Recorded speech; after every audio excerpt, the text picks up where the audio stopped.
They just cleaned that up perfectly. To have this man pop off like he just did. Absolute menace on this Tracer, taking over. Undefeated from this team.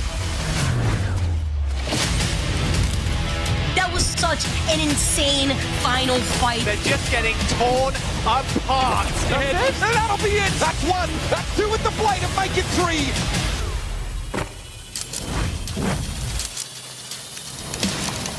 It's so close. It's incredibly competitive. Another one. Just give it to him, bro. One, two, three.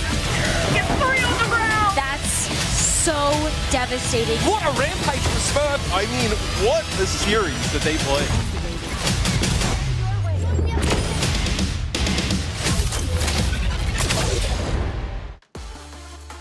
Hello and welcome everyone tuning in to day number 2 of our Overwatch League 2023 Play-ins Extravaganza. Wow. How are you feeling? Good, great. That was very, I'm dropping very bars. on point, you know? Yeah, thank you. I What can is be an interested. extravaganza? Is it really? Yeah. I think so.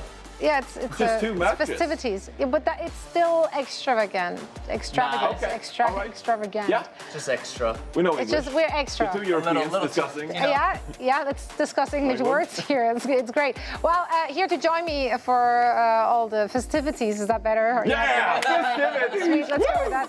Are, of course, Danny Lim, Jake Line, and Johnny Snowden. We're here for another day of glorious Overwatch. So let's first off take a look at the bracket to know what we have in store for today and also what transpired yesterday, because we had to say goodbye already to one team. The New York Excelsior went down on the hands of the Washington Justice.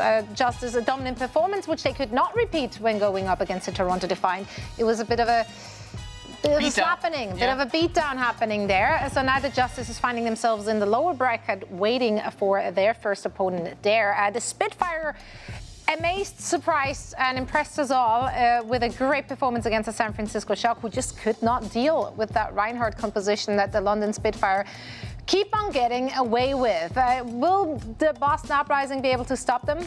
Well, maybe not. We'll find out very soon. For now, however, we do want to take a look at what is happening over in the East, as they just finished out their knockout. And here to tell us all about it are, of course, Seth and Averill. Hello, Achilles and Avril here once again to break down the action from APAC earlier today, and we had a pretty action-filled day. To start things off, we got to take a look at the Dallas Fuel going up against in a revenge match versus the Hangzhou Spark, where unfortunately they fell shy once again. Yeah, Hangzhou Spark, they look like the best team in the region at the moment. Kushui is still making both the Doom and the Winston work, and unfortunately Dallas Fuel, the Jungle Queen, wasn't enough today, but they still get to go into the play-in, so Dallas Fuel get another shot. Then we look at the other bracket as well, Dynasty versus O2 Blast. The dream miracle run for the O2 Blast was alive, but unfortunately Dynasty had other plans. When Bellasria played the best game of his career over the last 2 years, this is the best we've ever seen Bellasria look. His Orisa was unstoppable. Right, so now we have our eyes set on the Dynasty to potentially be able to make a break through the play-in bracket and make their way over to the playoffs alongside the likes of the Infernal as well as the Hangzhou Spark after their performance today. And that leaves us with the play-ins bracket for next week to decide our last seed, the third team to make it through from the East. It's between Dragons, Field, Charge, and Dynasty. That's how the bracket looks. Only a single team from this bracket can make it through, which means the journey ends in Season 6 for 3 of our other teams, and that'll do it for the East. I will. Thank you guys. Back to you. Thank you so much for the recap. And as we can see here in this very elaborate tweet from Seth, it was in fact his birthday. So we, of course, want to congratulate 31. him as well. Happy birthday, 31. Seth. It only gets birthday. better from there. 30s are, unbiased opinion, fantastic. I'm glad to hear that. Yeah, you get there. Exactly. Something to look forward to. No, I don't want to be 15 again. That's horrible. 40's the new 20. That's what I Wait, heard. what? I don't know. He's just not We're not This even. This is a very dangerous. We're not dangerous topic. Yeah. We're in our teens right now, Zoe. I'd rather not, honestly. I'm very happy to be mid-30 very soon. Same. Hitting the middle. Now you already had your birthday. Yeah.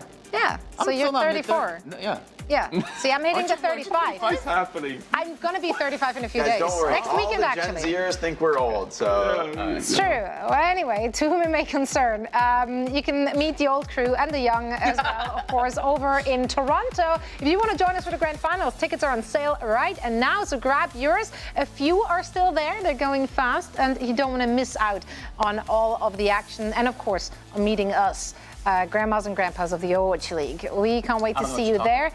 Me neither. Anyway, let's talk shop. Let's talk about the matches at hand, because we got some fantastic matches, hopefully, today. One of them is yet another rematch. It's going to be the battle for Canada 2.0, 3.0. How often have they faced up against each other? This will be the third time, I think, third time? this half of the season. Right on. I think so, because I think they played twice in the summer stage, and this will be the third, so. I think.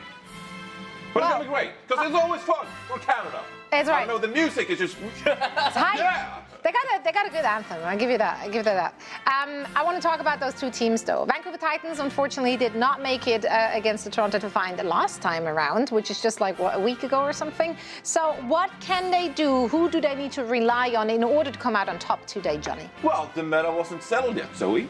We've been experimenting. The results have been all over the place. But now, it's starting to settle. Now the meta's settled? Now it's starting to settle.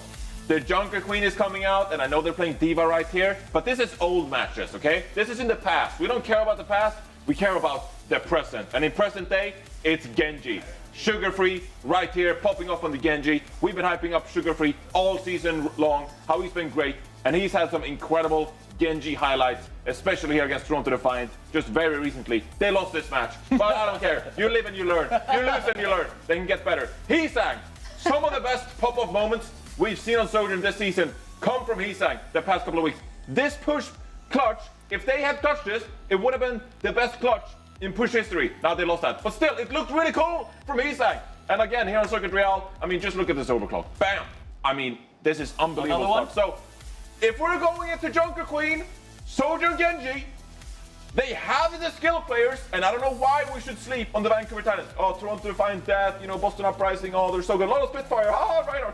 Vancouver Titans, they have all the ingredients to pop off here in the play-ins, and we shouldn't sleep on them. I feel like you're trying to hype yourself up for this. Anyway, you have an easier job here. I want you to talk about Toronto Defiant. They are the favorite heading into this one. Why is that? I think Toronto are a very unique team in the meta right now. We actually heard it from Kaluj in his interview. He talked about how confident they are against Lucio styles. Even though they might get less fights, they believe that, playing this wide style, staying spread on the map, because of their individual playmaking potential, they can make that work. And here we see their DPS picks, and really the common theme you'll see across every single one of these heroes is that they're all durable, they all have some form of escape survivability, and they can also go on their own and do a ton of damage playing wide. So, you come on the flank, you try to punish one of them, the soldier, you come for him, and he's gonna run away, and then it's going to be the Iari, the Mei, coming on the other flank and punishing you. So they have this great push and pull from across the team.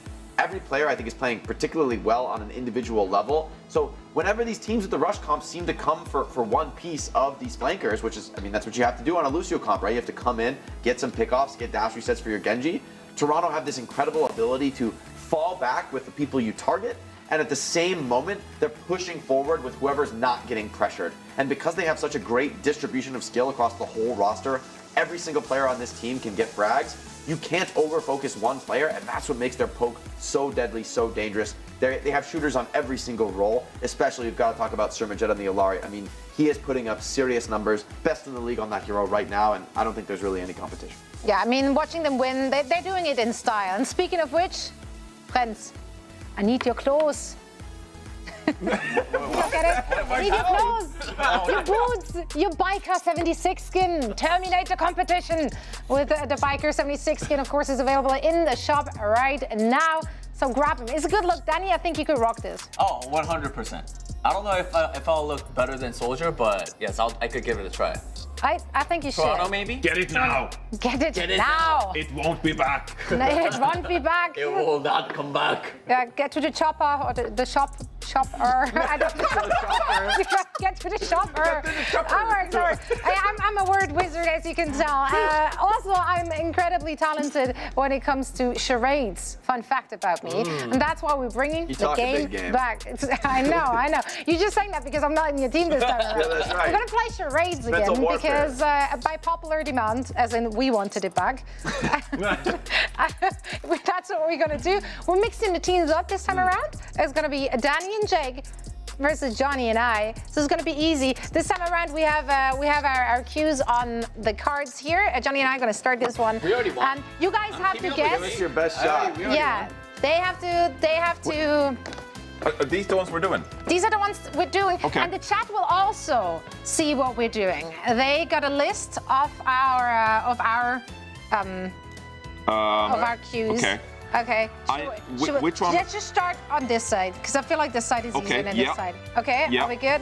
Okay. Oh, this one. Let's start with that one. Yeah. Let's start with this We one. just go down this line. Okay. Yeah. Let's do it. All right. Is the timer on? We're ready. Timer's rolling. Show us something. Is on. Oh, it's on. Robot. Omnix? Zenyatta. Oh, Bastion. Bastion. Thank you. Okay. Sure. Thank you.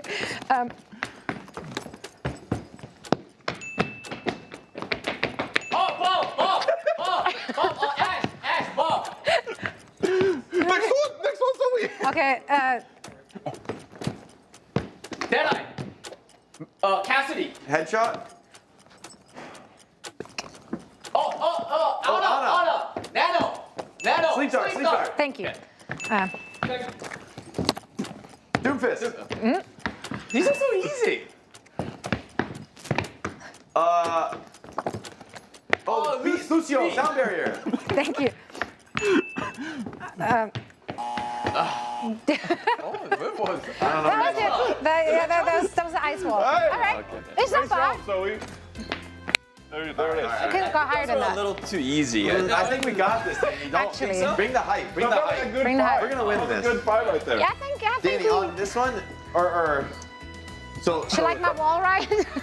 I'll be this, you be, or I'll be this, you be the. Yeah, I'll be this. You be this one, and I'll be the Strats. other thing. Strats coming I'll out. be You like the- my bulb? Yeah. And you'll be this, and I'll be this. Okay. Okay, do you want to start on? No, this one we could all just both do it. All right, are we ready? This one's hard. All right. We got this. All right. Ready? We're ready. Timer's going. Oh, Ilyari. Yep. Oh. Genji. Dragon Blade. Dragon Blade? That's right. Yeah, let's go to That's this. right. Okay. Oh, push ball. Push ball, TS1. Yeah. Oh, look at you knowing the names. Hammer. Overshatter. Hammer. Wait, why am I helping them? Overshatter. Yes. Hammer down, Reinhardt. Jungle Queen ult. Rampage. Okay.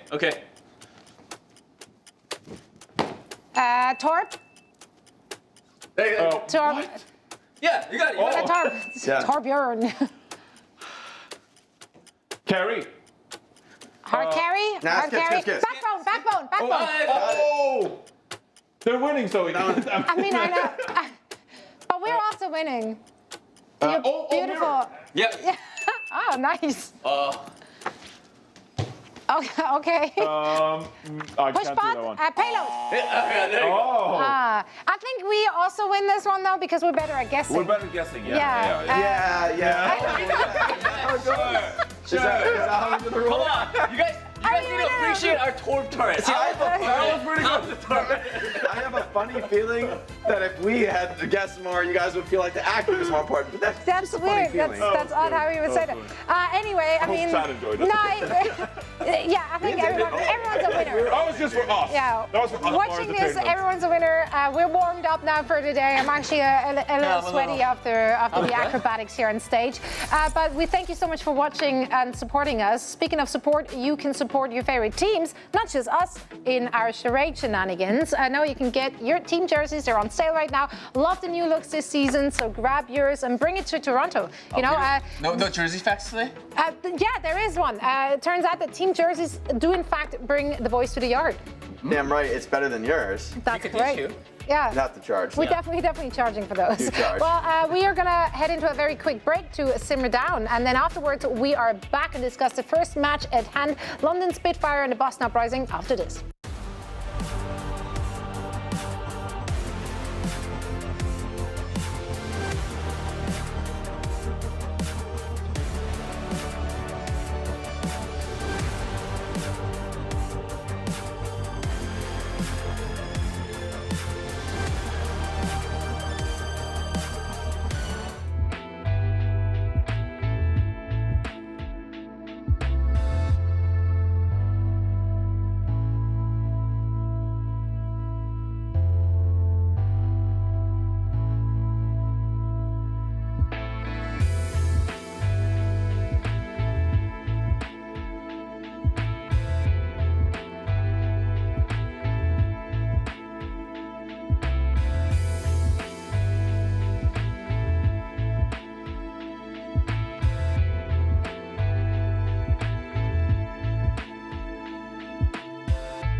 Good, Johnny. We're all right. Welcome back, everyone. We are getting ready for the first match of the second day here of the play-ins. First week of play-ins, in fact, out of 2. Just to say more numbers. Are you okay? I'm good. Is that a fish? It is a fish. It's a bait. It's a bait. I don't know what kind of fish this is, but Jack, if you're watching, tell us. What It looks fish like is an this? anchovy. Minnow. A minnow or an anchovy. Sardine. Could be an anchovy.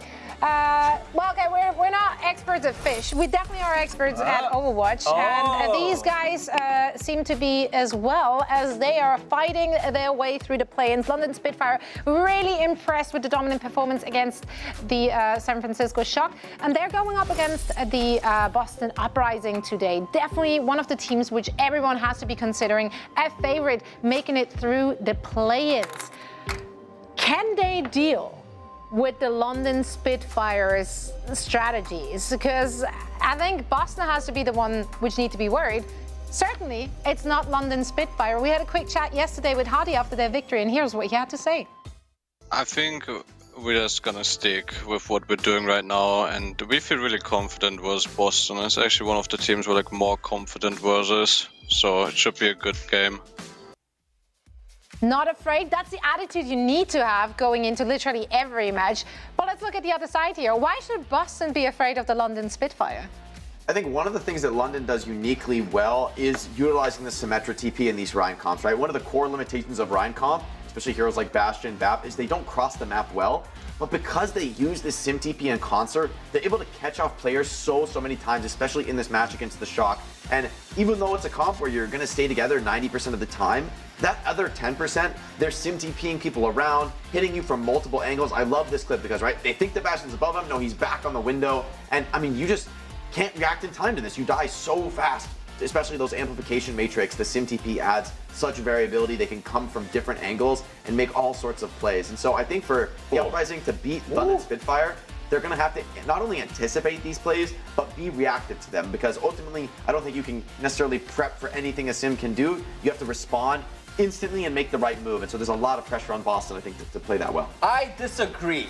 Okay. Because if London has teamwork and sim, Boston got another weapon. They got pure raw talent.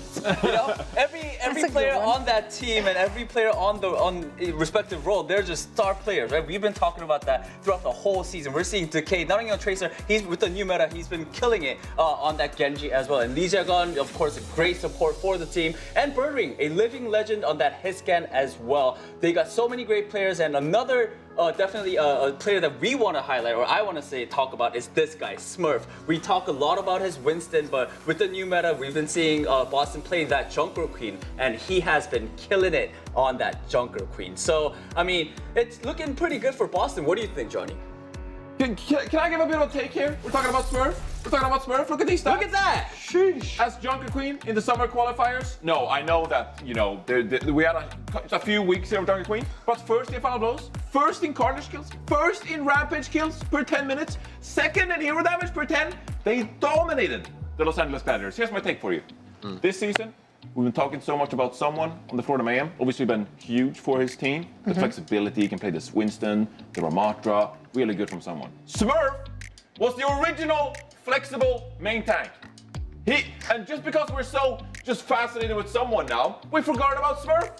Smurf is one of the best tanks in the league. So I don't think we should sleep on the Boston Uprising. Tons of veterans on their team. They would know how to counter a style like this. So they have everything they need to beat the non-Spitfire. Now, I honestly couldn't agree more. I'd be a little less dramatic about it, but I definitely think that Boston Uprising, people need to wake up. You can't go against the veterancy we have on this squad. I think they have the experience to be able to deal with the composition the London Spitfire is going to bring, and I think they're going to take them down easy, actually. 3-1 is what I'm predicting for the Boston Uprising. Yeah. You know, it does look like, I think, Love London, everything's in Boston's favor, but I decided to follow my heart. I'm going for the London Spitfire. They look great yesterday. I'm putting my trust in their teamwork and the sim thing that you were talking about as well. You know, London, I think you guys have this.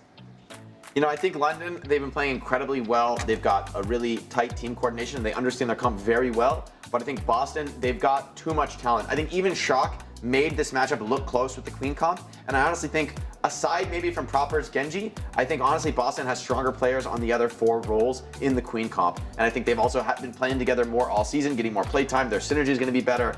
And I feel like with Shock, even though they lost that match and it was pretty London favored, I felt that the comp had potential. And I think Boston is going to be able to display that potential here today.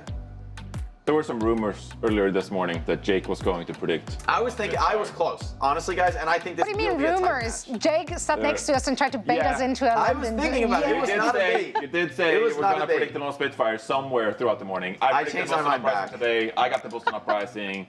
You know, if you bring it to map 5, I just think they have the advantage. So Boston Uprising, if you're able to find 2 maps early, then you force a map 5, you should have the advantage on escort. Right. Let's go London! That's right. Don't ever give up, Danny. Loki already gave up looking at our bracket because that went up in flames day 1, game 1. So that was a little unfortunate. But you know, maybe we can still turn it around. We're gonna bring in our casters for this one. They also were tasked with making a bracket together. How much fighting was had during that? And is yours also already in the dumpster? Do I tell the truth, Matt? Are we gonna show it? Well, so it's... yeah, you know, so I tried to reach out to Mitch, but you know he was doing his bougie regular thing. Lie, you know, so false. I said we're gonna tell the truth. Uh, Mitch was too busy He was too busy picking out caviar, you know, he couldn't make time to bracket with me. So I picked what I thought Mitch would pick, actually. This is how I went about it. Anyway, so this is our bracket. How do you And we're not feel doing like great this far. No, it's not great. Yeah, it's not ideal. In fairness, I think the Spitfire But, you shot know, it's game, all right. I looked at this bracket, I didn't make it, but I agreed with a lot of the decisions that Matt made, oddly enough. The Spitfire shot game was a really close one. And we thought that New York would actually, have what it took, but I think the Justice surprised a lot of people. I think Getamaze has been able to do a lot with that team in a short amount of time, and there's always the alpha year aspect. So, you know what? It is what it is.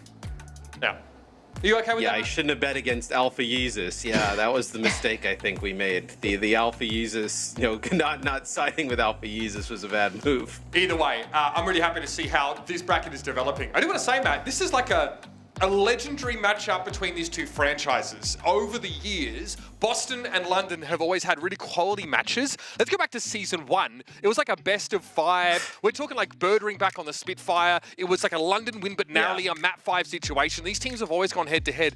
Birdring obviously finds himself on the other side of the coin now, but this match is no less important than some of those huge ones going all the way back to the start of our league. The London Spitfire, credit where it's due. They're playing their game, and it worked against a team like the Shock, that's a huge endorsement. You think back at some of those legendary matchups, the only person in the lobby who is in the league at that time is Birdring. I know it was Smurf and DK came a little bit later than everybody else after that, but look, I think Boston definitely has the advantage in this series. When you look at these two teams and how good that Smurf is on the Junker Queen, and that looks to be the way that the meta is going. For some. London is, for some. I think it'll be the way that it goes for most, if not all, eventually. I know, at least on this patch, we'll see what kind of happens, with the mid-season. But right now, I feel like that Junker Queen also has an advantage over these Reinhardt comps. So for me, like, if London's going to win, they need to play perfectly every single fight, every single map.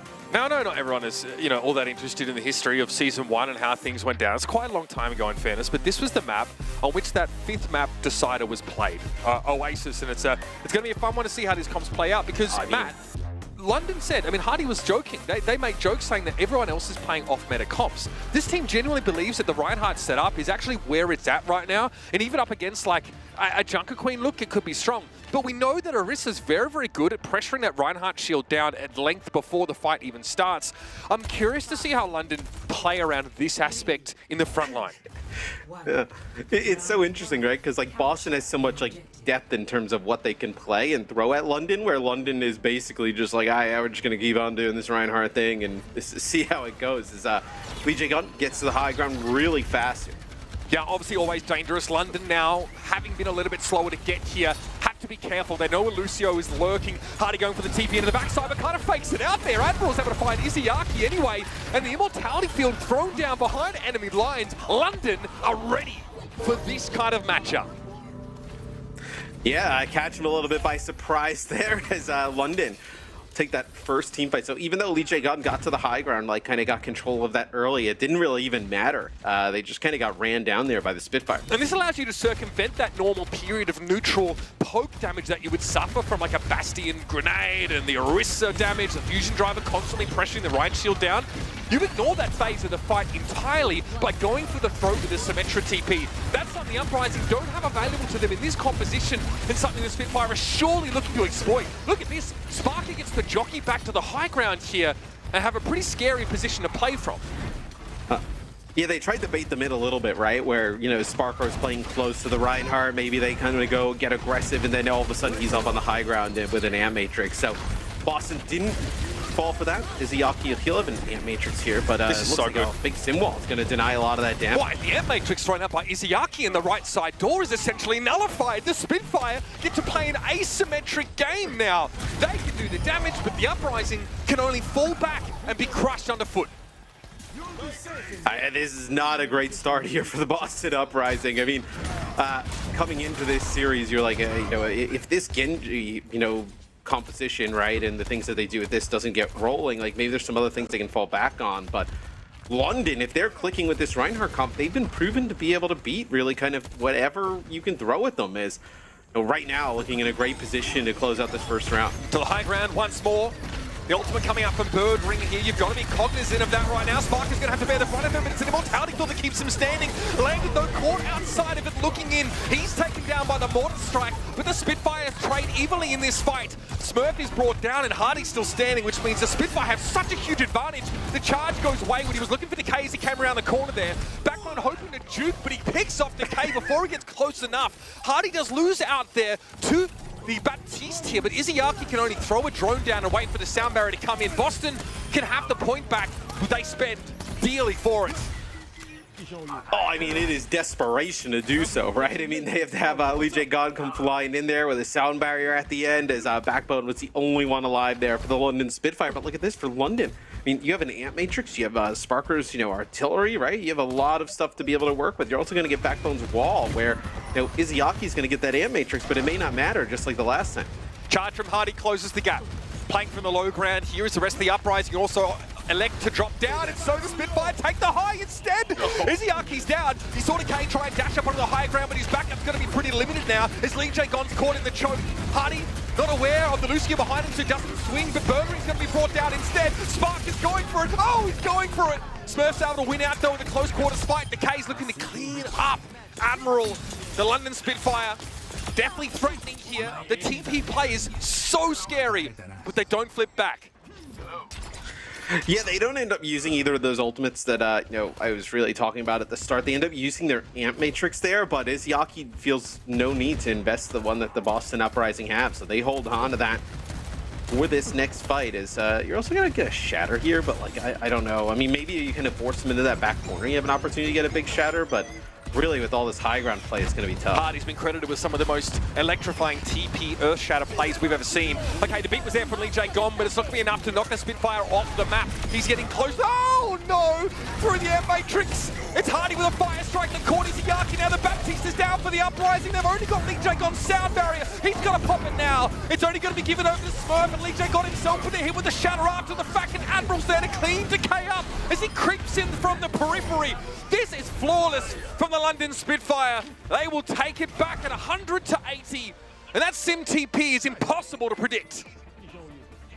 I mean, that is literally what the London Spitfire have to do over the course of the whole series. They played every fight pretty much perfectly, catching the Uprising off guard a lot of times with those Sim TPs, getting the Reinhardt and the Bastion into the mix. Now can't win. Yes. London have a tendency of getting reverse swept on control maps, is what they're referring to. So keep that in mind here. Is the layout of City Center might require Hardy to play the Junker Queen instead of the Reinhardt, which obviously offers you a little bit less in terms of, I don't know, knocking the enemy team on their ass multiple fights. Also true. This will be quite interesting if Boston stays on this. Yeah, we're gonna get just a mirror matchup yet again. So Decay's Genji felt really quiet there in that first round. I think if you're gonna really make something out of this for the Uprising, like his Genji, especially going after that Bastion, has to be huge. I mean, you're playing into an Amp Matrix and sound barrier setup, so sometimes it's hard to pick your spots adequately. There's one fight where he has a decent blade in like a clutch scenario, but gets burnt down by Backbone's primary fire as he spaced really well in that fight. I like the idea. I mean, they didn't use that. Hardy gets really low. Looks like he gets split from the rest of the team. Ends up on the point. But the idea of like dropping down those TPs and then faking through it, right? Not actually taking it. Maybe just trying to force some position. That time they go right on through it. And they just get mowed down by Birdring and the rest of the Uprising. Hardy very much caught out of position there by the looks of things, whether by his own design or by the Spitfire being forced to backtrack there. That's not ideal. The shield is that way. Backbone behind you. Well, I mean, this is also, this is the patch where the Bastion grenade is essentially his ultimate, right, on just a little bit of a cooldown, so he's able to just basically just blow players up with it, where, I mean, Backbone right there, looks like he may have just gotten, like, directed by it, or even takes just a large chunk of damage, while right there, they TP, they go right into Decay. Great presence of mind. Both teams going to throw down these immortality fields after the Amp Matrices come out. Mortar Strike here from Birdring. Plop down, they come. Hardy charges, get caught. Oh, Birdring. Okay, the Fortify used it by Smurf to make it impossible for Hardy to charge out of that Mortar Strike. Gets finished off by the Bastion. Birdring has to give up his life for it, though. He looked like he was charging into the mortar strike, at least from my POV. Maybe there was one like right underneath his feet, and there was one kind of moving on couldn't go forward, back. but And we know that Chardy doesn't charge backwards. Pretty fast though. Yeah, TP helps. No. They're set up on the point now, playing a pseudo bunker around the Bastion, and this barrier from the Symmetra ultimate is going to help in that effect as well. Smurf trying to play around it here. Hardy repositioning with a very short charge now, and Smurf doesn't want to overcommit. The Uprising still control the point here. No incentive to overextend. Going to be a Terror Surge now. Oh, the Immortality Field's gone. It's carnage. Smurf brings Landon down. Birdring eventually going to be traded out here. Hardy stays alive for long enough to charge Lee J gone into a wall, but eventually Smurf will drag him down too. Smurf right now 5-5. Many of his final blows coming in this round. Yeah, and it looked like for a second there that like Lee J Gunn was almost going to boot them out of the Terror Surge, but they end up getting rid of that Immortality Field, and then just a large chunk of damage comes down at once as London has looked lifeless here on our second point. Yeah, slow start to be sure. And Matrix plus Bastion Grenade is scary, but Sparker has one of his own prepared. Hardy, charge available here. Oh, that's not ideal. He's moved out of position, and yes, Birdring is knocked to the ground, but there's so much defensive architecture for the core of the Uprising lineup that shatter eventually goes for nothing. Now, you're in the doldrums. It's just the Symmetra to play around, and a speculative mortar strike from Spawn. And there it is, the prophecy fulfilled. London fail to have an impact here on City Centre. All right, so now London, you know, they kind of joked about it, but now you're in like real territory of you know, just winning the first one then losing the next two here on the control. Is maybe though the Symmetra works out a little bit better here, a little bit more close quarters, not a lot of opportunity like if the TP comes in for you to spread out and get away fast. So maybe they're able to get some more value out of it. Decay having a much better round. He's at 10-4 right now, so credited with many of the final blows that occur here. So here's the Terror Surge. Lee J gone under it. Boop upwards here. Look, Admiral's trying to beat. So that delays the beat activation, and he can never get it off. That is sick. That is gorgeous stuff from Lee J Gon. These two teams now putting their best feet forward. Hardy will be back on the Reinhardt once more. This time Smurf chooses the Queen. Yeah, what do you think about the Queen now with also a Symmetra of their own in the mix? Again, Smurf really loves to be able to get to grips here. The Reinhardt is an issue because of the charge, but I mean, your Sim turret can set you up wherever you want to be. I thought personally that Smurf was playing Orisa purposely to punish the Reinhardt, to make it hard for Hardy to have that impact. Also, the Fortify is very strong to block charges and the like. So I would have thought the Queen maybe would struggle a bit against this setup. But with the Sim TP, you can go wherever you want. I feel like the Queen is really good in these like brawl scenarios, and you don't have the damage of this Bastion, right? But if you just wait out the wheels mode, right, then you have an opportunity to go. Oh, great little reposition there from Sparker. Izayaki caught off the rest of his team. Decay out in the open somewhat as well. No one's ready for this from the backside. Birdring slaughtered there. Wheels mode absolutely leaving a mark. Can't do too much about a flanking Bastion. Yeah, and that's the thing. I mean, if you allow Sparker to get that type of value and playing the Bastion, especially just inside of no wheels mode, Sentry mode, where all of that damage is coming from, really, then this is not going to work out here for Boston, right? The Queen just kind of stuck in no man's land, so to speak, right? Where you're not able to block any of that big damage. Smurf here allowing the Spitfire to rotate back to the point here. Early in Ant Matrix. Yeah, we're going to wait that one out. See the Sim turrets absolutely everywhere. Boston probably know that London have them set up pretty defensively. Was that through the M-Matrix? Had it not already expired? Yeah, it looked like it. It's unclear. Yeah, Hardy might have found it with the last tick of it. I'm not sure what happened there. That is devastating, though. That really puts you on the back foot now if you're Boston. You do have your own M-Matrix to work with, though. You really should be winning this fight. I mean, that's the difference between this next fight kicking off, you know, at like 28, 29%, almost like an even game, to giving an extra 15, 20% over to London. That's massive. You can play inside the side room now. You can essentially play around this M-Matrix with consummate ease. Okay, well, we have a quadrisected map right now with two walls being thrown up. Hardy also hit by that, that Rampage. 5 people affected by Smurf's ultimate. And Decay looks to try and follow. Oh, my goodness, you're kidding! From the top rope, Hardy comes in and Decay gets no blade for his troubles. Birdring, though, picking up where he left off. He's found 2 already in this fight, and Sparker needs to salvage with a Junker Queen standing in his way, and he's burning down. Smurf eventually silences the Omnic Menace, and the Uprising are back in the hot seat, but the Spitfire are making it fun. You know, what's crazy is they end up flipping this at the end, right? Where Sparker is actually inside of his ultimate, obviously dropping that down as Bastion. you'd almost rather just have him in wheels mode doing the damage, right? It takes him out of that for a period of time. They don't have that front end damage, and again getting ran through. But they get Izayaki again early. Early picks on the Baptiste have been the story of this game so far. That's where so much of the capture percentage for the Spitfire has originated. Now you're gonna have to play slow. Spark is a little bit low here. There might be an opportunity for well, the Uprising to get in. I say it, but no. Lander gets brought down by Lee Jae-gon. But Backbone is all over this fight like moss on a rock, and the Uprising had better figure this out quick.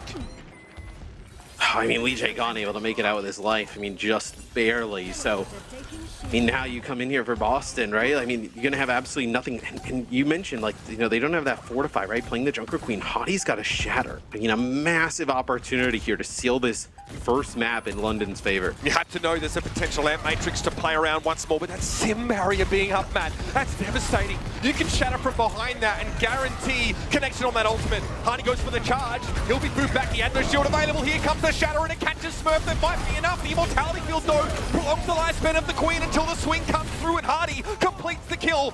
Backbone playing from behind the wall. It's almost deterministic at this point. Birdring attempts to throw one up of his own, and Decay looks to dance the wall. He has to go elsewhere, though. Izayaki's brought down. Decay's a non-factory. Dove down the well, and even Lassie can't get him out. The London Spitfire start off with a bang. What a way to begin the series on Oasis. Oh, I mean, that is a huge gut punch there to the Boston Uprising, guys. Now, they come into this series a heavy favorite going against London, who really we see like one great look out of them at the moment, and they obviously make it work here in our first map, which I think now Boston, they have to seriously kind of consider the different types of maps they pick. 13 and 7 for Backbone over the course of that map, and my goodness, that 3K with Symmetra was a big deal. Let's take a fun look back. Let's start with the man himself here. Backbone was a problem, not even necessarily the primary fire map, but these TPs made it very hard for the Uprising to pick their fights. I mean, they always seem to be in a great position, you know, using that teleporter to catch players off guard. And then there's so much focus on like Sparker and Hottie putting down this damage that you just let the Symmetra just ramp up. See there, nicely done by Smurf. He really shut down Hardy on this round. This is a quiet one for the London Spitfire, to be sure. But then we saw a switch back to the Junker Queen, and we sort of discussed what the neutral fight would look like, what the brawl was. Hardy was opting out of those engagements, but this is just absolute chef's kiss. Decay nothing but a smear on the wall when moments before he thought he'd be winning the fight for his team. Oh, so good. I mean, if you're Boston, what do you kind of consider doing here on Hybrid, like in terms of map selection? As it looks like actually they're going to select Midtown, so pretty interesting. You can actually run a lot of these compositions that, you know, London likes to run here on Midtown. The time is right for the rush, the brawl style, and London look to be one of the best teams piloting it. Stick around and see if the Boston Uprising can find an edge, or if this could go south quickly.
the way. Symmetra and Bastion locked and loaded for the London Spitfire. Paired with Hardy on the Reinhardt.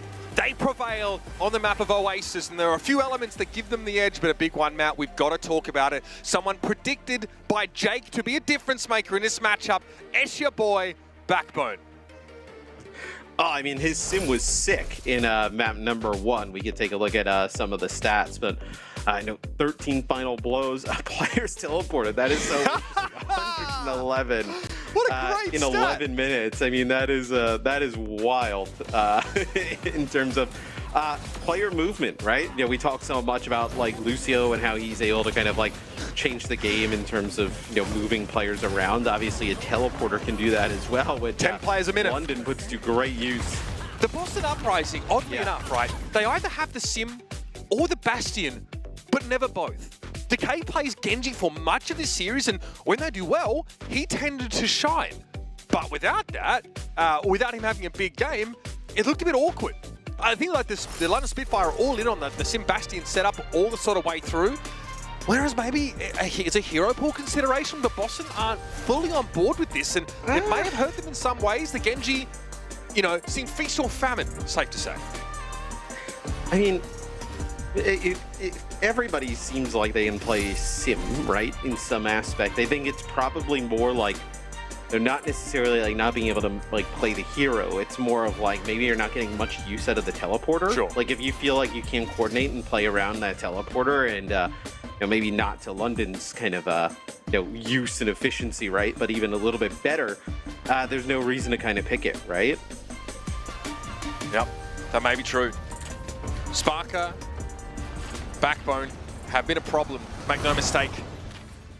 And we talked about this before the break when we saw the map picked. Midtown is an opportunity for London to play the exact same comp they have been so far. I mean, there's no reason why this doesn't work just as well as it did on Oasis in many parts of Midtown.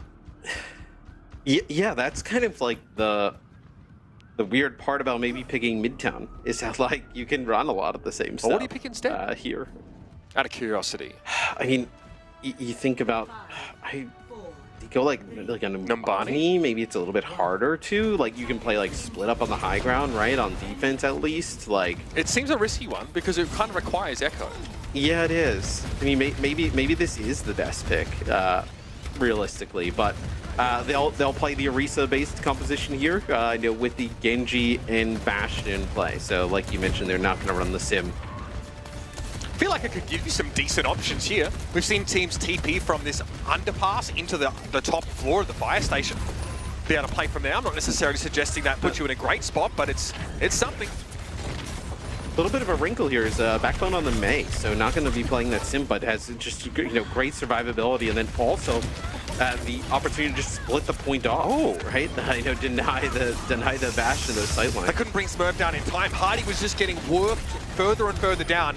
Birdring obviously making that even harder, exacerbating the situation with this raw damage output. Eventually Hardy succumbs and the rest of the Spitfire are scattered. Yes, Backbone falls really late here. I don't know if you're even going to be able to get like another touch. I think you're just hoping that Backbone actually kind of spawns with the rest of the team, and you're got 2 back spawners. Actually able to make something going. And yeah, they get 2 back spawns, so that's brutal. But there's a Lucio there. You know, those X-rays on the map. Yeah, running all the way back. I guess Admiral opting to spawn back with Backbone to bring him back into the fight. This Backbone obviously dies last here, so that's fine for the Spitfire. They kind of plan that. They want to go fast with this Blizzard. Or at least play in a good spot for a wall, right? Ooh, that's scary for Backbone. He was outside of the Immortality field for a time there, and Hardy extended into the fray. Izayaki had already done his due diligence at getting rid of that Immo, and the Uprising capitalized on that Amp Matrix. And the Blizzard, I think, gets eaten there by the spear spin of the Orisa. Chopped up. So they don't even get a use of that Blizzard, where maybe there's an opportunity to swap here for London, but Boston has looked clean thus far. I mean, they have just about everything here going into this next fight, which, you know, may give them that second checkpoint. Your protocol in that fight entails extending into the enemy team behind the Blizzard. So just because the Blizzard gets cut down in mid-air doesn't mean you stop. You don't have time. Hardy was fully committed already by that point. Horrific way for the fight to go, and oh, this is a scary place to be under the mortar strike, and it has to be an immortality field to keep Sparker and Hardy vital. Sparker will have one of his own though, and he won't be interrupted in doing so. He's able to get the immortality field at least, but there's a sound barrier from Lee Jae Gon. The Spitfire are boxed into that small room now. How do they work their way from this position? Sparker going low, the Terror Surge is going to be a huge problem, and they've lost the Bastion. Now they're going to get run down. It's utter carnage in the subway. In the Boston Uprising, it's barely a break in stride across the map. No, I mean, that was just a bloodbath there in favor of the Uprising. Smurf on the Orisa has just made a huge impact, right? Just being able to push this Reinhardt back, the shut down the Blizzard to be able to live through a lot of this. Shatter? Yeah, I mean, that is a huge one. That's a Shatter and Matrix here used too. Decay has to peel back. He was maybe thinking about trying to work his way through Hardy, but the sound barrier made him essentially impervious to the assault of the Genji. And now it looks like the Spitfire are just going to be able to set themselves back up just outside of that second checkpoint. Couldn't be a better time. You've got your Blizzard back as well. Oh. So Backbone hopes to make use of it after a bit of a stagger on Smurf. Yeah, they just let him kind of try and run away, but always a little bit of a tease there. The Uprising now will have a Ant Matrix, but see, Backbone has this Blizzard again. Maybe get better value out of it. That fight's huge. I mean, this gives them an actual real shot of maybe holding before the second checkpoint. It's all about the Blizzard here. Make no mistake. Backbone very wary, of course, of Smurf's ability to negate it. And the potential Ant Matrix from Izayaki. This is awkward. The wall's going to come up straight away on the enemy side of the Ant Matrix, which means the wall's going to be very hard to break. Here's a Blizzard. He waited for the spear spin. Smurf going to try and get out of it, but he is frozen stiff. And Sparker managed to catch Lee Jae Gon with that bouncing nade. 2 consecutive potential fight wins here for the London Spitfire. They stick the landing again. And this is huge. Now they can cycle into some of their support ultimates too. Yes, Decay falls near the end. So where's the path of, I mean, you're nowhere close to sound barrier, right? So, but Decay isn't really actually close to that Blade, right? So maybe an opportunity. You're far ahead in terms of an Ant Matrix, right? So they're going to be forced to run into this Ant Matrix. You win that fight. Now you're down about, probably about a minute on the clock, right? And you feel like you probably have Beat coming up and Shatter at that point. So you're in a decent spot here in terms of ultimate economy for the London Spitfire. Oh, that is so terrible. Oh, Birdrick's in trouble. Landon finds Lee Jae Gon first, though. Birdrick commits to the low ground, and Sparker might have overextended here. Yep, the fortified Orisa means that's not a target he can work his way through. I don't think he's on the same page as the rest of the squad. But the Spitfire can still group up around this. No Ant Matrix left. There's a Terror Surge that could punish Hardy for overextending here, but he gets a spear to the face for his trouble. Backbone ice block to the low ground, but he is isolated right now. Admiral hoping to help out, and there's going to be an MO just in time, but that'll be brought down before the Terror Surge connects, and Backbone is gone. Hardy goes for the Shatter. Smurf didn't have the Fortify, but Decay's Blade is there, and Backbone falls. Sparker able to find Lee Jae Gon. I don't know how that mortar strike, but Decay's Blade should be enough to seal the deal. The deflect there, insult and injury in equal measure as Sparker succumbs. I feel like the London Spitfire gave that away. Sparker, when he goes on that flank for whatever reason and he falls, I mean, everything just crumbles after that, where I feel like if they don't lose him there and just kind of like, obviously they're going to wait Boston to get full strength to get back together, you have a real opportunity to win it there. From the high ground, this is a scary prospect. Sound barrier has to come out here as Landon and Izayaki's immortality fields are down. There's no defensive architecture left. Now it's all attack, all the time. Ant Matrix thrown out by Landon, but he needs to stave off Lee Jae Gon, who's more than just a small problem. Meanwhile, Smurf was able to take Backbone out of the fight, so he's not able to ramp up. Kill Lee Jae Gon. Yep, no, it's not possible. That is unbelievable. Guy's hard to hit. I mean, they had both supports going at him. They're moving the car while they stagger Hardy. This is devastating. Look how close it's getting.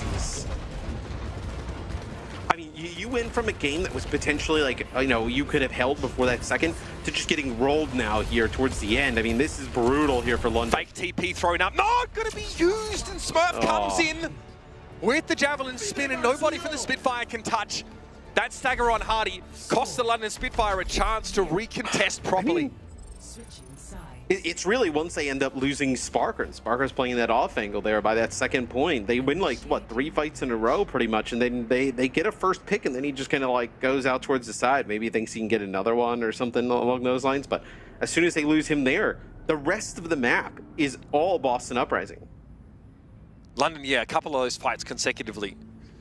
I was wondering coming into that, I think the Uprising only had the Terror Surge to use. The question was, how do you get good value out of this? But when Backbone uses Ice Block, he can't move after the fact.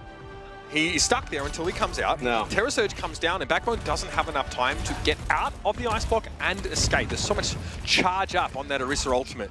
You guarantee the kill on the Mei, which is one of the highest priorities and also one of the hardest people to take out of the fight early. You're laughing all the way to the bank. I will say Decay had a great Dragon Blade here, able to play around a lot of those very annoying defensive utility pieces, like Sound Barrier, like the Immortality Field. Great patience from Boston, and a good pace in general. Yeah, and I think here for London, you're forced to run the sim, right? I don't think you have an opportunity to run that Mei kind of walking through the choke here. I think that's like probably more of just a defensive setup where now you're going to run this sim. So let's see if it makes any difference. Something that obviously Boston did not elect to do, and they were still able to break through. So where does the turret go? Stay out of line of sight first. You need to be quick about this. Probably headed upstairs. Okay, on to the point immediately. They're really taking the direct approach here, and they're wondering where the heck the Boston Uprising are. They've not seen hide nor hair of them so far, and here they come playing around the fire engine. So you get a tick, you back away. Scot-free, no punishment for getting that capture progress, and now you can plan your next move in a very defensible location. Here they come once more, Matt. Yeah, and maybe Boston thought that like originally they were going to TP and then go into wheels mode straight away and just avoid a bunch of that damage, but now they're kind of just battling for this position, right? Still that one tick where looks like London, right? They'll come out, they'll try and put down some damage with that bash. If it's not enough, they back up. Okay, here's the TP. Going to reposition now. Trying to maybe take a high ground spot. Pretty good for your Bastion. Decay's already gone in here now. Lee J Gon wants to try and pressure down the Symmetra. Decay forced into deflect and Birdring finishes the job in his stead. Now it's a scary place to be if you're Sparker. He gets leapt upon as well, and slowly, for all their finesse, for all their subtle movements around the map, the Spitfires still only have one tick of capture progress. Yeah, and I think it's way easier on Control for them to play this way, right? Where you know where the objective is like static, right? It's usually like more of a closed quarter type of scenario, right? Where you TP in, then the fight kicks off here, where you TP in, but then there's like an opportunity for Boston to back up, give up some progress. There's many different things they can do. Yeah, they put down the TP, but they don't actually take it, but they're still doesn't look like they're going to gain anything. Their Matrix position is bizarre, but it doesn't seem to really matter in the grand scheme as Smurf charges headlong into a waning mass of Spitfire players. That is 3 consecutive team fight wins, burning the clock down to 1 minute and 20. Yeah, and I mean, you were like, where was Excuse me, 2 this minutes. Boston, right? Yeah, I mean, 1 minute and 20 for Boston, but where was this Boston, for most of map number 1, right? Same composition, just maybe a little bit different in terms of the game, but let's see if they take the TP this time. They do. So this is going to look very reminiscent to that first fight. Both Bastions holding on to that Sentry form. It's just gonna be like Lee J Gun trying to. I mean, if you. Oh my goodness! Yeah. Oh. They're hoping to force an early immortality field. That is not good. I love that. And the Spitfire called their bluff. They say, no, we're not going to waste our immortality here, and they lose their key player as a result of that. That is absolutely backbreaking. And now we're down to 1 minute 20 for the Spitfire. That's not enough time to have 2 full fights. They've got to go, and they've got to go now. TP. Yeah, I mean, what? Yeah, you're going to TP, same position, right? They don't have that artillery to play off of. So look, here comes the wheel smoke. You can just back out, and then they use the sound barrier. Now they're going to blade. Immortality field there. Hardy's very low, and Decay says, that'll do. I'll play for the high ground for now. He knows there's turrets in that room. If he overextends, he will be slowed to a crawl and eviscerated. So a TP now, another reposition for the Spitfire to the other end of the quadrangle. As Decay's forced back around the corner under deflect. We're getting close to 2 ticks now, and the Uprising have that Terror Surge to work with. In goes Decay once more. It's going to be a Symmetra wall on the point. Smurf is gold right now, and here's the Terror Surge. Hardy will stand in it for the time being and try and back out. That's fine. The Sound Barrier helping there, giving the durability to survive that explosive ultimate. And the Ant Matrix can be covered up by Hardy here. He'll play from behind this pillar. There's not enough players behind it to break his shield. And now Birdring should be staved off here. He's looking healthy though. The grenade could be a wrinkle in this plan. Backbone from the backside though finds his mark. They got scary there for a second because you had what? Birdring and Izzyaki still there. They take out Sparker and Hadi. It was like a little bit of a 2v2, but finally London able to break on through. They just don't give themselves a great opportunity here for this second checkpoint. Not a ton of time. 19 final blows for Smurf. That is as much as the entirety of the Spitfire have combined. Oh, Hardy getting juggled. Hardy's in a rough spot. Yeah, scary. That immortality field didn't last long, and nor did Hardy. It's back to the drawing board again for the Spitfire. But the Uprising might not let them off so easy. Lee Jae-gon hangs out a little bit too long, maybe hoping the rest of the Uprising were a step or two further forward on that chase. Yeah, maybe they kind of communication was they were going to chase a little bit harder because he's the only one who kind of follows that up. He wanted it. So this will... Yeah, I mean, Lee Jae-gon always wants it, though. So you don't know if it was just a Lee Jae-gon type of play where he's going to go in, try and disrupt, or maybe the rest of the team didn't go with him. Artillery here gets Decay quite low, and then Landon's going to finish him off. Surgical strike and surgical extraction of Decay. Landon here, playing from this low ground, trying to usher the rest of his team to come forward, and so they do. He was moving the cart through the underpass the whole time. Now, though, you're in a scary spot going up against the Mortar Strike. The Exo boots quickly, though, carry Landon to safety. And we're still on the road. London have a minute 34 to work with here. It's all on the table still. Smurf with the Fortify trying to knock the Spitfire away from being able to make use of that amp matrix, and it works out. It gives him a window, no pun intended, to pressure without that amp damage coming back their way, and Birdering is in an unassailable position. Well, it looks like what they do there is see how he gets staggered out here for a bit. They drop the amp matrix and then they put the TP behind it, and it just gives the Boston Uprising an opportunity to just fast react, right? Where they're able to see where the amp matrix is, see the TP going through it, and then the Genji can just like dash on through, right, towards that teleporter, play from behind that amp matrix, and really nullify its effect. These staggers are brutal, Matt. Somewhere previous Titans player FRD is shuddering, and he doesn't know why. Here's the wall. Okay, Blade from Decay. He's well and truly amongst the pigeons right now, but the Immortality Field's going to slow him down. Sound Barrier also going to blunt the Blade. He'll play back instead here. He's forced out some key defensive utility, and now he needs to hope the follow-up is going to be good, but Hardy found Birdering in the meantime, so the lion's share of the damage for the Uprising is gone. The London Spitfire, they get that second checkpoint with about 30 seconds left, and so it's 2 minutes to play. 2 minutes to finish the map. And you're going to get a stagger here on Izayaki. So let's see where you can actually get the payload. Probably around that first corner, right? You're not going to make it much further than that. But Shatter, Artillery Strike, and Opportunity, you're not going to be able to beat this boss in time, but at least get it into OT rounds. SimTP giving you this high ground control, a very powerful spot to play from, but that cart still needs to come forward. So for a time, the Spitfire occupy the perch and force the Uprising back around his corner. The Shadow, he whips around the corner. It's going to be Birdering caught by that one, but the Immortality Field saves his bacon for now. Admiral eventually going to commit and follow up. Hardy's very low here. The spear goes wide. He's low, but he's being kept alive, and Smurf can't get to grips with him.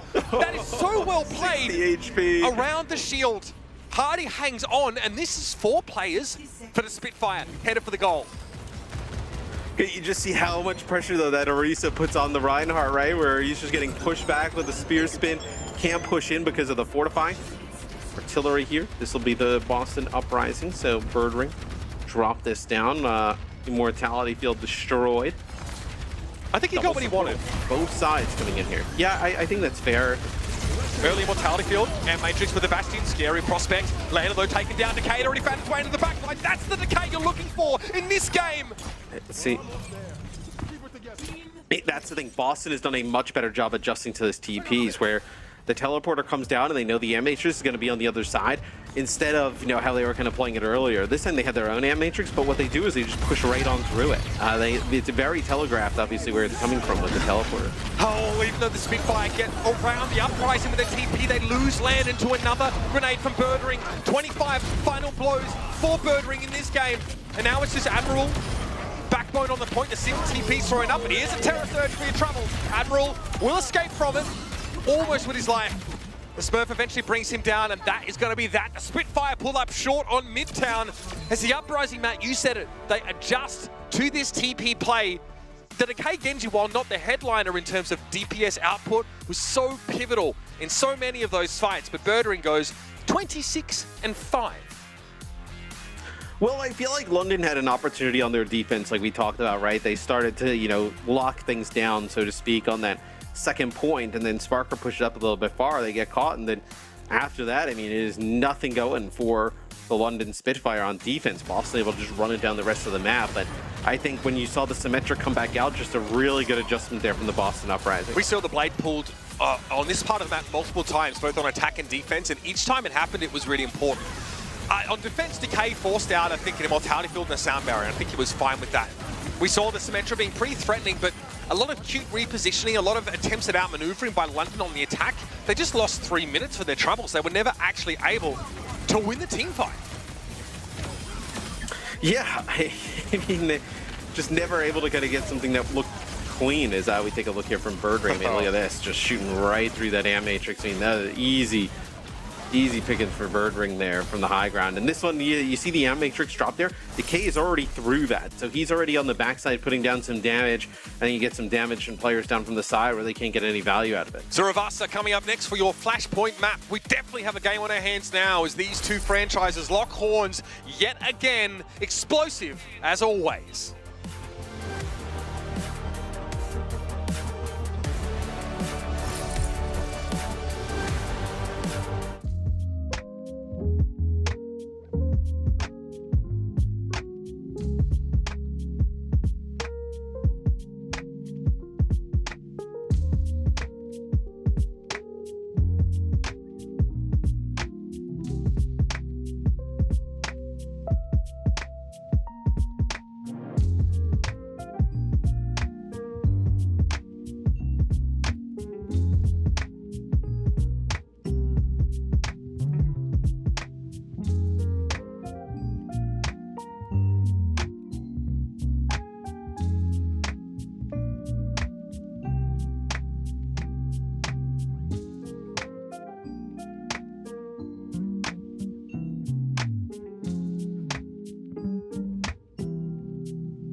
I'ma keep winning, winning.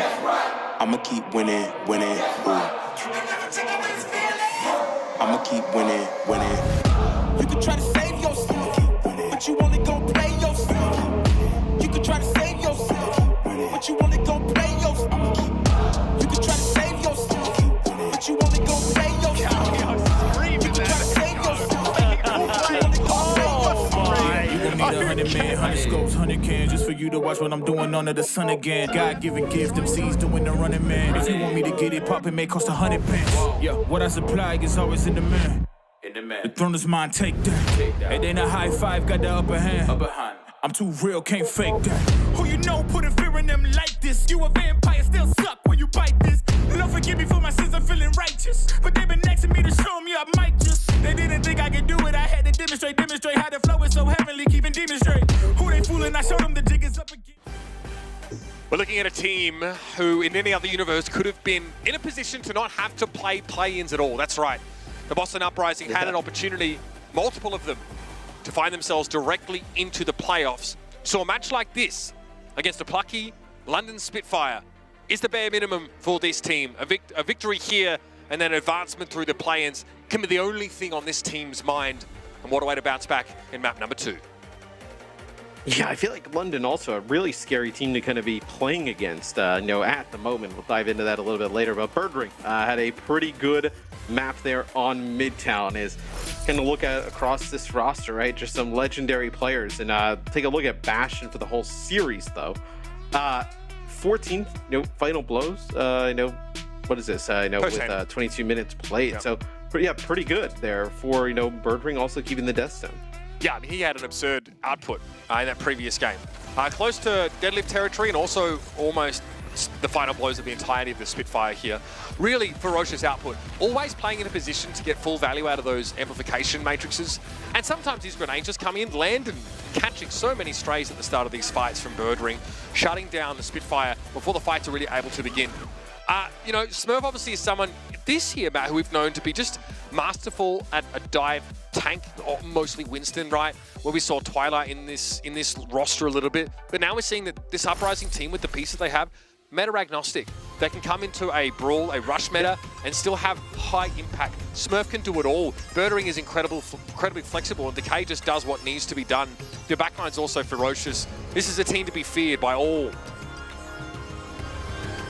Yes, and I also think that London is a team that is a little bit scary as well, in the sense that how do you can obviously game plan against them, right? Because you know kind of what they're going to do, but trying to find people that you can scrim who are like London, not really, right? How do you go about prepping for this type of scenario? And then also, it kind of feels like they're playing with house money, the London Spitfire, right? Where Boston, 11-5, you're in contention to maybe not even be in the play-in, right?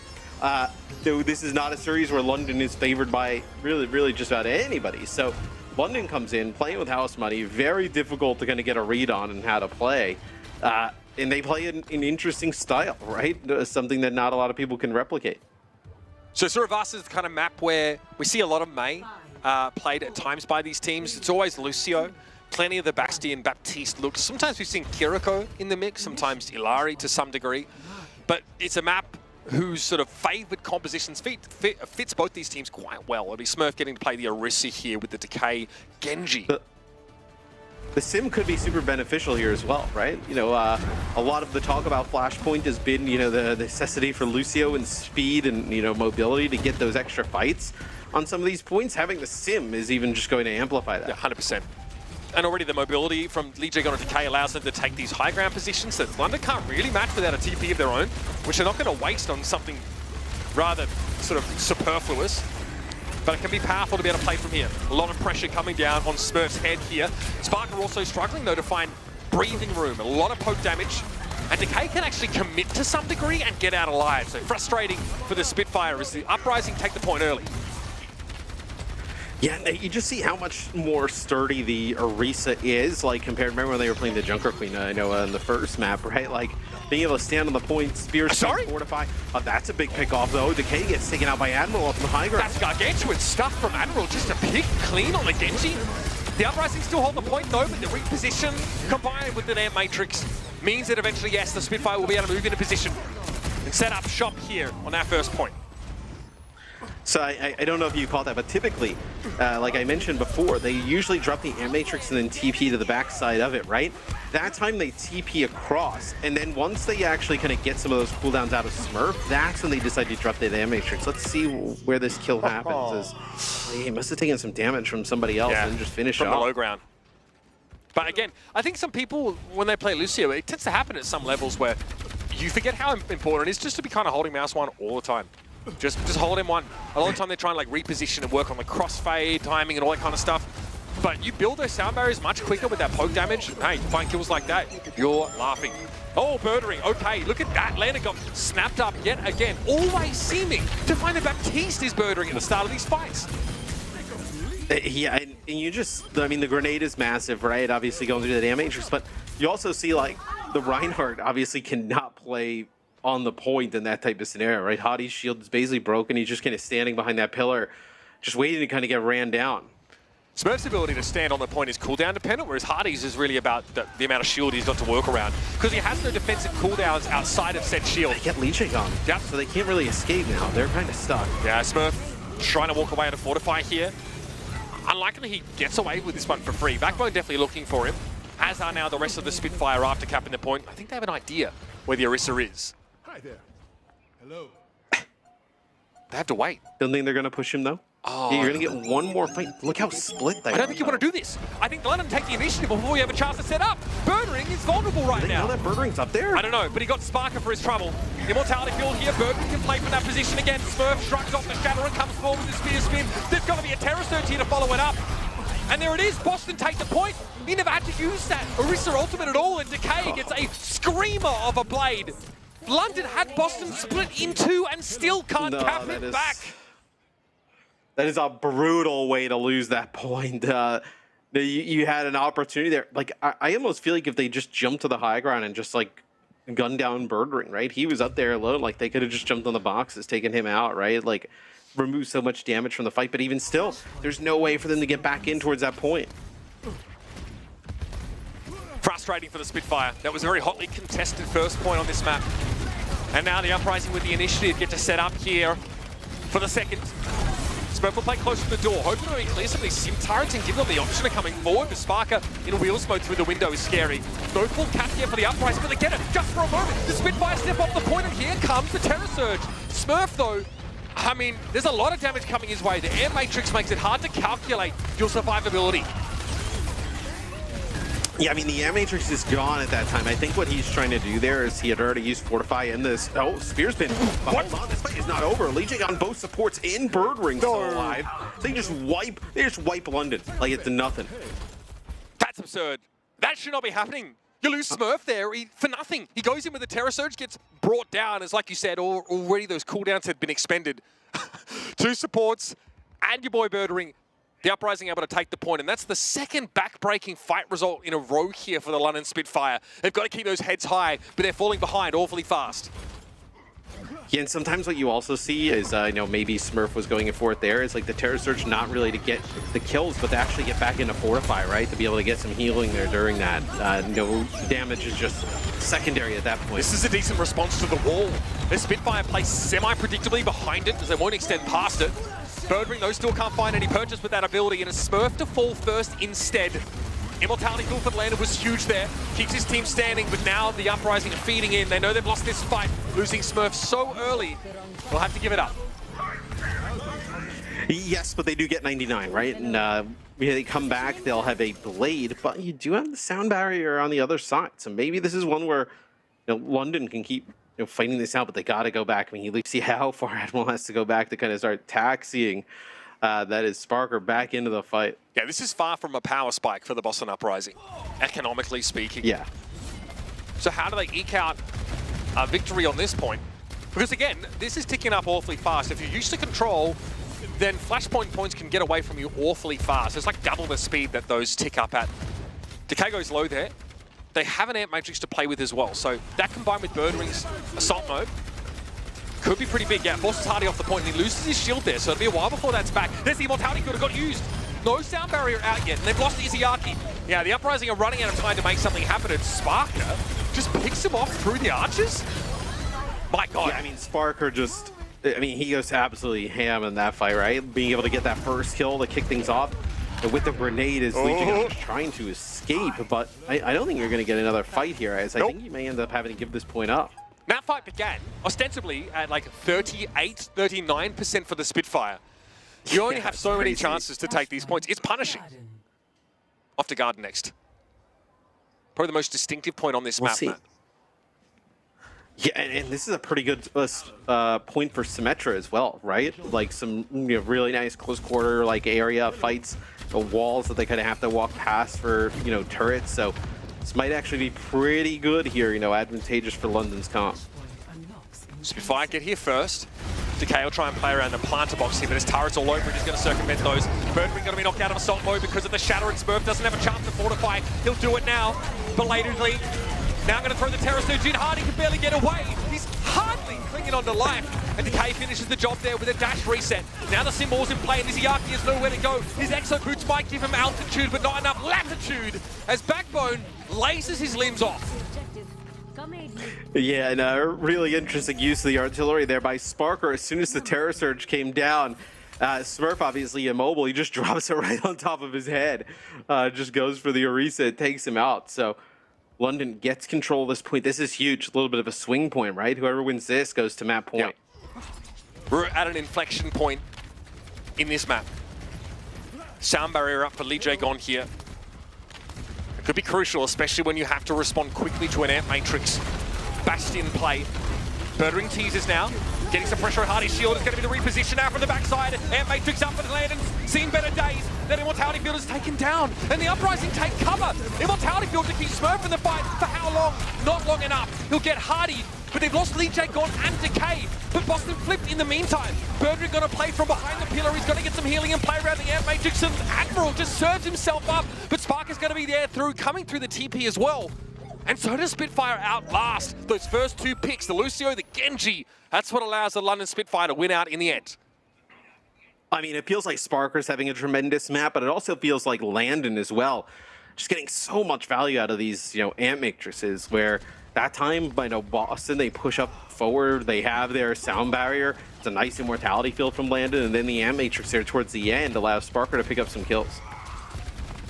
Important fight here. London looking to get ahead and go to flashpoint point, we'll call it. Okay, we have the wheels mode from Birdring already used here. Hardy going to be kept alive. The Sim Wall going to help as well. They're trying to stave. Oh, they can't get Smurf out of the picture. And Decay shuts down the beat. And 2 extra kills to his name. Talk about an outsized impact on the fight. The Decay Genji is nasty.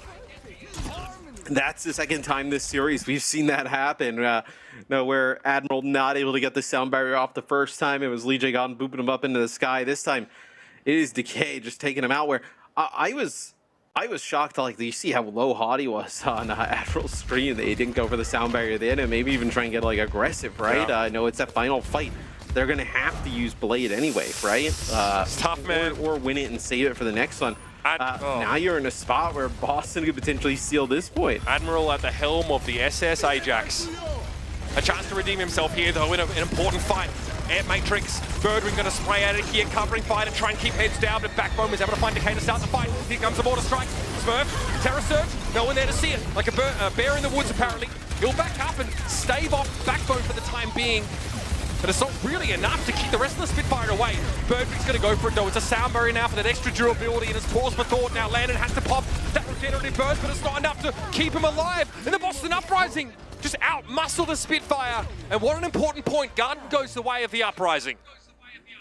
I mean, one team gets a use of their sound barrier, the other does not, right? That ends up being kind of what decides that point, where Admiral ends up getting taken out by Decay right as he's about to drop that beat that maybe would have kept the Spitfire in it. That time, it's a little bit of a messy start to the fight. Kills back and forth, but Lee Jae-gon gets the sound barrier off, gives some health over to Birdring, and he's able to just push on forward, get those kills, and put Boston on map point. What's the setup here for this next fight? Boston, play point. Don't have a lot to work around. The Shatter and the Sim Wall, that's just a very scary prospect to face. Here comes a wall. Hardy trying to send a Fire Strike. He already has that Shatter built up, though. But all of the Uprising playing pretty cannily around that corner. Mortar Strike comes in, forces an early Immortality Field. That may be critical.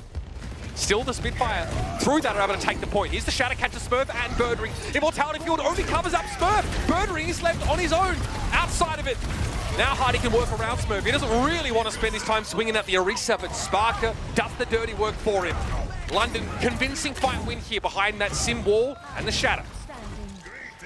Yeah, it's a nice Shatter from Hardy, connects with the Bastion in the Orisa, but the Immortality field does not cover Birdring, so they're able to get rid of him pretty fast. So, see, are you going to be able to get it? No, they're going to get back around probably the same time here. So one more fight. The one thing though is that London ends up using their beat there, Mitch, and then you're going to have Blade on the other side of things. So let's see if Decay can get really big value out of this. Last time, he had an incredible fight with that Blade. Dashes in, Blade gets brought out straight away. We're going to have the Uprising pushing past that Ant Matrix for the time being, but Decay can't get much done. He's going to be chased down. And he's fish food. Here's the teleport from the Spitfire. They still control the point, crucially. With Decay out of the picture now, and Smurf has to push forward. He's going to go for the Terror Surge now. Sparker can't make out the wood for the trees. Eventually, Backboner hard to get caught in the Maelstrom, though, and Smurf finds 3 in the fight. The Uprising, hang on. They have a chance to win the map here if they can stick the landing. I mean, the Orisa is just so disruptive, right? It feels like Smurf can always go forward, and he's never truly weak, right? Between Fortify and the Spear Spin, Sound barrier, tons of healing from, Izayaki, and then the Sound Barrier. I mean, feels like he's so difficult to dislodge from the point or just get out of your team, right? He just kind of gets right up in the mix. As it looks like the Spitfire are going to go from the outside here. Oh, they check on. He almost gets caught by the triple turret setup from Backbone, but instead is Backbone punished. Yeah, he doesn't care. He does not care. He takes down Admiral and Backbone, one after another, and then sends Sparker over the edge. It's a watery grave here for the London Spitfire, as they have barely one more chance to do this, and Smurf knows, wait a minute, there's 20% left, let's push up, let's stop them from touching at all. The TP gets used early, so the Spitfire are forced now to throw themselves into the meat grinder. Oh, Admiral, again! The SS Ajax, he's going down with the ship apparently. Hardy gets caught by Smurf again, and those Sparker found a nice little 3-piece there. It will be the Boston Uprising claiming victory on Suravasa, and what a frustrating outing for London. I mean, yeah, it's a brutal loss there for London, who, you look back, they had an opportunity to win every single point that Boston kind of ended up taking, right? Even that first point, London had a great opportunity to do so, but you don't really get any benefit of Sound Barrier the entire map. That is quite brutal there for the London Spitfire. I mean, you lost 2 of them, right? Both in very, very pivotal engagements. I mean, it's a 1,000-yard stare from Admiral right now, because what do you really do about that? Time after time, you're having agency taken out of your own hands by these disruptive displacement abilities. You have to jump in here to use your Sound Barrier. It's very hard to mitigate your vulnerability to those boops and knockups. But man, you've got to be hurting after that one. Yeah, I mean, here's the first one, right? They actually get the Sound Barrier off here, but they get booped back, and they're not able to get a touch on the point. Where, man, it feels like Boston they played great in the clutch, right? In those big moments where they needed to go huge. I mean, that's when Boston really came through. I thought, Birdring and the supports, specifically had a really good map, and then I think Smurf's Orisa the entire time he's been playing it in the series. Hello, darkness, been my really old impactful. friend. I mean, you know what it is? He'd actually does he even see where Decay is? I mean, because he actually gets hit once with the blade, and then it decides to But he's doing the right thing. He's POV. beating onto the stairs, right? He's beating onto a higher ground than he starts from. So it obviously makes it quicker to get that Sound Barrier off, but it was a matter of milliseconds there that Decay catches him with that blade swing. Punishing. You've got to shake it off. You've got to carry on here. The London Spitfire have a chance still to stay vital in this upper bracket, but we know the Uprising are not playing any games anymore. None outside of this one. Stick around for map 4 and potentially a decider, a pivotal one either way.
Oh, the Boston Uprising, a team of champions, a team who've hoisted trophies, many of them before, now on Operation Get Decay, a championship.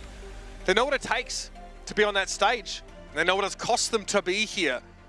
Decay leading the charge, hungry for glory. Glory like he's never touched before. And so far, he's reaching that hand out. What a showing from his Genji over the course of this series. Yeah, I mean, the Dragon Blade kills, not a ton here, but, you know, in a per 10, but the ones that he's gotten that we've actually gotten to see, you know, have been really impactful ones. You know, always feels like he's, you know, going after Admiral and getting him at the right time. Yeah, I think the Spitfire are having trouble keeping their supports alive when they need them. A lot of sound barriers getting interrupted here. Tougher Admiral, there are a lot of threats to that. Whether he's like in midair, just getting blown up by Bastion in assault mode, or Decay with a blade here shutting him down midway through. There are a lot of very hostile elements here to both, you know, Admiral and Landon. Wayward Bastion grenades also. This is just, he did the right thing. He 180'd to try and be on the stairs. Like, you cannot argue with what Admiral tried to do there. It's just Decay. He just wanted it more. No, I mean, and also, I mean, Admiral gets hit a little bit right before that, right? So targets him, you know, gets him in. But I will say, although for the mishaps and things that have gone sideways, London is still very much like in this, right? Like London actually played pretty well on that map outside of like a few, you know, small mistakes and opportunity to win it. Oh, man. Definitely not out of the question. The first point, the fight on the first point. Yeah. Where, you know, Smurf gets caught out of position because he ejects mid-fight and has to get taxied back into the fight by Lee Jae-gon. And Boston are coming from two different directions. I don't know how London end up sort of losing that fight. They try a sim TP play and get absolutely washed. That's definitely one to look at on the take, because sometimes this repositioning, you want to get aggressive, you want to start these fights, but if you lack information, sometimes you can put yourself into actually compromising positions or you know, situations where your win percentage can drop precipitously. So it's hard. I mean, not only for the team playing against the TP shenanigans, but also for the one trying to make it happen. I'll agree with you, Matt, though. Really competitive map. I mean, Surabasa could have gone to 5 points quite easily. Just a couple of clutch moments here. Sparker had a fantastic map on that Bastion and even featured in some of our highlight reel there. Well deserved. He was definitely a standout for the Spitfire there. I mean, look, I think London's playing good enough today to beat a lot of other teams in the play-in bracket, right? Absolutely. Just probably, you know, maybe not this Boston Uprising team who I know barely finishes outside of, I know, our upper echelon who automatically qualify to Toronto. I'd love to know what Backbone is singing here. Let's talk about it. Do you think it's the Spitfire song? Yes. Yep. We Spitfire. Yeah, I mean, it's pretty motivating. I feel it. If I was like a Spitfire player and I had that in the headset, that probably would help a little bit. But let's talk about it, because the loser of this match number 3 goes down to play the Washington Justice, a team that, although they had a good start, they really struggled against this this new phase of Defiant dominance. So that's really going to be a match well worth looking at.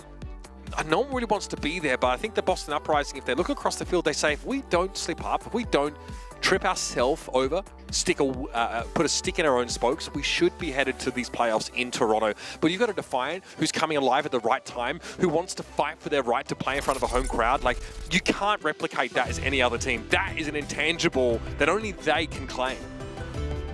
Don't sleep on the Titans as well. I know the Titans obviously have a tough game against the Defiant coming up, but still, I think an opportunity to make a little bit of a run in that lower bracket. Yeah, I think like seeing the Titans play the Defiant recently felt pretty unconvincing, but they're always a team that adapts and adjusts really quickly. That's something that Boston, actually now back on topic on this game, have done all through the year.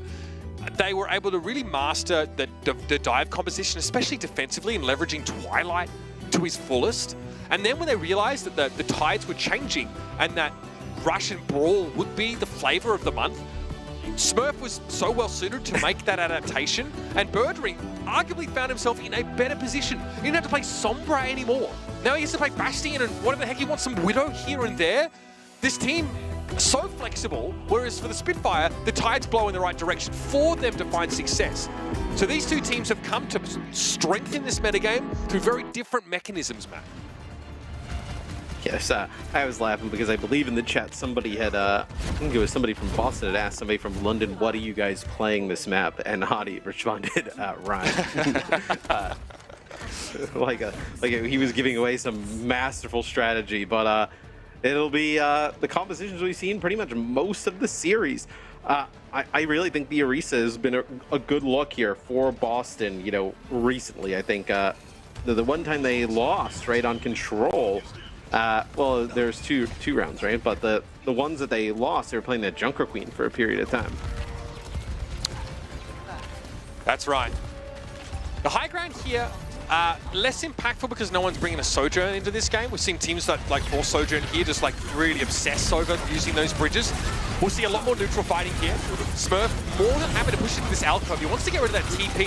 He's shooting past Hadi at the TP to try and make sure there's no route of escape for the Spitfire, but so far unsuccessful.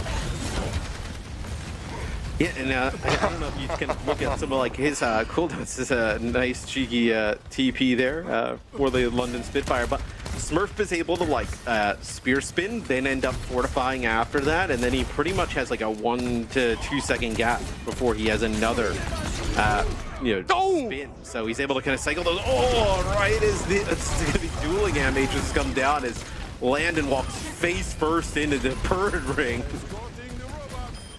Well, that smell is Swiss cheese. That's what the Spitfire resemble right now. That is 3 kills for Birdring in that fight, opening up with a grenade. Again, just catching Landon. Those things like magnetic.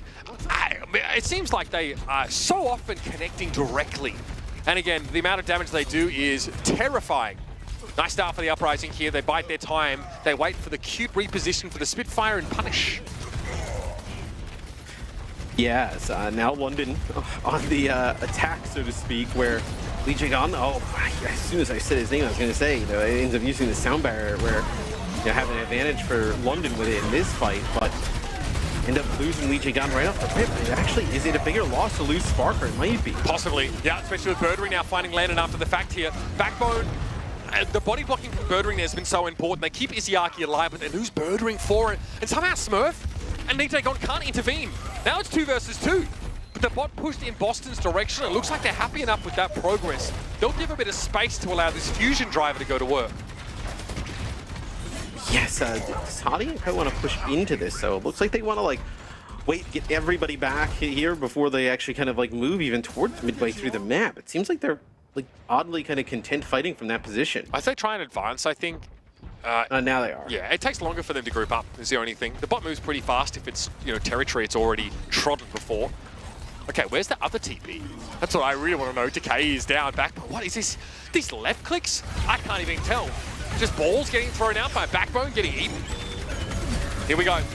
It's going to be an ultimate here from Spark, and now Spurf going to cop 1 and 2. Birdring also getting tickled by that Mortar Strike, forcing an Immortality field there. Now Izzyaki and Birdring are well and truly out of position. You don't want to be there at all.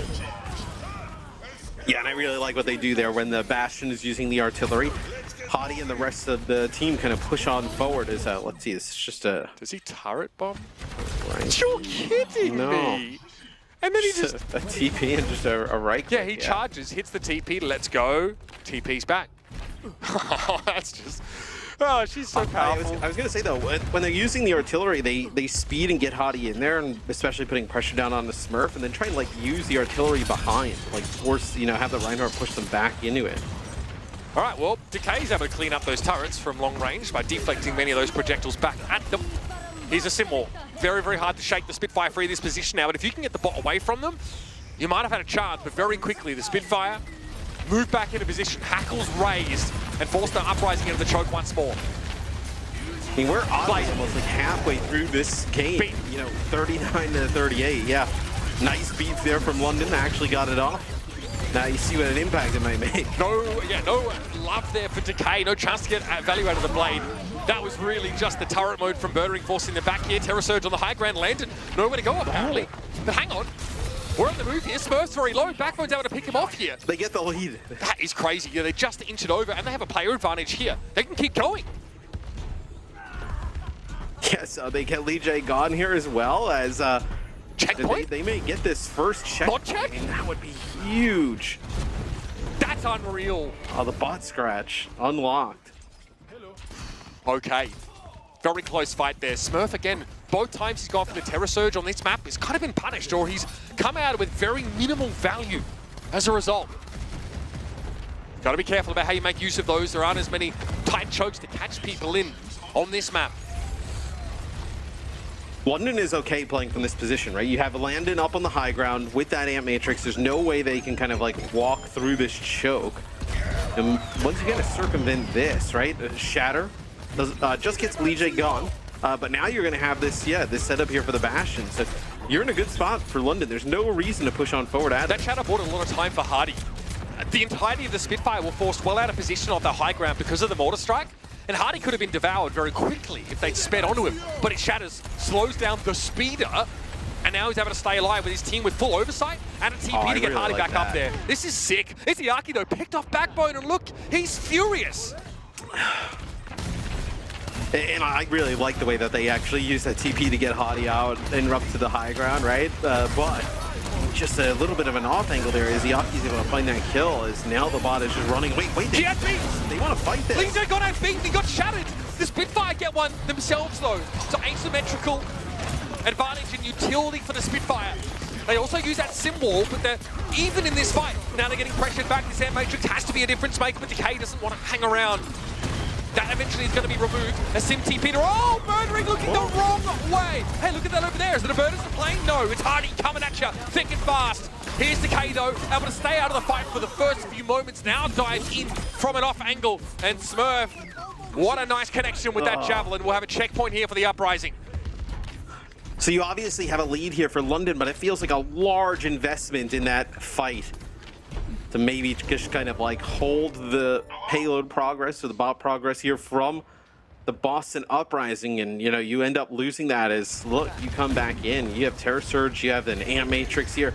Hardy's got that Shatter again, but Shatter filling is so useful. It's three! You get Immortality. Oh, he caught 3 with it, and they were outside of the Immortality field, Matt. They were too far back. Yeah. Just the edge of that catches. Murdering Izayaki at least. That is absolutely humongous stuff from Hardy. And it puts the Spitfire now back in a position to assail or to re-extend this lead as Jay Gon got staggered. Because you think you're in a great spot there because you can obviously put down some damage around the corner like Birdring and Smurf did. When they get shattered, you just drop that like Immortality field. You have a little bit of a corner to hide it behind. They have to run into you, Ray. You have a boop to knock them back. Displacement, like you're in a pretty decent spot there. So all things considering, and they just give it up. Back to the high ground for Hardy again. Pretty telegraphed move from the Spitfires. They've revealed their hand a little bit already. Immortality field does its job. Izayaki pleased with that result now as we see a TP to the left-hand side. Smurf quickly forced to send and deliver. Spear spin. Backbone gets caught by Birdring there. Not ideal. Decay also threatening the backline inside that window, and Birdring has found another one. Hardy falls under his scrutiny as well. The Bastion is having a massive impact. And the Uprising swing it back. The pendulum now heading in favor of the Uprising crew. And one fight puts them in the lead. As Hardy just gets bullied into a corner there by Smurf. The back spawn. So, oh yeah, you have back spawn. Well, your back spawn's for your Lucio and your other support, and you also have the TP. So not the worst case scenario. Decay does have an advantage with this blade with no beat on the other. This is it. This is the tipping point. Sim wall thrown up here. That is dangerous. The Spitfire have it all. It's an embarrassment of riches, and they leverage it perfectly. Even holding onto a beat for the next fight, which could be critical against Decay's blade he's been sitting on. Yeah, I mean, at that point, right, for London, you invest everything, you win that fight. You feel like now, what, the next fight? No, they just leave. They got him, they got him. Okay, no, what? Sorry? That was Hardyfield? Was he above it with his exo boots? That might have been a critical mistake for Izayaki. He might have jumped up around the corner and gotten like hit by it or taken some collateral damage. That could be the series. They're gonna give up progress out of this. This lets London back in. The map 5 now well and truly on the table. Hardy gonna back up. Another shatter here. Will be map ending. He's forced to play around the corner. This should be pretty clear what he's got in his hand right now. The Shadow's gonna be tough. The fortified Orisa is gonna be, oh, the TP! Saving Private Hardy. He gets out of dodge and now can drop back onto the bot. 10 seconds left in the round. The Uprising have to win this fight and the next to end the series here. Hardy still holding on to the shadow, and he gets it! It's 3 players! Yes, the Immortality Field comes in time, and Birdring will be knocked out of it. It's going to be a sound barrier. It had to be there for Lee Jae-gon, and the plate for Decay could be a difference maker. He got Hardy, spark it down, and that'll be enough. Boston has to be flawless though from here on out, and Landon gets one on the exit. Yeah, so, I mean, you're going to have the bot going the complete opposite direction now. You gave up, a decent amount of progress there as well. As Lee Jae-gon's going to go back, have to escort at least 1 player. Oh, it's both supports. That's quite brutal here. No opportunity to like, get off of they this have to move the bot as well. You probably just have to play it a little bit of a 50-50. If London know this, they should go for it. Yes. If they know this, they should go now. Right, yeah, absolutely. They don't. Okay, they're going to go for it anyway. Here's Smurf. Going to be javelin spin. Attempted a Terror Surge now as the Mortar Strike comes in. Birdring finds one to trade, but Boston have lost their tank. Spark is down. Decay dives in, able to find a huge pick, but gives up his life for it. A 3 versus 3, but Hardy's out of position. Here come the Uprising. They can still go at this now. There's only 2 players left for the London Spitfire, and it has to be these 2. There's not enough time for the respawns, but Hardy's so low. Admiral's the only healer that can keep him alive. And Lee Jae-gon's going around behind the barrel. He got it behind the barrier. And here comes the bot. There's no one here for the London Spitfire. Landon can't touch it all. Disruptor shot thrown in. And the Uprising say you can rebuild your legacy from the lower bracket, lads. We're heading on. That is a brutal way to lose there for the London Spitfire. I'm also just not convinced. Like, I think these are the 2 best teams we probably have in the play-in. I mean, I don't think somebody's going to play Boston as close as this. Boston is a very good team, as London with some leads on flashpoints, some leads, even at times in Midtown, and then here on push, they give them away. Boston comes up huge. And let's not forget, they were, 20 meters behind in their own half of the map. Yes. When overtime came on. So they win a very close fight and then have only 3 players to push the bot. Now, London I guess they don't figure out that the backline is staggered to some degree or is coming off like a long respawn. They eventually figure it out, but they go just a second too late because Smurf buys enough time by throwing down that Terror Surge in the middle of them. Yeah. Buys enough time for the rest of the Uprising to come in. Decay just makes a beeline for the backline. Yeah, I mean, the Terror Surge puts down some damage. It also allows the Artillery Strike to get some extra value there as well. An easy spot for the Immortality Field to come in for a brief moment in time too. Boston clutched up in a huge way. Yeah, absolutely sick series. Let's talk player of the match here. A multitude of candidates for this Uprising team, but it's your boy Birdring. He was there at the very beginning. He hoisted that Season 1 trophy. And here, he's holding M1 for the boys. Yeah, I mean, his Bastion play was really strong. I know they obviously needed it to be. Because there's so much pressure coming in from the London Spitfire with all these like flanks and different things with the teleporters. But Birdring, was huge throughout it, specifically on the last map. I mean, look at this. Through that Ant Matrix, I believe he gets like 3 kills in this here fight as well. Yeah, and multiple fights went down the same way. It's a very powerful combo right now. The Baptiste and the Bastion, with that grenade being as strong as it is, you can see the cute tech you can sort of do with it here. Some of these mortar strikes as well, the timing was very, very good from Birdring. And alongside Decay, I mean, you have a dynamic duo. You might not have the Symmetra to make these, these pivots, these attempts at outmaneuvering, but you get it done the old-fashioned way. And over the course of this whole match here, it's 12 final blows per 10 on the Bastion. An absolute filthy output. Yeah, I mean, the hero damage as well, right? Bastion currently in the meta, just able to do so much inside of Wheels mode. It's really just like inside of Wheels mode and then with the grenade, right? Those are the 2 things that he is doing tons of damage with at the moment. And you see it's like lots of burst damage, obviously with the Ant Matrix involved, even to a higher degree. But in those windows, I mean, the Bastion is so lethal. And this set, no pun intended, I assume, but this sets up quite a matchup in the lower bracket, of course, with the loser of this series taking on the Washington Justice. My, let's have our desk break it down and talk about the implications of this critical upper bracket match after this. 해보셨어? 뒤에 돈다 이거? 앞에 계속 갈면서 하면 좋아. 갈면서 하면 좋아. 라인 루즈 포커싱해. 루즈. 야 오는 것만 잡아 이거. 루시 봐. 키리코. 나 불사 있어. 나 뒤에 나가줄게 파티. Those were the winning moments for the Boston Uprising. What a fantastic match. And with that, Boston put themselves in a very good position to be able to punch their ticket to Toronto. They will be facing off against the winner of our next match, which we will, of course, discuss in just a little bit. But first things first, let's break down all the action we just got to see. Boston and London, it is a 3-1 scoreline. I said it's going to be an easy one. It was not an easy one. This was really, really well played by both sides. Back and forth, all the way. I mean, we really thought that London Spitfire were maybe gonna, get away with it here. The great Reinhardt play here on Oasis, and I mean, it looked really close for the Boston Uprising. Playing a bit of a Junker Queen here on University, didn't really work out too hot here. But on Midtown, I mean, DK's Genji really came through. Bit of a stylistic difference between both of those teams, and it was funny to see both kind of styles, like Jake pointed out, with the symmetrical teleporters from London Spitfire at times, but also Boston Uprising going for a more dive-heavy approach. So really enjoyable series from that standpoint. I mean, ultimately, these teams, Boston decides to take London in a rush mirror, right? These are both rush comps, both running a lot of the same heroes, 3 of the same heroes. The question is, do you prefer the Orisa and the Genji? Do you prefer the Ryan and the Sim?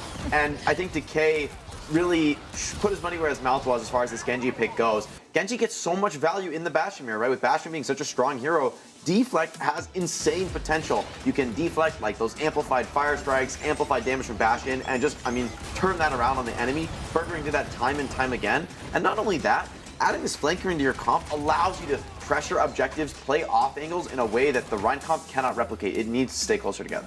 Yeah, it was a fantastic match. A lot of great highlights to choose from, and we only got to see a few of those. But Johnny, you actually caught some gold medal Olympic levels of dive for us that you want to break down. Yeah, well, pretty much what Jake just said about the Genji. I mean, the Genji was the stylistic difference between both of these teams, I feel like. Obviously, the Orisa as well. But, I mean, this is really Boston Uprising playing to his strengths. Decay and Lee Jae-gon being in the backline of the London Spitfire. It just caused so much trouble for both Admiral, and at times we saw the sound barrier. Admiral wasn't able to drop it. But also Landon, like getting booped around. You have a Genji on top of you, the immortality field getting forced out. Like Lee Jae-gon was an absolute menace in this series. So yeah, a lot of decay on the Genji, the kill feed. But Lee Jae-gon was so impactful in this one. Yes, he did get picked quite a few times early on here on Flashpoint. Lee Jae-gon did get picked.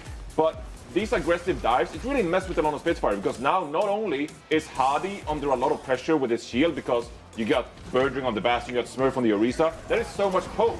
So Hadi can't really stand up to it with all that shield damage coming through. But you also have Lee Jae-gon, Decay in the backline.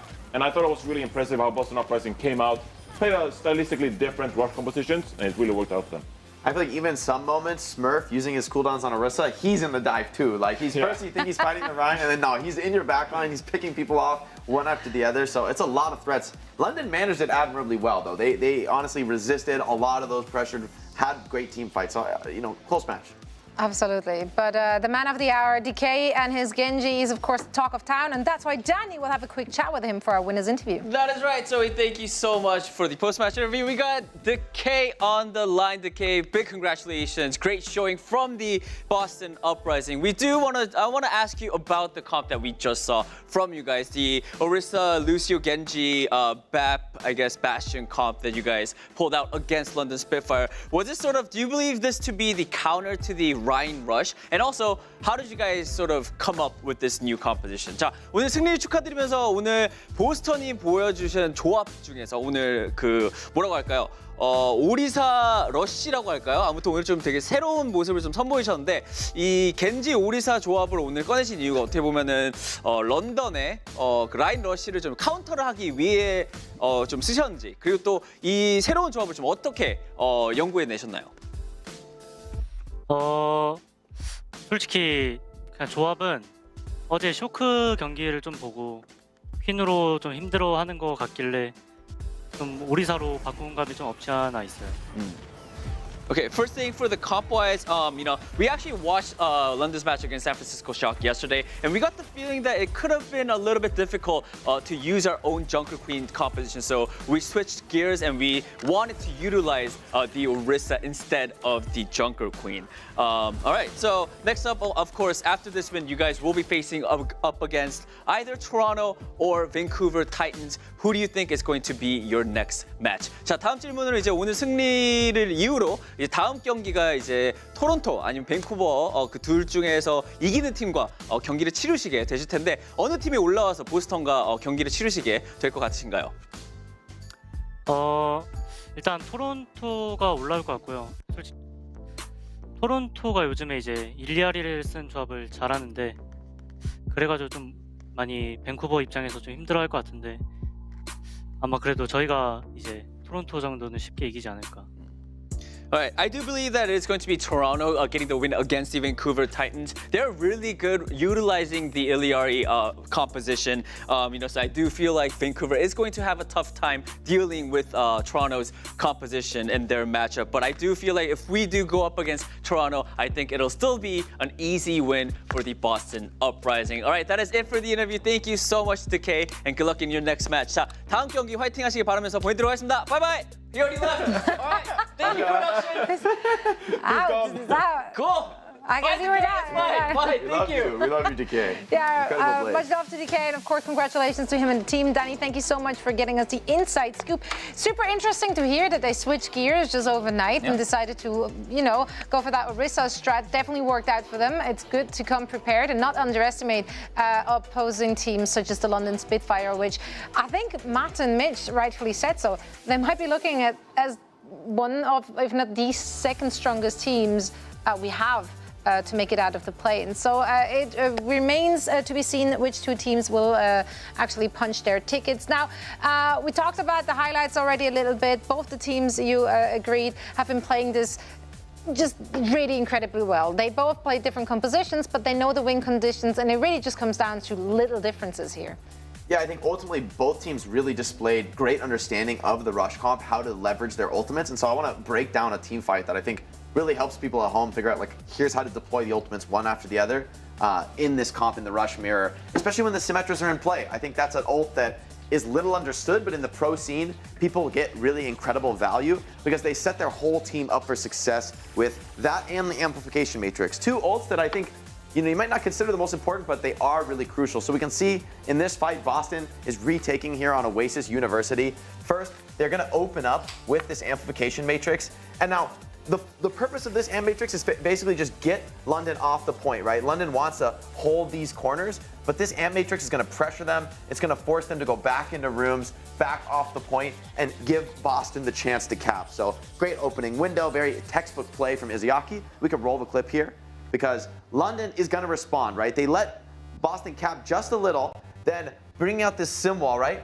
No Bastion on the side of Boston Uprising means unlikely that this sim wall is ever going to break from damage. And so London's buying themselves all this space on the point that now they can come back out, they can hold the contest, trading the ults 1 for 1. This is how you want to play the highest level, right? You don't want to overextend pop too many ults, so trading 1 for 1. But of course, more tricks in the bag of Boston Uprising. We can roll the clip. They delay, and then come in with this beautiful counter sim wall. Now, just as London is running out, Boston, they buy themselves one more time, like this beautiful control of point. The sim wall from London is timing out, and that's going to allow Smurf here. You can see he's already ulting. He swings all the way out onto the point, presses ult right here, and he's going to get right into this grouped up backline that's all trying to play around the sim walls here. So again, the ult's just setting up the team for success, and we can roll the clip from here as giant, enormous 5-man Queen ult absolutely forces Admiral to beat, and Decay, this is the perfect moment, right? You've forced everything out. There's nothing left defensively on the London Spitfire. This is all this hard work and preparation on the Boston side has come in to set Decay up. And so, I mean, this should be a perfect blade, right? So we can roll the clip and see what happens. Turns out, no matter how well you set it up, Hottie's still got some more tricks in the bag ready for you. Boston is able to beat and fight this out, but I just thought this was a great example of how the ult cycle goes in the rush comp, and also how these little micro plays like Hottie finding that pin, it changes the game even when Boston should have the advantage. I mean, it's just incredible, and to be able to break it down for us normal people. To understand the intricacies which you often miss in those big team fights. So thank you so much, Jake. Both those teams would have deserved the W, but it is Boston Uprising moving on in the upper bracket, and you can cheer them on or any other team with in-game skins as well. We got the support bundles on sale right now. I mean, just look at that Zenyatta Eliari and Mercy skin. Like they're all keepers and takers and whatnot. We will of course see those in-game in our ranked games, quick games. Do you have any of those equipped? Mystery heroes. Yeah. Of course. I like to have like the... I set you up to lie and you just didn't buy it. That's okay. Hero combos, you gotta rock like the New York Zen skin for Jonah. Tracer. Yeah. I've got the Happy Ash personally, the Happy Widow. I actually have the original LA Valiant green and yellow Genji for agility. That's a great one. It's a classic. Yeah, it's a classic. I'll recognize you on the service if I won't ever meet you. And I bought like all of the red and yellow Florida Man skins. Of course. Because you had to. Because you actually had to. The Cassidy one is legendary. It actually is. Anyway, that and more we will discuss after the break. We'll be right back, and then we're going to talk about the Battle for Canada 3.0, 2.0, 3.0, I think we agreed on. So all of that after the break. Don't go anywhere.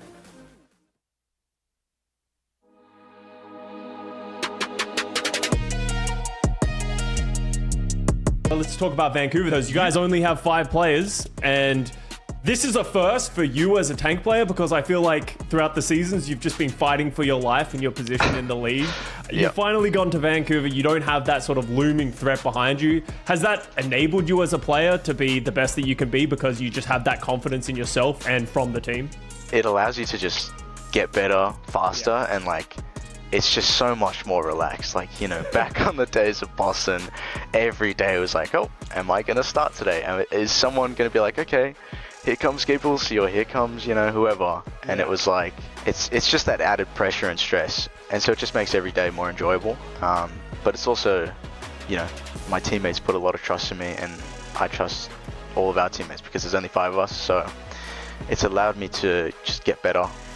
Regardless of if I int or feed or whatever, like that's part of it. I think I've made massive strides on like the Winston or whatever, which I'm pretty proud of. And I think at this point I'm pretty comfortable to play any tank. Well, let's talk about your #1 fans then, because your mum and your dad are both very vocal on Twitter and just all over the place with their support of you. How much does that mean to you? As I've been through the same thing. I had that support from my family. Like, how much does it mean to you, and how much has that helped you really sort of endure what you've been through? It's been crazy since pretty much day one, because day one I gave my dad an Australian Contenders team contract. Yeah. He's like, oh, what is this? You're playing games and now you've handed me a contract that's 30 pages. But no, I think, my mum and dad have been supportive ever since I started playing, and it's been great. When I first started, they said, get Bs, keep doing your schoolwork and you'll be fine. Like, we don't care what you do, but we'll support you. And I think when they really got to see it was like the LAN events, like the World Cup and like, Contenders in Melbourne. And they got to see the scale and like, it's actually real, it's a proper thing. And they saw that I was pretty committed to it. And so it means a lot having them support me. Has either your mum or dad played Overwatch? Have they plugged in their mouse and keyboard, and are they any good? They were saying for years, like since the very start, it can't be that hard, I'll give it a try. I sat them down actually this off season, so the last off season, and I gave them a go in the training range. And it's funny because I got these good photos of them leaning up and super focused and zoomed into the screen. Dad was okay. He could shoot the little training bots, but it was very slow. It was one thing at a time. It was aim and then move, and then aim and move. Mum got instantly dizzy. Yeah. I think it's one of those things where it's just a bit of a motion sickness. Yeah. But I think they got to appreciate after that it was a bit trickier. All right, Punky, we gotta try something out here. We're gonna do a best of 3 rock paper scissors, and here's what the odds are. Here's what you're fighting for, because everyone's gonna choose you, so I need to get some vindication back. Whoever wins this goes down as the best Overwatch League Australian player to ever play. Rock paper scissors. All right, ready? Yep. rock, paper, scissors. All right. Ready? Rock, paper, scissors. Oh, there we go. 1 up. Oh, let's go. Come on. Oh, my legacy is getting fixed as we speak. Okay, one more for me. Best out of 3. Yeah, best out of 3. You ready? Oh, rock, paper, scissors. Yes! Get in. Come on, Punk. Okay, how much can I convince you to throw it? Come on, I need this. You know, you've had a great career at this point. Mate, you're still going on the desk. You're living in America. You got a big fancy house now. I need this. This is my title. I'm not going to give it to you, but you know, Okay, here we go. I won't be too upset with it. Ready? Rock, paper, scissors. Yes! Yes! I've done it. I'm back, baby. I custed the greatest Australian Overwatch League player to ever touch it. You know, Punk. It's sad. You know, how does it feel to relinquish the reins? Someone just needs to throw up the one of you fat fingering transfer to. Why do you gotta throw stones, mate? Why do you gotta throw stones? Why you gotta do that? Come on, hey, don't make me put the record of 2020 Boston on the screen. You know? Hey, I came in halfway. I got my win and I was out. All right, Punk, it's been an absolute pleasure. Thank you for sitting down and talking with me. I appreciate you. Have any final words for the fans? Cheer me on. I'm still kicking. Still getting better, and it means a lot for all your support. And yeah, go Titans. Go Titans. Go Titans. Go Titans. They got our third best Aussie in the league fired up for sure. Okay, love you, mate. Yeah, I mean, you can't help but to love Punk. Yeah. And Costa's there also, I guess. Whoa! Whoa! It comes out. It comes out. Costa's just so tall. It's so easy. It's so easy to fire shots at him. This is I not a cannot hot help take. it. Costa is the better Overwatch League player of them. Costa won a stage. I He mean, won stage 4 in 2018. yeah, but Accomplishments diminish in value over time. Look. I know Punk still plays. I know Punk is playing coming up, but facts are facts. Costa is historically the better Australian player. and now we also know he's the better rock paper scissors player, so he got everything going for him, I guess. The giant mansion. However, wow, yeah, I Didn't didn't invite me know. to a party. Exactly. Come on. Well, the thing is, he ain't playing today. Punk is though, and Punk still got a shot at actually hoisting a trophy at the very end of the season, together with this squad. They have been on the up. This has been a very impressive team. I think they exceeded most people's expectation heading into the 2023 season. But the same thing can be said about the Toronto Defiant. They peaked at the right time. They really started to come together at the beginning of the season. We praised this squad for, you know, their cohesion, for the friendship they're bringing. But now, this meta has been suiting them like nothing ever before. So they've been looking good, very good. And that made those Preds maybe a little harder for some than for others. That said, Toronto Defiant, I'm still buying into those scrimbucks. I think they've just received so much praise from people who know better than me, and I trust those people. I'm trusting those other teams who are predding Toronto to maybe even make it all the way. So I went with Toronto Defiant 3-1, but my heart is rooting for the Vancouver Titans. 3-2. No, 3-1. That's us. 3-2. 3-1. Yeah, right. Just like I said. 3-2. 3-2 definitely. I went with 3-1 for Toronto Defiant. I like what I saw yesterday against Washington Justice, and I think 3 DPS is better than 2 DPS. And of course, I think Sir Majed is a great DPS player. All right. So yeah, I went with Toronto. For me, I had to go Toronto Defiant. They're the clear favorite here, and I also think it's going to really hurt other teams now that Toronto's like the last team left playing this unique Iliari style. Toronto seems like the only team executing on this level, and moreover, it's so much harder to prep for them now because as another team, you don't get to play against anybody who does what Toronto does. Yeah, I went with the Toronto Defiant as well. Look, they just have to be the favorites. They won the last 2 matches. They're one of the best teams when it comes to this Iliari composition. Vancouver Titans, I really do think that they can excel with Sugar Free on the Genji and Heesang on the Sojourn. I think they can be such an effective team. But Toronto Defiant, they have to be the favorites going into it. Absolutely. But, you know, sometimes being the underdog ain't the worst position to be in. They just very recently faced off against each other. Toronto Defiant came out on top. But maybe this time around, Vancouver Titans can make something work for them. I mean, after all, they are sporting the 2nd best Australian player we have in the league. So that's something. And I know they have at least one of our casters with a slight bias towards that Australian player. It's not that right, slight. It's just mask off at this point. It's just mask off, mate. Where? Yeah, go tight. It's coming home, baby. You know, Scotty's lucky they only showed one of his Transcendence fat fingers and not the other one on Horizon Lunar Colony defense, because that was a bloody perler as well, just quietly. But we casted all of those as well. We did. Tell you what, I feel like every time that Custa did something stupid, we were casting, and I was like, man. Yeah, no. What the hell is that? He would walk through. They used to walk through the cast room on the way to the stage. And Scott would come through and be like, "Oh, Scott, you want to use your ult now and get it out of the way, mate? Just fat finger it before the game starts, or what?" So, yeah, we definitely didn't let him off easy here. But look, I think Punk's such a great story. Just quickly capping that off in how he's really pushed himself to develop. But what's even more important is how he's been given the keys and the trust, I think, to actually show the merits, the fruit of his hard work. They're going up against the Toronto Defiant, who've come alive because, I mean, they might have more to play for than anybody else in these play-ins, man. They are hungry as they come. Yeah, I mean, you got, you know, the finals is in your home city, right? It's put on by your team. You got to be there. I mean, come on now, that's just ridiculous. Yeah, and not just at the bloody meet and greet by the cream puffs. No, they got to be playing real games. Yeah, they can't be. Yeah. But I kind of like Danny's point. It was a little bit of a meme, but also actually kind of true that, like, yeah, you know, they have 3 DP. Like, Sir Majet is doing, like, DPS level damage, like, playing the Alari in all the games that we've seen from them. That it's just difficult to play against a team like that. But how do you, exactly, how do you account for this? Because obviously we know Ilari's very effective at short to medium range and her healing, and the turret's very powerful. It changes the win condition because your opponents have to push into that fortified position and get rid of the turret so they can actually be on, you know, a positive footing in terms of overall output. And then there's just the raw damage that can come from nowhere. So Majed really has been clicking some serious heads and making it hard to stand up against this Toronto Defiant squad in a head-to-head. Customs playing when Johnny was in the World Cup.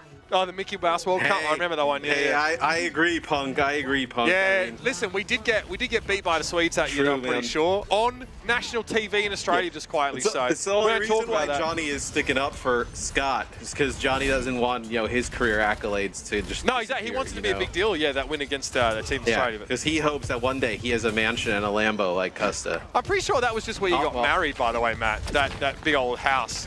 I don't know. That wasn't it. Well, it was fancy. That's what Spectre going to start off on the right foot, though. Crimso's already out of the picture here, and you have no look in. If you are Vancouver, right now it's about trying to reset on your side of the map without getting staggered.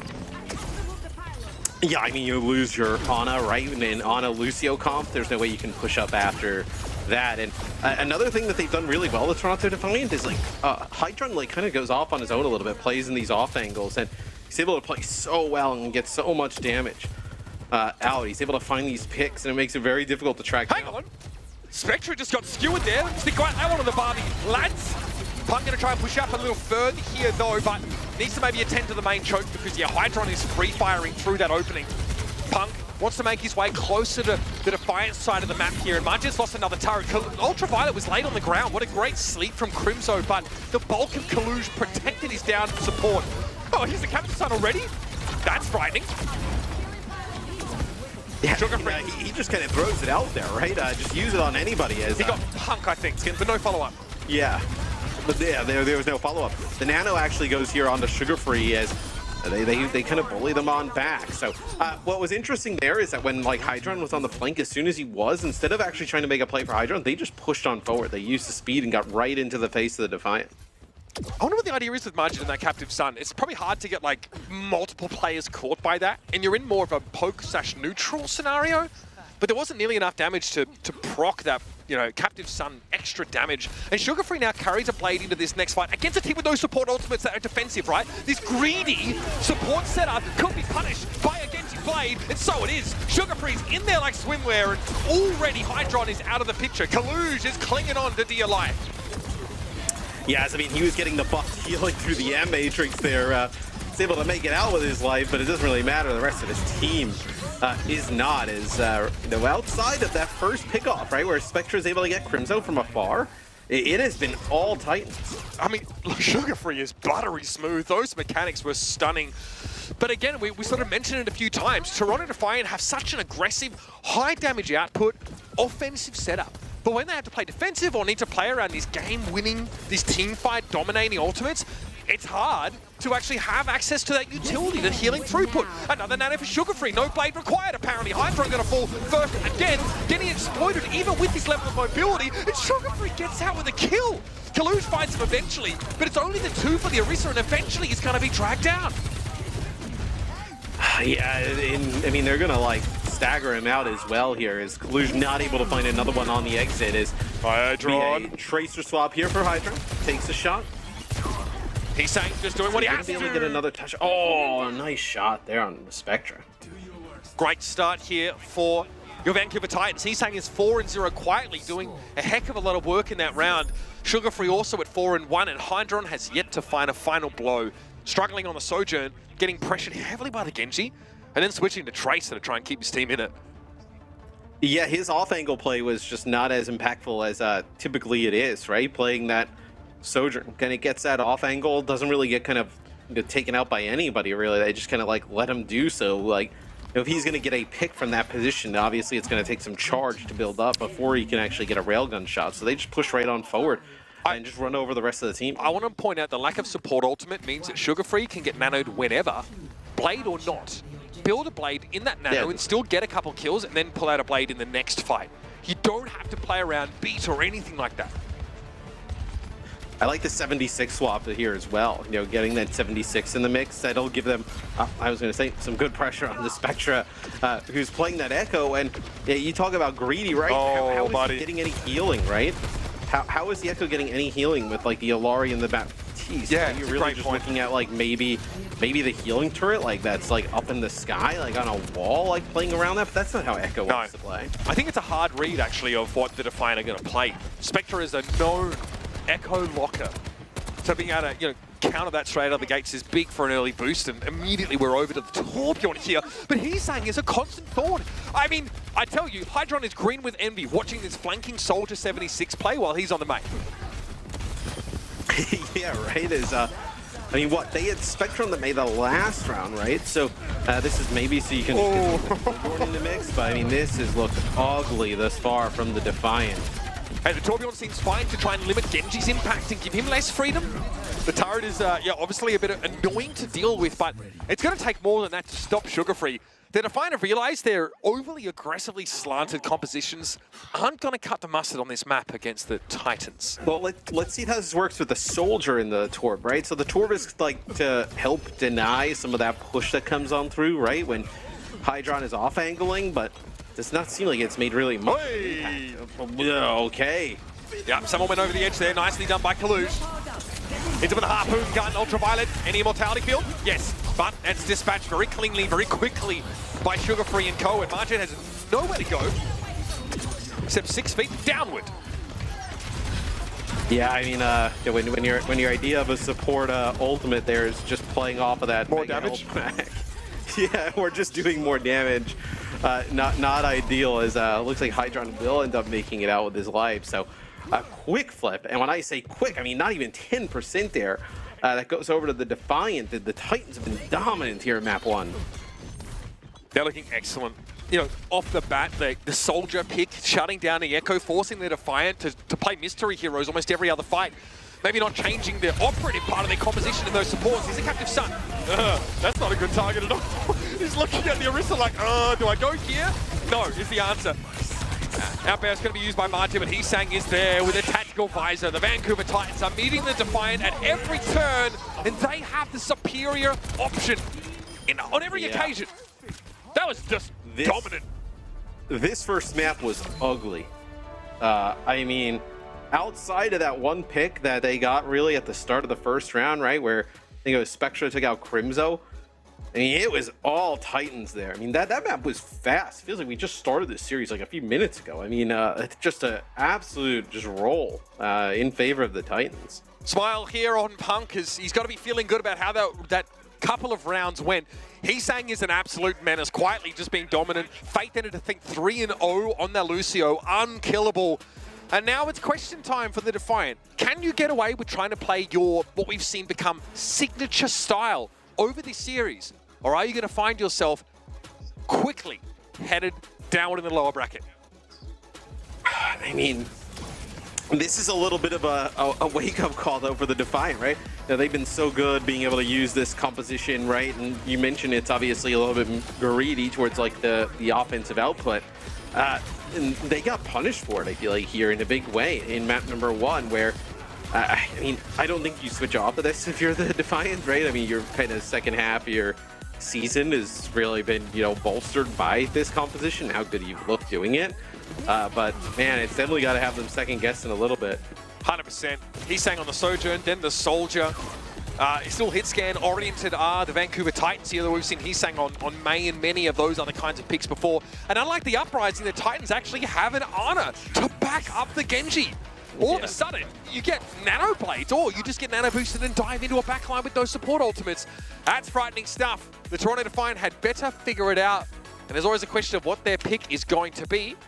Drumroll, please. It will be Numbani to set Spectra up to have high impact on the Echo, Matt. Yeah, and then you'll go and also set up on the high ground with the Ilari. So pretty good map for that kind of composition.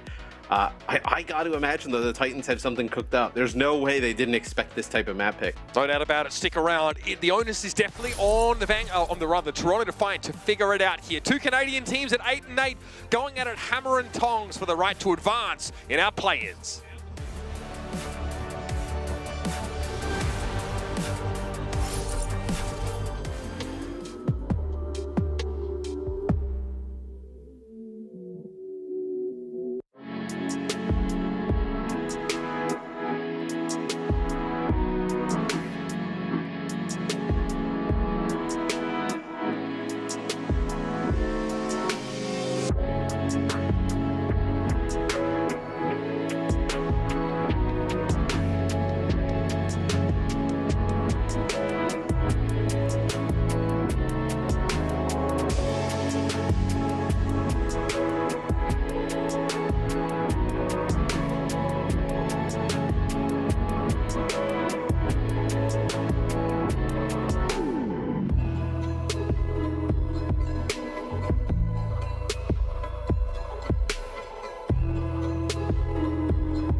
One of my favorite parts of that Vancouver hype video is that there's literal scrim footage in there. You can see the workshop mod up the top left that has everyone's sort of stat line. So that's how deep you go for some of these clips here. But the Vancouver Titans are in good shape after the first map. You remarked, Matthew, that it felt like the map had just begun only as it ended. The Vancouver Titans were dominant. Yeah, I mean, that was a fast round there in favor of the Titans. And your boy Punk played pretty well. I know he's a fellow Australian, as we know. As you see is Arisa here from what? Nothing. Carry on. What are you laughing at? Nothing. It's all good, mate. Oh. Yeah, no, that's really low. They were not able to punish his Arisa at all. Yeah, he played really well. We were on board with him actually at the start of that round, and he has to be very careful around just the raw poke damage that the Defiant have. And there's also the risk of getting caught out by Spectre on the Mei on that first round. So he's like being very careful. His rotations are pretty precise. I want to point out, this is one of the few teams that are really still playing a lot of Ana. Crimzo is an incredible Ana player. In his hands, she really looks like she doesn't care about what the metagame is. That's, as I pointed out, sort of sets up Sugar Free to a greater degree as well. I think this team are just playing what they really feel like they're good at. Heesang gets to play this hit scan, now really gets to have those hero moments. Feels like it suits him really well also. I'm super curious what they decide to play here on Nimbani. I think that Toronto Defiant will play like pretty similar stuff. Yeah. Maybe they play like an Echo 76 or something along those lines, right? But I'm curious in terms of what do the Titans play on this map? Yeah, I mean, it's a great question. I think we should probably expect to still see like that Arisa high ground play. You can still play the Ana, I think, to quite comfortably, right? You can have a soldier of your own and try and play on the opposite bank, and you can have the Genji. So I don't necessarily think you have to change things too much here. Yeah, this is the exact composition I expected Vancouver to come out on. No changes, really. Your composition is pretty map agnostic, frankly. Kalush Sigma, though, I mean, that could be big. Ugh. His Sigma is something else, man. I mean, they're on offense. There's still a lot of time for them to, make some changes. The Titans, they'll play pretty much the exact same stuff they played there on that first map on Control. I think some opportunity for the Defiant to make some changes, and maybe it's just actually Spectrum. Maybe you actually do play the Sigma. Yep. I mean, Kalush he said, I've mentioned this a few times, he said he generally thinks he's the best Sigma player in the world. And has looked very, very good on maps where Sigma has been strong, which is actually not many of them, on average in terms of the pool. So bringing it in here, and yeah, Spectre Echo, otherwise it's just those two with different picks. The core of the composition for the Defiant is the same. And I think a big thing that we'll see here is like, Hydron going on these like flanks and off angles, right? But how do they keep Spectre alive? You see he's actually just kind of playing around that Ilari turret that's set up there on that off angle. Oh, that's gonna be one you wish you had back. That is a freebie. Heesang overwhelmed Hydron in a pinch. Kalush trying to keep this Orisa at bay, but Punk gets caught on the wrong side of that kinetic grasp. Can't be healed up at all. Beautiful stuff for the Defiant. They definitely have a plan for this map. Well, I also just think that, Heesang I think he saw or thought that he saw Hydron over where Spectre was, and maybe he did, but then he just was not aware that the 76 was going to rotate down by, that lower tunnel by that health pack and just gets taken out right away. And once you lose your 76, that's a lot of your damage coming out. Yeah, you ate the Helix Rocket, and I think Punk was searching for a way to even up the odds by pushing past Kalush, which is what you have to do when you can, right? Oris is pretty adept at doing so. Just hit that Fortify and ignore the Sigma for a time. It doesn't pay off there, though, as he uses the kinetic grasp to eat up the Ana healing. It's pretty good. Oh, okay, there's Martin. Headshot on Sugar Free. Now the win conditions are lining up for the Toronto Defiant. Yeah, this is not a great start here for the Titans. You lose Heesang early on. Sir Majed gets in the feed here. And now, this is just allowing Hydron and crew to just get to work there. The Amp Matrix used during that fight, but you're going to have everything for this next one and high ground. These are definitely the kind of maps that this play style of the Defiant can come to the fore. Spectre gets to abuse the Echo, and Kalush is just going to be very, very hard to shift and so strong in the poke game, where Heesang has to be careful of flanking at all. If he gets 2v1'd in a pinch, he'll blow up. Even 1 versus 1, if he eats a Helix Rocket, it's all over. How do you get them off this high ground, though? You have nothing that can access it, really, outside of, the Genji is... So So aggressive from Margin. He is up in their face, and Kalusi's going to push up as well. Nano on the Genji, but so far those legs of Hydron have kept him out of harm's reach. Sugar Free gets no value for that Ana ultimate. Yeah, I mean, I guess you push them back, but after getting that first pick, you were going to do that anyway, right? I think I love a zoning Nano boost. Them, very nice. Yeah, they've denied them some high ground now, which I think is beneficial. Yeah, can they make use of it themselves, though, to the same degree? That's dubious. See constant pressure here on that high ground. Here's a Gravitic Flux coming out. Tac Visor now, mostly being eaten up by Punk, but he can't take it all. Who's in the Flux? Maybe just the Orisa. It's hard to say. A sound barrier came down from Fate, though, in the meantime. Hydron is biding his time. He's a little low. Sugar Free's aware of this now as those rail shots coming over his shoulder from the Illari. They catch Hydron out. That is a pretty common theme in Defiant games. Yeah, I mean, Hydron, he's sitting there in the corner. It looked like maybe a little Call of Duty search and destroy strat there, just kind of like ratting it out. Camping. Home's camping. Yeah. Just kind of camping there. It's like, maybe if I sit here, they'll forget about me. They did not, as they just kind of ran him down with the rest of the team. So the Titans actually, I mean, getting some holds here is huge, right? Because they just gave up checkpoint A instantly. So any type of time they dwindle off the clock here at this stage of the map is huge. Absolutely, Matt. And Crimso built another nano boost there. I think that's like 2 in the space of 3 fights, if I'm not mistaken. And that probably has a lot to do with the safe position that Crimso can play from against this comp. There's poke damage coming his way, sure. But he's a long way away from the Defiant with a pretty small hitbox and just dishes out tons of healing, building ult after ult. He's already a quarter of the way to his next one. Yeah, they don't have anything for this fight, though. So this one will be the real test, right? How do they get through this fight? He's so good. He's so good. That's huge. Oh, God. That's beautiful. Okay, here's a duplication. We have another soldier in play as Spectra going to copy Heesang. Heesang gets rid of the healing turret, though. Now Spectra's looking for a place to have impact. Maybe just plugging Punk with bullet after bullet. Yep, going to force the Orisa out of line of sight. Tac Visor built, but he's only got 1 second of it. Better make it worthwhile. And it will fizzle, but Sugar Free is already taken down here. The Titans have a Tac Visor of their own, though. Heesang looking for a way to find value here, and Marget's back in the fight with the Captain Sun already, but Kalush is down. Captain Sun connects, but again, it's only onto Punk, and Fate has got another one. He's found Hydron in this fight. That is nuts. So much value from this Lucio player, and Fate does it again. Ultraviolet is down. This guy needs his flowers. Quiet achiever, but at moments like this, he comes alive. Yeah, he's doing a little bit of like a Lee J. God impersonation here, right? Just getting so aggressive, you know, with the speed off on his own, being able to pick off some kills. And this is going to have Spectre now go over to the Tracer, so you're not going to play this Echo. Maybe this put a little bit more pressure on the Crimso. But now it's been like 2 minutes. Fight. You're in a great spot. I can't believe they won that fight. Here for the Titans. Yes, now they have a power spike with their support ultimates. After they were facing down some pretty scary ults themselves. Fate has a beat here. He does take note of Marget's location. He's attempting to flank, but the Titans are too canny for this one. It's another nano build up by Crimson, but Marget's found 2 in this fight already. The nuisance of the Illari really starting to take its toll now, and Sugar Free can't connect with a target during this blade.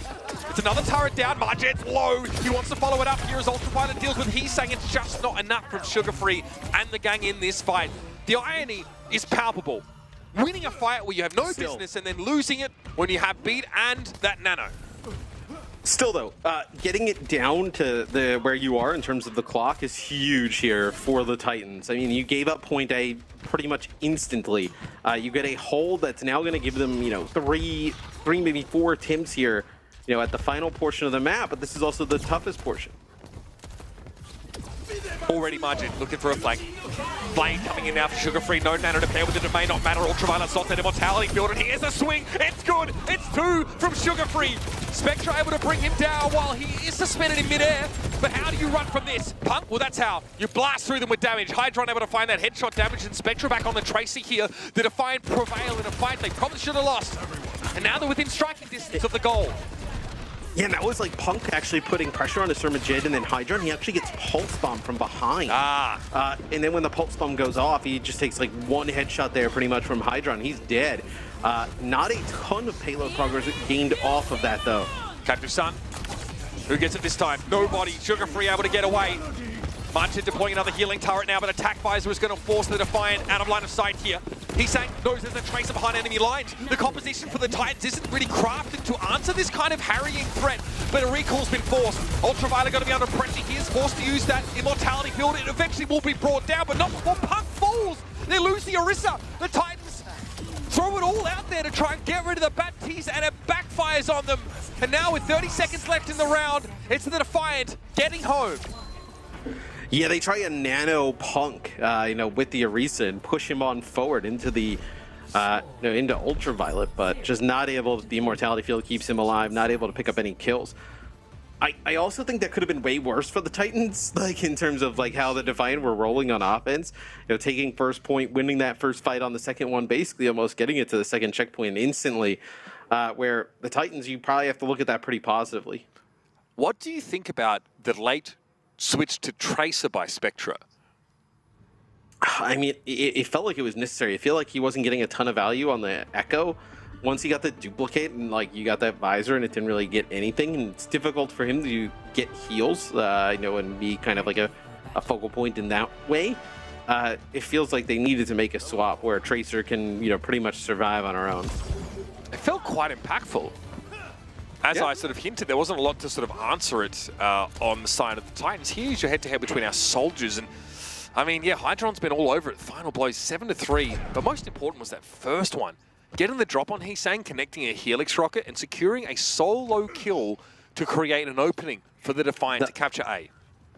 The first one sets them up to take that first checkpoint and then win that second fight, right? Having some ultimates go in on it. So sets them up in a pretty good spot. Let's see what the Titans decide to run. Do they play D.Va here? This could be quite interesting.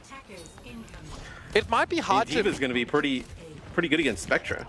It might be hard to just play the Orisa up front because you have no option but to go main and get pummeled from the high ground, or try and take the top left high ground into a Sigma, which seems like a great way to take a lot of poke damage. So now Punk has some flexibility. Start low here, then transition high. Eats an accretion. Faith is extremely low right now. The poke damage is taking its toll. Turret set up on the high ground here too. Where is Punk? Okay, playing in main still largely being ignored, but Heesang gets his revenge on Hydron. What a pick! Now can he transition to the high ground? That's the question. Faith starts the capture on the point here, Matt. Yeah, and Kalush drops low, so they don't have the tank up there on the high ground. So it just looks like everybody plays so separate. It looks like you have Punk still behind now. He's trying to life steal. Supports. Crimzo gets in the mix. Oh, Crimzo with the double biotic grenade on both supports, but a nice immortality field. Yeah, how do you follow up on it? Punk, okay, gets rid of the turret, out of mech form, and Marjet's gone down. Eventually, the Titans are able to lean into a crumbling Toronto Defiant defensive hold here. Ultraviolet with limited options now, but try and hop, skip, jump away. Hydron and Kalush, though, are a problem. Sugar Free doesn't have a way to get rid of this Sigma. He's getting healed at least. Got a bio there. It's just him, though. Yeah, I mean, there's not like a great health pack, right? To be able to try and get him in. I think that had to be a play there that Kalush had to make. There's no way you could allow just Crimzo to just stand in the middle of the map. 2v3. This is crazy. 2v3. That's filthy. Sugar Free gets the nano, and a big biotic grenade connection by Crimzo allows him and Sugar Free to get the job done. Punk switching off the Doomfist here. No messing, but able to get back to the point at the end of that fight. That was stunning. And because they don't have the support ult, you can just use that nano just however you would like, right? They give it over to Sugar Free. He rotates off of the point. Crimzo and some teammates come back, and they're able to get on the point, finish the cap, and Sugar Free goes crazy. All right, Spectra here obviously still on the Echo. Hydron seething after losing out the 1 versus 1 against his opposite number in the previous fight. Looking for a way to redeem himself. Playing around that turret, the healing turret, so pretty self-sufficient for now. We have a dupe of a D.Va. Head of the back line, maybe? No, the micro rockets here. Scuffing the paint of Punk's mech. The Spectra wants to create some spacing here for the defenders. Yeah, it gives him a little bit more room around the corner, isn't like a super high value target, right? As don't get the full benefits of the HP pool. Allows Hydron to get set up in this position. Look at this. Is he going to be able to shoot through the Matrix here on this? Your damage fall off is so high from this position, but if you can connect with the target for long enough, you might be able to have some impact. Punk knocked out of the mech by the tack. But Faith's But sound he can go barrier back did in a the lot of spawn and work. Swap if he wants. I swear I've they seen actually this. get Punk as he was going back in. Yeah. I've seen this before. Hydron playing from that position. But even with Tac Visor, yeah, you don't have to aim, but your damage fall off is quite considerable at that range, and you don't have enough time to get into the fight itself. I love the flank behind the attacker spawn, but the Titans push past and out of Hydron's effective range. That's kind of what they've been doing consistently when he's been going on these flanks, is just pushing out of his range, just getting, you know, into the backline with relative ease, right? As Spectre now goes over to Tracer, so yet again, that Echo not paying off. Yeah. Still like the Tracer here. There's nothing that really shuts her down. Gotta be careful, I guess, of the Soldier catching a Helix rocket at the wrong time. Speaking of which, T-Sang gets a Nanovite here. This is scary. He's on the other side of the Sigma as well. He can't be shut down. Here he goes into the back line, a good Helix connection, and now, after the Tac Visor, he still has the damage output. Margin is absolutely nowhere to go, and T-Sang knows it. Dude, T-Sang has been sick so far today. What did I say, Matt? Starts with a B, ends with Breakout Player of the Year. So, did you say he was the breakout player of the year? I mean, I said that a couple of weeks ago when you laughed, but you know, I was getting excited. I don't remember that. I'm excited about this team. I'm excited to see T-Sang also come out from under Prophet's shadow a little bit, I think, and get to show us this kind of stuff. It's beautiful to see. And hey, 3:43 to play. There's a lot to work with here for the Titans as they approach this last phase of the map. Pulse, no connection. Self-destruct sneakily useful here as well towards the end of the map. It's not like an ult that typically gets tons of values. It looks like there's a connection there. Oh. What the Sun is. He got him. Get one. Yeah, he procced the debuff on Crimso there. That's how he was able to snipe him. I think he probably would have killed him anyway at that level of health, but there might be enough here. What are Vancouver working with? Yeah, milling around the cart just a little bit now as they lack their main healer, but they have a sound barrier. So if there's an opening, you can commit here. I don't think there will be one. Yeah, no, I don't think we'll get one here. It's going to be a DMAC as Punk's going to look for the closest ledge. Sweet release. Yeah. Yup. Gonna get a little bit of a reset, but now the Titans, right? Do you get aggressive behind sound barrier? Like, you can kind of... What? Oh, they actually catch T-Sang out here. This guy's aim is so cracked. I don't think they expect them to just obviously push straight out the high ground, but do you consider using sound barrier in a more aggressive manner? Like, they don't really have... I mean, what? Kaluge could get a big flux. You have to use it in flux, I think. Yeah. At least that's probably what the Titans, like, alt use protocols dictate against this comp. Oh, Ultraviolet, that's a long-range bio-nade that he got caught by. For some very early immortality kills, Matt. That could be big. Here it is. Sound barrier get used aggressively, like you suggested. And it protects the Titans from Spectra's Pulse Bomb. What a clean fight win for Vancouver. Yeah, they get aggressive behind it. They also end up using sugar-free blade during that. The nano visor, this sets them up for, this sets them up for the nano visor at the end. So really nice complement of ults here to potentially set a really good time.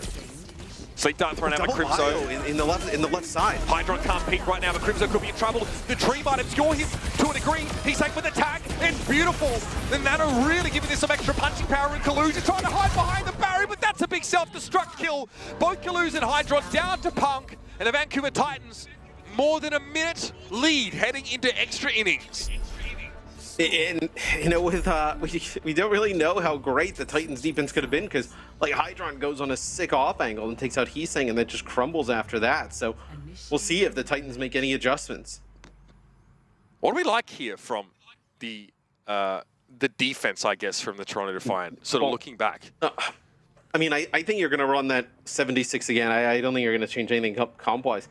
I'm interested. Do you think they run the Echo at the start? Do you think they just start with Tracer? It's hard They've for been Tracer, falling man. back on the Tracer. I mean, attacking this map with Tracer is so hard. I don't think they do it.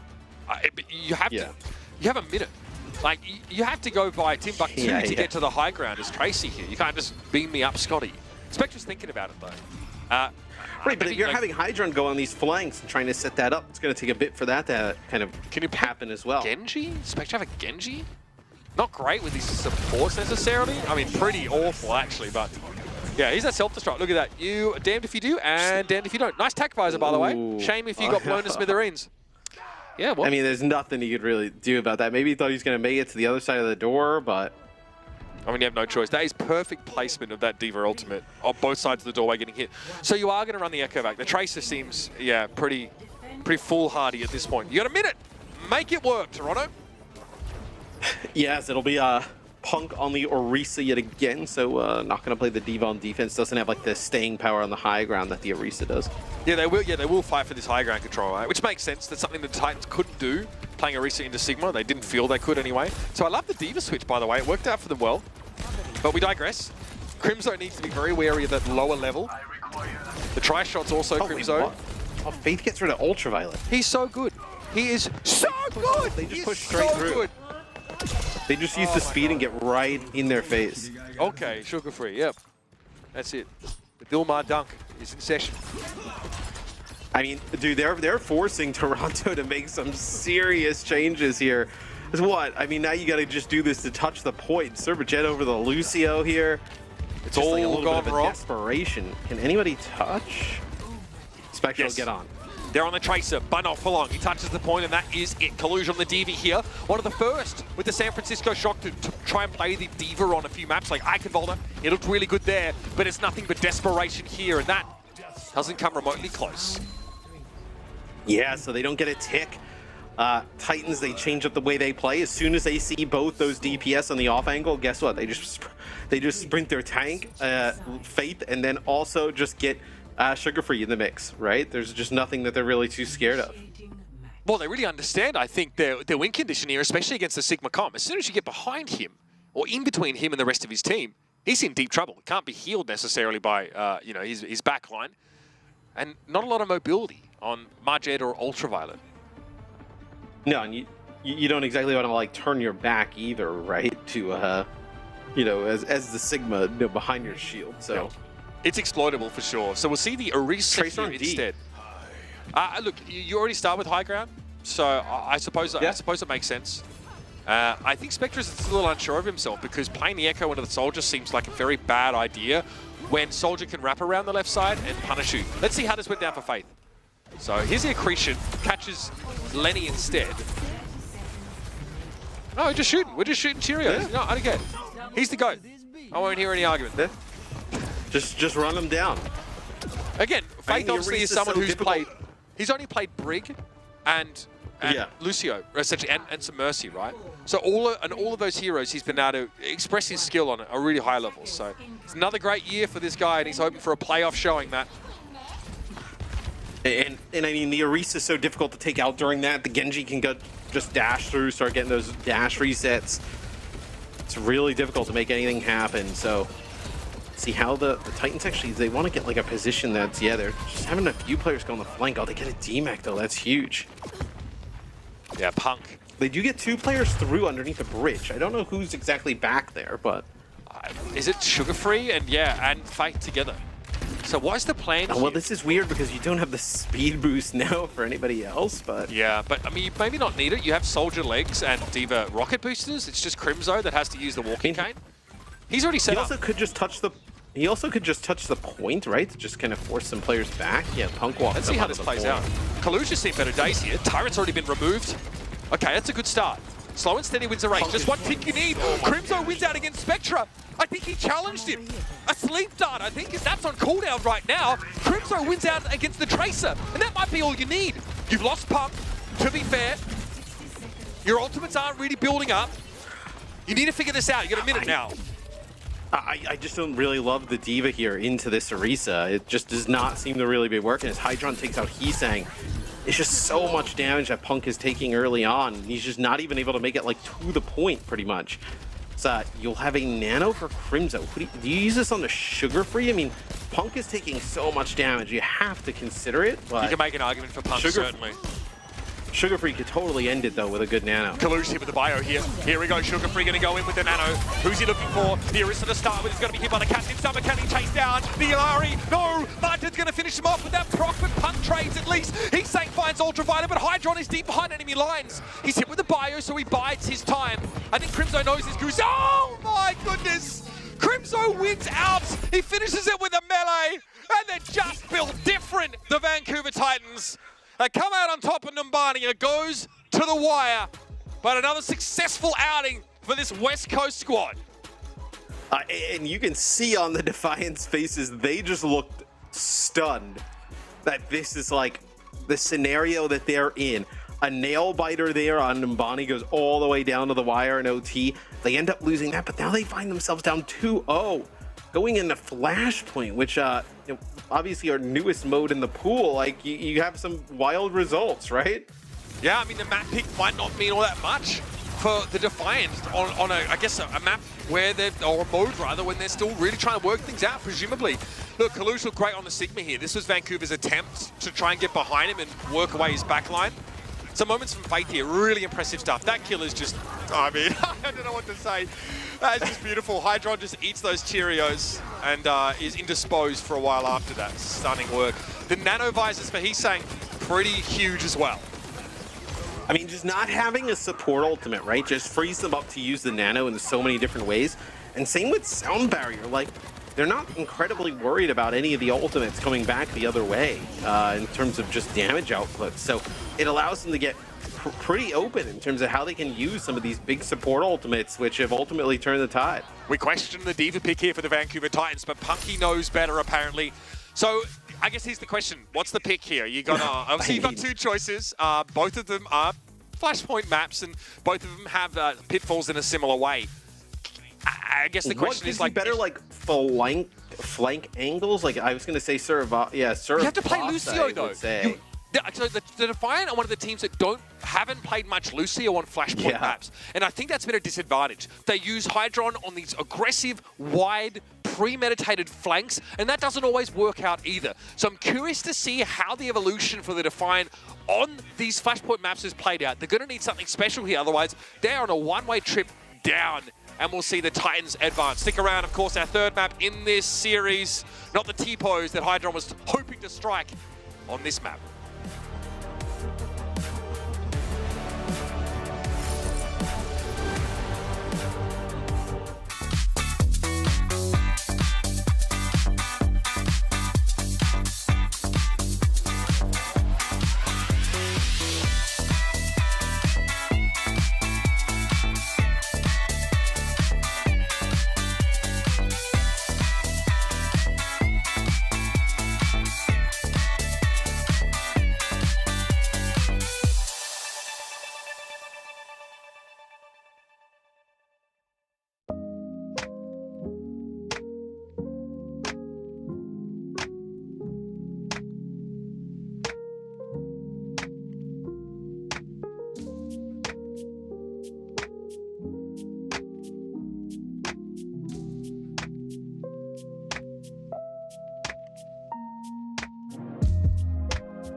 bitch, gotta let out the beast. Revolutionary, gotta let out the streets. Locked in a cage, I'ma let out the.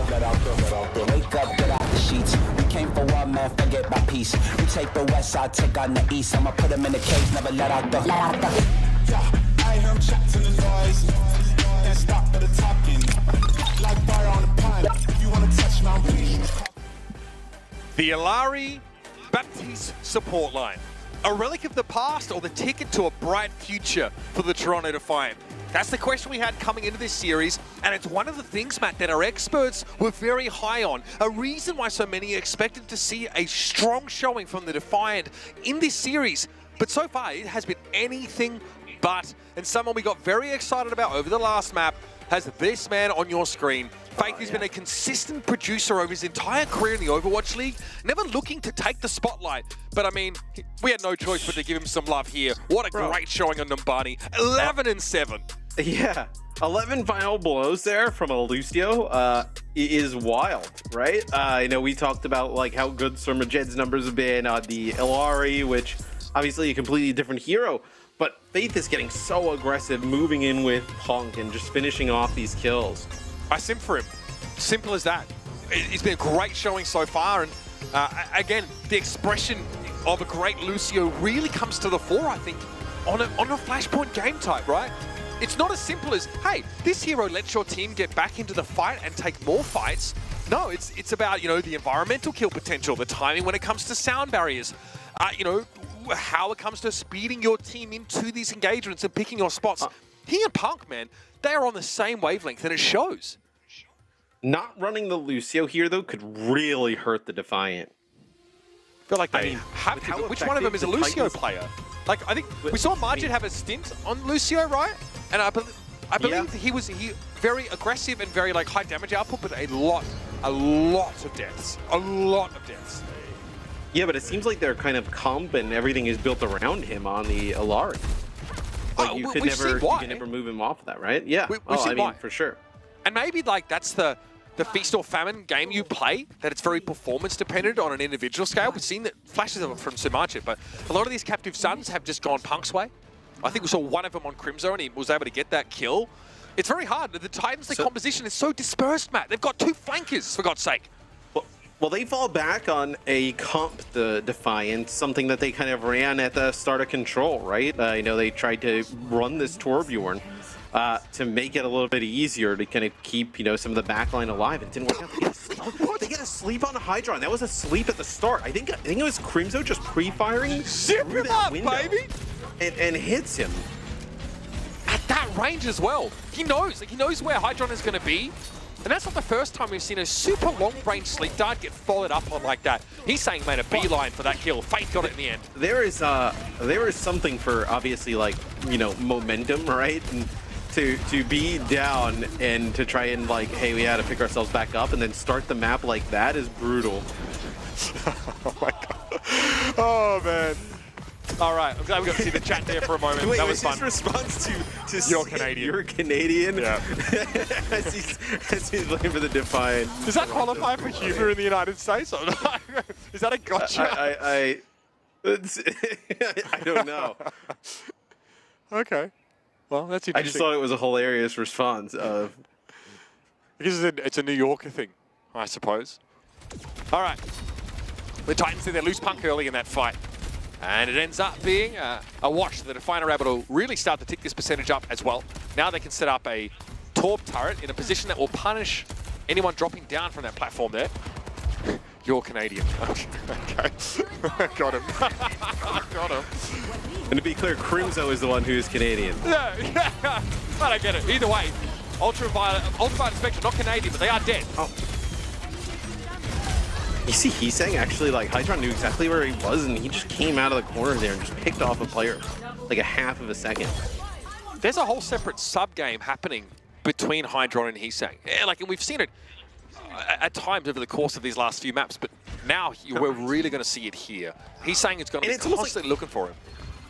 Is it enough if Heesang just, like, annoys him, right? Just doesn't allow Hydron to just go on these like free flanks and just do like tons of damage to the front line. I feel like it almost is. Yes, because you have a Torb that's supposed to be anti-flank to some degree, So you're already using like a hero pick to try and answer that, right?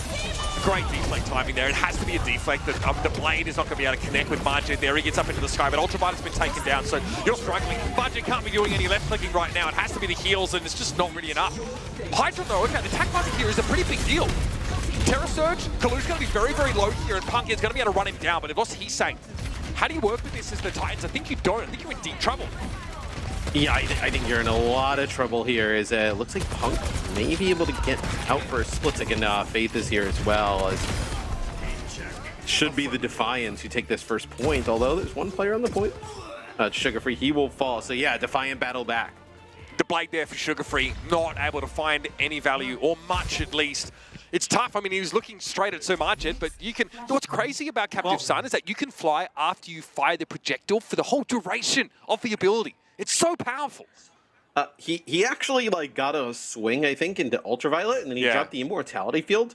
And then I think he heard the Captive Sun go off, and I think he turned and went from a jet. I almost feel like he should have just kept going. I think he would have got the kill on Ultraviolet. He deflected because he was on the wrong side of the amp matrix from the rest of the Defiant, but he couldn't bait out an early Captive Sun, I think. Great Bionade, another big one from Crimzo.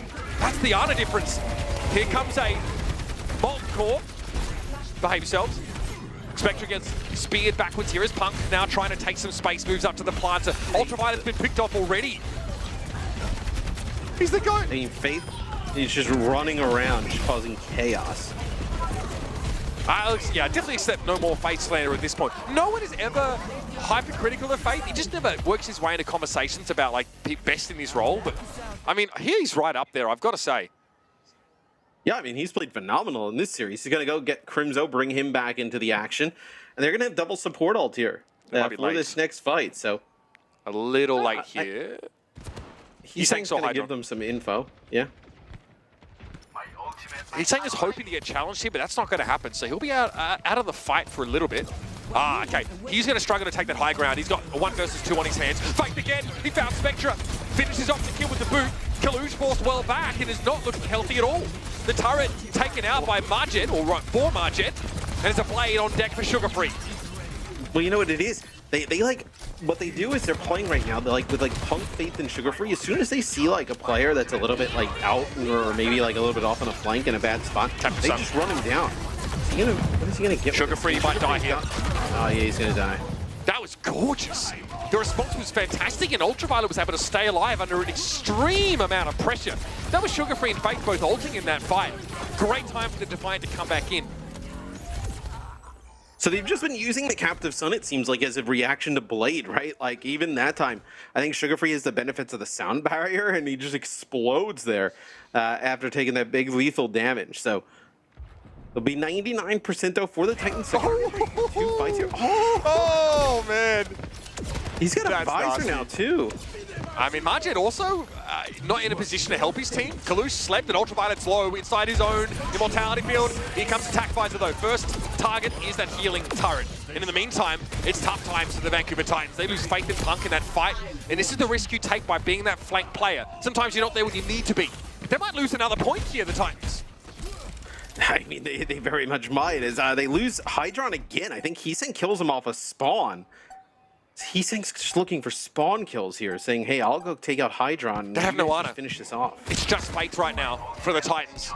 Here's the Molten Core from Spectra. Hard for Punk to stand around for this, but Spectre is taken down. They're buying time. Crypto's now got a sight line on his tank, but he couldn't get Punk alive. The timing didn't quite favor him, but he delivers a nano. Sugar Free does not have a blade, but Heesang is going to get rid of the deployables for the time being. It's the attack visor from Hydron, though. It was hard to answer, but Face sends him over the edge. It's not enough, though. Another point given up by the Titans, despite starting so strong. Yeah, they get off to these fantastic starts on these points and then just not able to finish them off as Heesang going on. He's a rat. Oh, this could be bad. He's waiting. Sneaky beaky like. He hears the footsteps, but he also knows there's a Torbjorn in his vicinity. Has he got too cute about this? Maybe. Hydron can opt out of this fight. And Heesang's on the outside. This feels like he's gotten too in love with this play, and look at where everybody else is at. And we don't see this though. Like before Flashpoint, we don't see this style of play. Maybe the start of Overwatch 2. Oh, I don't know what happened there with Sugar Free. Kalu's now, but find it with a fusion driver as he tried to wrap back around the corner. Here's a Captive Sun. Crimzo is on deck. And here comes the reverse Icarus. The sun comes to you. This is those shots on a Crimzo, so Crimzo end up not falling there. Yeah, he stays alive. Fate getting close to a sound barrier here. He's saying he's able to get Spectra posthumously, so it ends up being a trade of kills. But the Defiant took the point first now, and the Titans need to extend a bit further into a commanding position. Here comes the sound barrier, here comes the blade, and here come the crew. The Vancouver Titans are light onto the points, and they'll have it back in their favor, but not after losing Sugar Free, which is a big deal. Here's Punk with the spear spin, just knocking Kaluj right into Sugar Free's face there. As do you get the point back though? He's so annoyed. He's still on a journey here, you know, just going on these long flanks, you know, trying to spawn kill. That's something we thought would happen, you know, maybe at the beginning of Flashpoint with the players, you know, being able to get behind.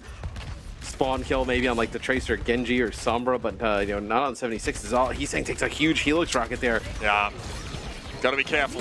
There's a fine line between a good flank and then being in a 1 versus 2 there. Blade for now, Sugar Free in response. Yeah, no Blade, sorry, but Crimzo dominates Hydron. He's just better. Build a little gift. That's not the first time he's won the 1 versus 1. Yeah, sit, he says. How is your Canadian supposed to be an insult? Eat this Bionade. Tell me what you think about it. Locally grown. Distilled from maple syrup, baby. Sit down. Oh man, that is a huge turn of events there, and what looked like, you know, you get that first pick onto Heesang, maybe you're able to take it. Now he's got attack visor, he's back in the fight. He can like ward them off here from touching the point. Heesang very low in health. He has to run away. So low. It's okay though that Defiant are backing up. Heesang has some time to get healed. The era of Heesang is over. The era of Dimsang is about to begin. Attack visor here, mostly towards Kaluj, but the Titans got the point. That's what was important here. I mean, Kaluj just staving off all comers, and Margit found 2 kills, but it's a little superfluous. They can get to the point and maybe start in control, but they'd already lost that flashpoint. Yeah, let's see how this kind of plays out, right? With 2 stagger kills towards the end of that fight now, going into this next one. Looks like the only person who's going to get there early is Hydron, and still 10 seconds before the point even unlocks, so it's really not going to, you know, hurt the Titans at all. Bionade on Margit here. Unperturbed for the most part is the Defiance Ilari. There's another flank. The healing turret's already down. Yeah, that Torb turret's an issue, and there's a multi-core now onto the point. Oh, he's midway through. Crimzo, he's so good. Able to shut down the Torb ultimate, but the Defiant have a commanding position. Over the top goes Margit. This is scary, but I heard attack visor pop up for Hydron. Big ultimates coming out for the Toronto Defiant now. The Titans had to huddle for safety. There was an attempted a sleep dart there for Crimzo. Lightning doesn't always strike twice. And Hydron again staved off Heesang. Here's a play though. The Titans stayed alive through both of those ultimates. Now can they come back into the fight? Margit is down. Sugar Free found the 1 kill. Punk's in a bit of a scary spot right now. He's at risk of going over the edge, but he's able to position himself so Kaluj can't knock him off, and he's there to catch Ultraviolet when he falls. And off the point will go Kaluj. It'll be the Titans looking to take it to a 5th flashpoint. Oh man, they had to use a ton to be able to take it though, right? Blade, sound barrier to try and keep, you know, the back line alive. Yeah. Crimzo's got a nano, so do you nano Sugar Free? I think maybe you try and, like, if you can nano Sugar Free and he catches like Hydron and Surmajet out here on the side, like, I feel like he's gonna be able to take both those players out with the way he's played today. Hydron has the drop on Heesang here, I think. Okay, no, they're just using their sound. What is this? Okay. Oh my! The Lucio. They takes his knee out. Fate. Yeah, okay. I don't know if that was the plan. As much as I feel like Faith has been operating as a pseudo DPS player here, this is going to fall apart very quickly for Vancouver, and this is dangerous. You lose an Nano for essentially nothing. Your soldier got absolutely clapped at the start of the fight, and now the Defiant have to lead on this 4th flashpoint. Yeah, because Sugar Free went in deep there as well, so it looked like potentially you're trying to nano Sugar Free like they've typically done, Margit? And then push on in. Surmajet gets low. Backs up though. We have an Ant Matrix for One more Ultraviolet. fight, I think. I think you're right. Terror Surge up for Punk. Ultraviolet, it's a self-Ant Matrix here. The Titans able to occlude themselves for the most part. Faith wants an environmental kill. Spectra knows it. He's going to give up his life for that one. That might have been a critical error. Here's the Terror Surge. Kaluj is able to walk away. And here comes the Immortality Field now. Molten Core to try and seal the deal. It's attack visor from Heesang, but it looks like that Ant Matrix got in his way, and so Margit finishes off the kill. A convincing fight win, a convincing map win here for the Toronto Defiant as they stay alive in a crucial series. Yeah, and a map they desperately needed. Just some small mistakes there from the Titans. Specifically, you don't get that nano over to Sugarfree. He's been so good with it on the Genji.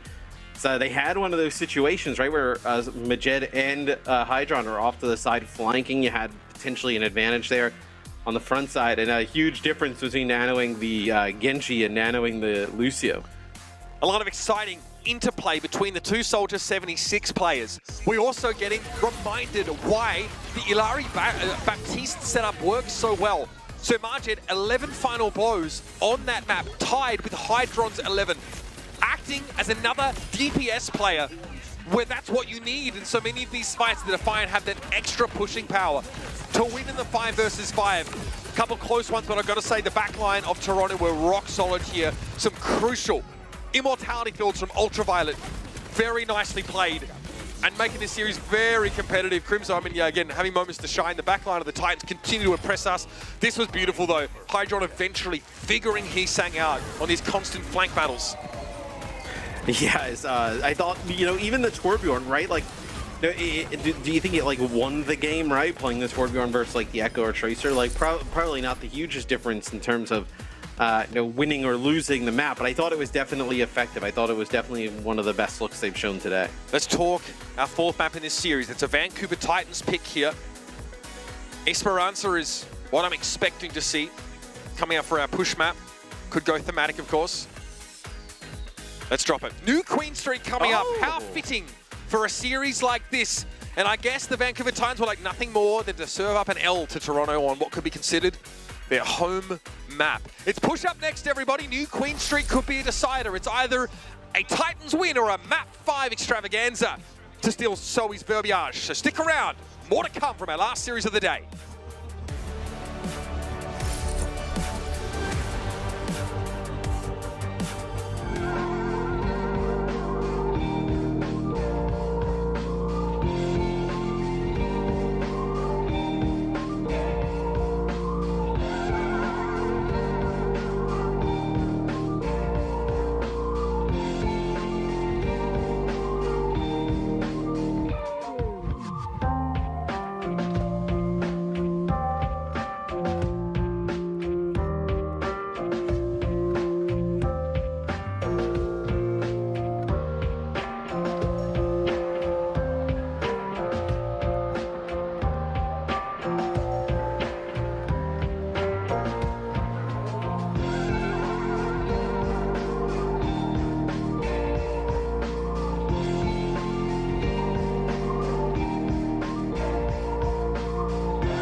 Well, this series just got 100% more interesting.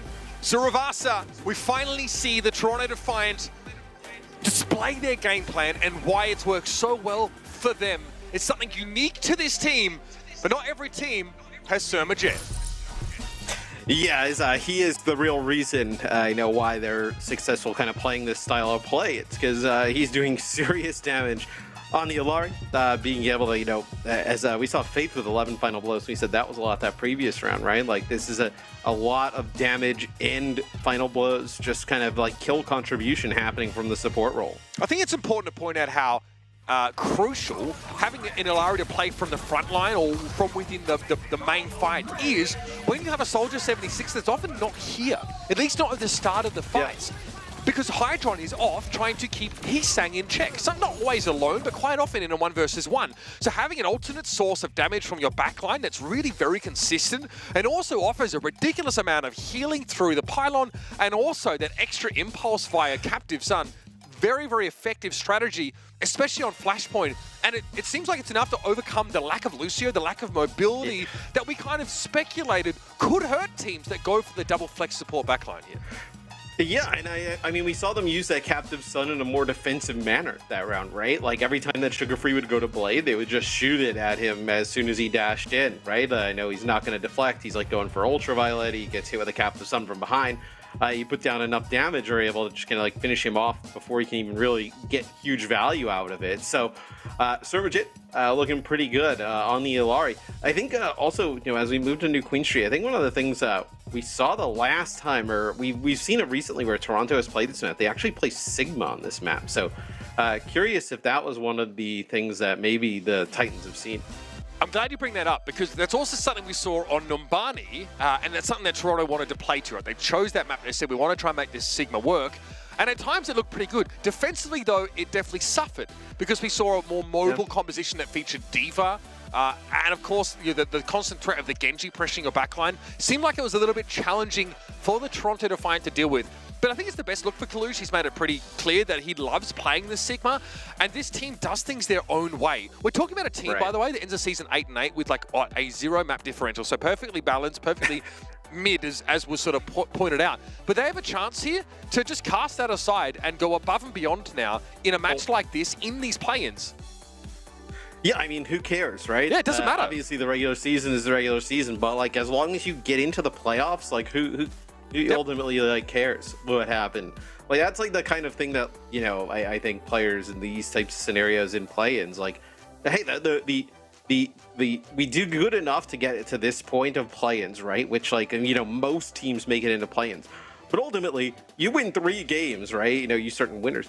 You're in, right? Like this is like a whole new kind of season type of feel to it, right? Where like nothing really matters what happened in those first 16 games. You might as well be 0-0. 3. Do you know what I mean? Right? Yeah, exactly. Here's your play-in bracket for the West play-ins, and of course this is double elimination format. So we have our teams battling it out in match number 4. There you can see the winner advances to take on the ferocious Boston Uprising. The loser will drop down to play the San Francisco Shock, who've got to have a fire in their bellies after being handed a bit of a shocking L from that London Spitfire squad. There's a chance we get another rematch here between these two teams in that lower bracket. If one advances, loses to Boston, the other makes their way through lowers here. There are still many, many quality teams in this bracket. And of course, let's not forget who's awaiting them. Not only the best in the East, but of course, like your Houston Outlaws, your Atlanta Reign, some very frightening teams, the Florida Mayhem on the other end of it here. So the Western region starting to build to a fever pitch. And what these two teams do in this series, in this map, could dictate their future from here on out. Yes, we'll get a chance here on New Queen Street to see what the Defiant run. You could they could run that Sigma. I think probably. Hey, you've been playing the Orisa. You just won with the Orisa. Like maybe just ride it out. I think that's also a possibility. New Queen Street. Again, I just want to bring up what you said before. Like the prospect of Sigma is a real one, right? Now, we're not dealing with a map like Numbani that has this rather oppressive high ground to play into, which I feel like necessitated Punk playing the D.Va. What do you play into this if you're Punk and you don't necessarily want to match Sigmas here? Is there a way that you can actually just punish that pick on a more flat map like this? it wouldn't be like matching the Sigma. I think they'd probably go back and play some of that Diva or even the Orisa. Just there's no point to get into like a bit of a poke battle with a team who's probably going to run something that has a better version of that poke. Yeah. I mean, you can't ask for much more, right? A Soldier, the Illari, with their Baptiste behind the Sigma. It's very hard to craft a composition that sets your main tank up for success, or sets your tank up for success. That doesn't involve trying to mirror that and sort of win against a comp that you probably think your opponents are more practiced on. So, like you said, it's the Orisa start here for the Vancouver Titans. We'll continue to have Heesang and Hydron battle it out for flank supremacy, and off they go to their marks. Yeah, and it is the Sigma composition here for the Toronto Defiant. So taking some high ground, taking some off angles on the Sigma, right? Really kind of playing around kills first and then the objective second. The paradigm is different though to Numbani. The way the game type works, vastly different as well. And we know that Defiant struggled on defense with the Sigma comp once the Titans got going on Numbani. They had a time bank extension by, they had a lead of like 1 minute and 9 seconds. But here and now is what matters. Punk is going to be hit by that accretion here. Keep an eye on those backliners' health bars. That's what the Defiant are looking to try and work down. Kaluj will be forced out of position here. Punk really wants a bit of a one-on-one with the man. You see how different Orisa is, right? Can just get that spear spin, get right up in the opponent's face, especially with that Fortify, as Spectra here takes out Punk. So 2 kills early on go in favor of the Defiant, and now let's get the bot moving. How important in that fight is losing Faith early? I mean, he's the one who enables really Punk to get in deep. And look at this, but Punk played the Doom Fist here, so we saw him go to it like in a last-second ditch scenario. But now we'll get a good look at Punk's Doom. Something that gives you some elements of dive, I suppose, with the ability to not have to rely fully on verticality. It seems a little speculative, though. I'm going to be honest with you. Heesang also gets picked off at the start of the fight, so it's a bit of a horrific start for the Vancouver Titans now. Hydron doused by a bionic grenade and won't peek until that's expired, but he's still in a strong flank angle, and Crimzo needs to watch himself. Yes, Sugar Free will get the benefits of the Nano here, and that gets the Amplification Matrix out. So they get Immortality Field, they get Amp Matrix out, but yeah, then they lose Faith again. So man, this is a brutal start for the Titans. Is this a reverse sweep in the making? The Vancouver Titans look absolutely listless on this map to start with, and the Doomfist doesn't seem to have improved their odds. Well, we don't even know, I would say, if the Doomfist improves their odds, because they've just been getting picked off like one by one solo as they've been moving forward. Last time it was Ultraviolet who was able to pick up Faith. Potentially through that Amp Matrix in fairness. A blade here from Lenny might be what's needed. Ultraviolet, yep, we knew there'd be an Immortality Field forced out here. Punk wanted to dive on that as well, but he gets taken down by Kaluj. There might have been an accretion there. What do you do in Power Block about that rock coming your way? This has been real ugly, as you know, maybe it's the kind of like slower Torbjorn type of setup. Maybe it's been like adjusting the way that Hydron's taking these flanks and not as hyper aggressive, but it feels like something's changed here recently you know, in this series, because the Defiant feel like they have all the control now. The swagger, the brash confidence the Titans entered the series in and flexed on those first couple of maps seems but a memory of the past. Now they're running scared. Here's the dive again from Sugar Free. This time it's good. The Nano Boost helps him get that purchase. Gravitic Flux we're holding on to as Crimzo backs around the corner. He's caught inside that with that Soldier. Heesang can't get away either. Kaluj is really starting to twist the knife in the back. And what can Punk do now without many teammates to work with? Faith gets himself on the kill pit at the very least here. Kaluj gets punished. Faith gets involved alongside Punk. Finally some relief for the beleaguered Titans. I mean, even then, right? You get the you win that fight, and you are so far behind. 80 meters. So that's the checkpoint, and then obviously a really good amount after that. And then now the Defiant, because of this, they have an opportunity. Like, hey, if they want to switch Kaluj off of this to kind of counter this, like, Doom, so be it. As Hydron has found Crimzo. This game has been dictated by these first picks, and every one of them has gone in favor of the Toronto Defiant so far. Attack Visor from this angle? I can't say that's advisable. That felt awful. Let's not do that again. That's because it was awful. I mean, not ideal in terms of the visor. Dodge, duck, dip, dive, and dodge. He's saying still can't escape the turret. Looks onto you, mate. Sorry. Now, this is a stinker. Pure and simple. Hydron threatening Punk there. turns around and gives him a quick punch. Tries to keep him honest. A flanking turret set up. How frustrating that Sugar Free has to clear that up. This should be a kill though. Oh, nice sleep. Yeah, beautiful stuff there from Crimso. Our supports on the Titan side are coming alive at times. Oh my goodness! You're Canadian. Who's Canadian now, bro? I mean, Punk is not Canadian. Punk is Australian. I just love it. But I mean, maple syrup to go with the pancake, maybe? You're gonna need to rattle off like 3-4 fights in a row, it feels like here. And the way that the Defiant got it were like quite like cheap in a way, right? And the fact that like they got like 3 early picks in a fight, and you know, hey, 4 on 5, you feel pretty good if you're the 5. Yeah, the ultimate economy at that point didn't really matter. Now, though, it might start to become a factor once more. Captive Sun catches Sugar Free, but he'll be able to hide until that expires. Presumably. Kalu's trying to operate here from this high ground. He will stall the bot from here. It's a very strong position, so Punk trying to shift him off, but no one's going to move the cart in the meantime. Faith with the beat, tries to come around the corner. It looks good. It allows Punk to stay inside this room, but a Gravitic Flux is a scary prospect. Yep, that's nasty stuff. Martin able to find Faith, but Ultraviolet is taken down by Sugar Free, who stays alive after that Sigma ult came down. And the Vancouver Titans now starting to get a sniff of the cheese, but again, it's Hydron constantly cutting them down from behind.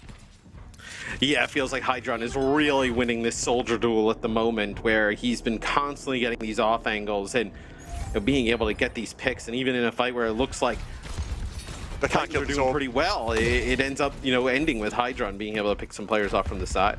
Hydron is still in a very advanced flanking position here. Notice him crouching for a brief moment, but Heesang did sniff him out. He could smell freedom, I guess. They managed to find him. 3 players clobber Hydron. They will give up a little bit of progress now, but the pick is what's important. Okay, so now that but can they get any progress off of this? I feel like at the end of this fight, you need at least a checkpoint. Attack-wise is good here. Kind of be competitive. Yeah. Very good. All right, we saw Heesang there explode, and Sugar Free now starting to clean the fight up. Remember, we're still a long way off pace. A long way off pace if you're Vancouver. Sugar Free has a dash reset. Here he didn't have a deflect, but he's able to get out of there alive anyway. And now we're close to a checkpoint. Blade in hand for Sugar Free wants to force the issue with Nano Boost. Should mean the Titans can get there. So do you need the nano on the blade? Can you nano Punk? And then see kind of how it goes? I like it. The blade, I mean... You get the checkpoint anyway. You're close enough, and we are going to be a nano blade here. They're going to extend further. They get the checkpoint. And there's not a lot that Kalush can do about that one. Also another really good safe option, right? The further you push the payload back as well, the worse sight lines that Hydron is going to have, and you know the less flanking angles he can take, right? And now many ways to kind of wrap around here. So the deeper the payload gets, the better. You don't have any ultimates going into this fight, so you're really relying on a first blood. Moncor coming out now. It's going to be Heesang with the accretion. Sugar Free dashing out of trouble. A chance for them to fight to surge forward here. The Vancouver Titans, they've got much to do in this fight. I'm going to be honest with you. They're going to have to be happy with 71 meters. Yeah, it looks like they're just kind of like flooding in, right? Just maybe trying to build up some ults and, you know, they end up giving it up as... Ooh. Okay. Thought he was going to fall off there for a second. Lucio parkour. Never any doubt. Okay, Sugar Free is a little late here. Hydron has the flank angle that will be uncontested by Heesang. He has eyes elsewhere. This could be scary. Because Hydron here has attack available. One hit, he'll pop it straight away. Heesang inside the biotic field. Hydron gonna go for it now. He stays back a little bit. It looked like a lot of damage going Heesang's way, and Sugar Free is also low. This is scary stuff. The flank pays off. The Toronto Defiant win this fight comfortably. And now they're gonna be knocking on the spawn doors. Yeah, I mean, you're gonna be moving this one dangerously close to the end of the map for the Titans. Is, you know, a 2-0 lead in this series could evaporate so fast. It's the Defiant so close to closing this one out. Punk constantly being harassed by that Torp turret. Here's the Captain Sun. That Heesang getting caught by that one. Spectre able to find a headshot though. Ultimately a superfluous ability from Margin, but it doesn't matter. The Defiant had the player advantage. Meteor Strike drops on the Ilaru, but Margin is able to get away from that impact. Hydron drops to the low ground too, but Punk found someone. It was Spectre. He'll have to offer himself up as a trade though.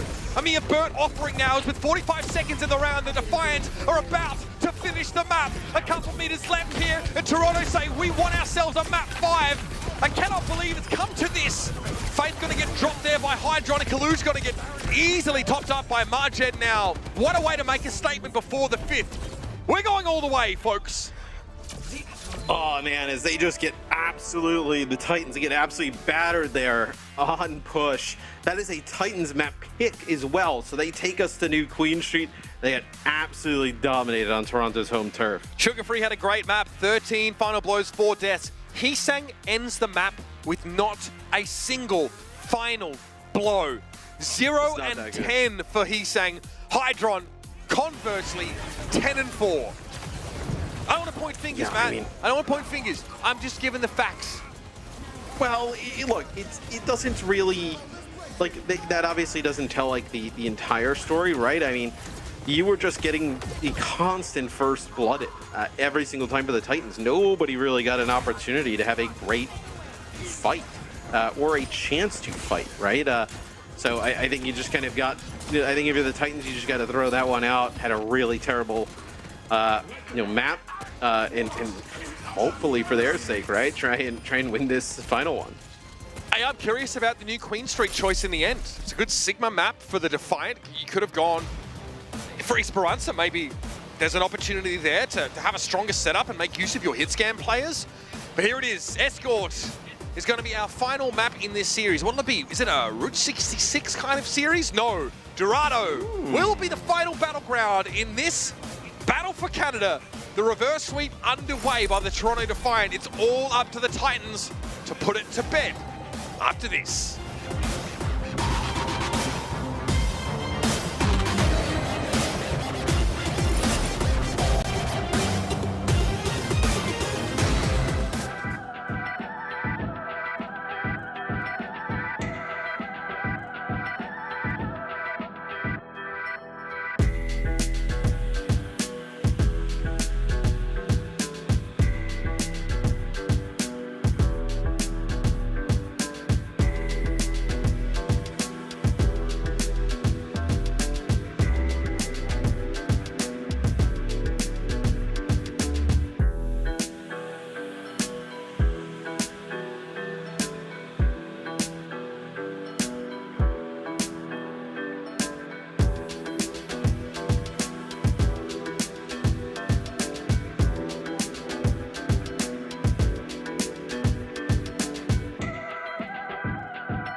In this battle of regional rivals, there's more on the line than just sovereignty of the Great White North. The chance to take on the Boston Uprising for your ticket to playoffs is on the line, and the Toronto Defiant have pushed the Vancouver Titans to their very limits, bringing us into a decider map. Oh man, it looked like at the beginning of this series, right? All this momentum is with the Titans. It looked like they had figured out, a lot of kind of like how to stop what the Defiant are throwing at them. And man, is that flipped on its head, right? I think Surabasa was like close, but you look at the last map and that was just an absolute drubbing. Both these teams enter the play-ins at 8-8, but they couldn't be more different. They're like fire and ice when they hit the server. One team, the Toronto Defiant, making use of Sigma over these last couple of maps to great effect. Very hard for the Vancouver Titans to punish. The Titans, however, opting for much more of this Orisa-based gameplay, but the key factor in this series has been the flanking efficacy of Hydron versus Heesang. And in that last map, it was the former well and truly coming out on top.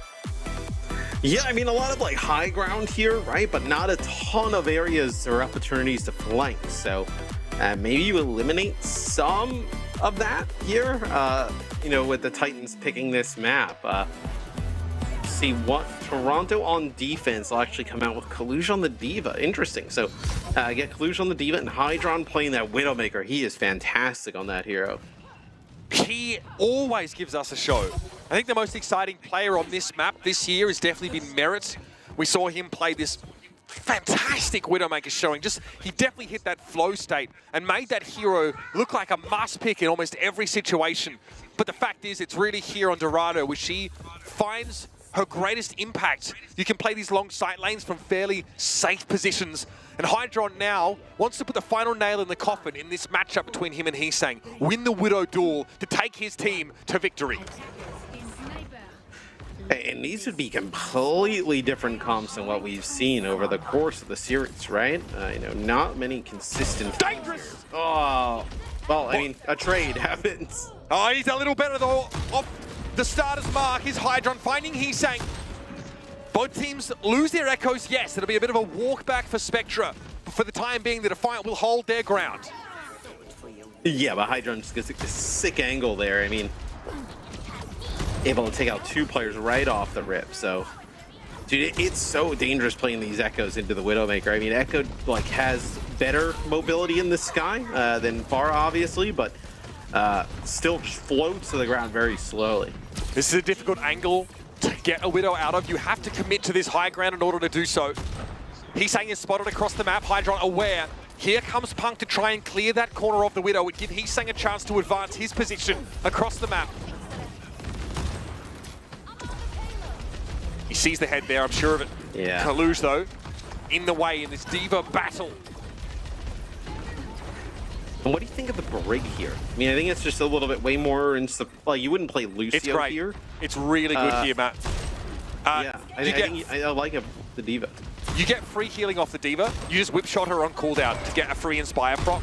And there's a lot of close quarters fighting. Hydron there, getting a free haircut. He'll be forced to drop to the low ground. And Faith is an incredible Brig player. He is so good at Brig. Sugar Free, though, slept there by Ultraviolet. Is there going to be follow-up? You got Nano, who might be able to survive this. Yes, hiding for the time being behind the fountain. He's going to get another bite at the apple by the looks of things, and he's seen Hydron. The sticky bombs were perfect. He knew he was dead to rights. There's a focus beam here for Marched. Yes, Sugar Free bides his time until he gets a bit of extra poke damage. Those were a couple of very impactful kills here. Self-destruct by Kaluj. Punk also going for the same strategy here. It's Heesang needing to find a kill in the next few moments. Otherwise, this Echo of Spectre will be too much to handle. Yeah, I mean, I think it's just not enough, right? I mean, you've lost Punk out of his next huge bio grenade there by Ultraviolet, connected like from a really far distance. So that kind of ends that. This is getting scary here for the Titans. A minute and 30 on the clock. It's not like you have any of these big, game-winning ultimates on your side, right? No Dragon Blade, no anything, no even like a sound barrier, right? To just kind of push on through them. What a world we live in. You're really relying on these Widowmakers. A world where Sigma reigns supreme, where we have a diva head-to-head, and the phrase "you're Canadian" is considered pejorative. Don't know how we got here in this series, but these two teams giving us something special. Sugar Free with a dupe here. It's going to be another diva on the field. He's going to go straight for Spectra. Eaten alive by the focusing beam, though, and a self-destruct to clear that room. Now the Defiant are forced to play back behind this arch. Sugar Free wants an elimination with this mech. I can understand why. It'll even get to use some of that defense matrix to limit Spectra's impact. It's going to be a dupe from Spectra to try and stay alive. A Bionade thrown in Hydron's direction, forcing him off that sight line too. Spectra, no chance to build a self-destruct, and Sugar Free's causing problems now. The card, 0.54 meters away. Spectra with a remake to try and touch to stall things out. He'll be able to do so, but eventually the Titans will get that checkpoint. I mean, the Titans, their best course of action is just the nanos on the Sugar Free and just let him go after it. As I know a few times Hydron actually, I don't know if you saw it, I think it was Hydron and Spectra. I know both kind of like, Hydron actually connected on a shot and the Sugar Free got really low, forced out. Just to him get out of like the way really early on, but then also like, yeah, Heesang actually connected on a shot with Spectra, which ended up forcing him to actually use a duplicate. Like he wasn't actually in a position to really use it. He was just 1 HP and just need to get out. Oh, that's a nice angle, but Titans, they needed that fight. I mean, you lose that fight, I mean, this series could very well be over. Yeah, they would have been ground to a halt. You have to fear. Heesang is up for it. He wants to try and challenge the most obscure angles to get an advantage over Hydron. Grapple away from that incoming biotic grenade to get topped up. He needs to have an impact soon. Here comes Spectra, nano boost in tow. But he doesn't find anything. It's Heesang eventually emerging from that hidey hole across the map to clip Ultraviolet, to take the Ana out of the equation. Yeah, he gets pinged right away, as I don't think anybody really knew where he was. Spectra gets one for the road there. Takes out Sugar Free. This will be in for safe for both teams, and they actually have Majin out on the side. Oh yeah, they're gonna get him. This is huge. The defense matrix was good there for Kalush. He had to know that Heesang was playing it off angle. So the Titans here on the precipice of a second checkpoint. Puck soaks a lot of 2 damage, maybe a little too much, but a self-destruct comes out. He can't remech, and everybody can hide. The Defiant now have a chance to emerge. Fate has the shield. It keeps him and Crimzo standing, and Sugar Free's poking from that high ground. You have a duplicate here as the Echo. Hydron gives his position away, and Heesang will abscond. Man, how odd is that, right? Where Punk drops out at the choke, it looks like that's kind of like in a separated.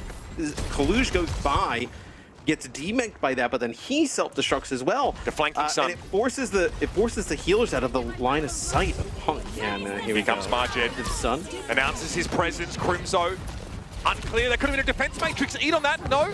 Heesang goes down, though. Crimzo not punished either way. Yeah, he's able to stay alive. Hydron is down, though. Sugar Free found the Widowmaker and Ultraviolet again. Gets picked off at the start of the fight. Sugar Free, the second Ana for the Vancouver Titans. Now there'll be a self-destruct duped here. Sugar Free doesn't mind, though. He's got, obviously, that extra durability coming out of the dupe. And so the Titans get a second checkpoint now, and a much-needed 90-second extension. I mean, he absolutely, Sugar Free does not want to lose this one, as he has played phenomenal on the Echo, and then even the Genji, right? Throughout the earlier portions of the series, but where these Widows are really kind of been playing like, pretty even throughout this, right? A pick here and there from, either one. Hydron got off to a good start. Heesang's found some key picks after that. It's really been the story of the Echoes after that. Ultraviolet came onto the scene with a 5-player biotic grenade on Eichenwalder under the Atlanta Reign squad as an Ana player. He hasn't played much of it this series, but we know he's up for it.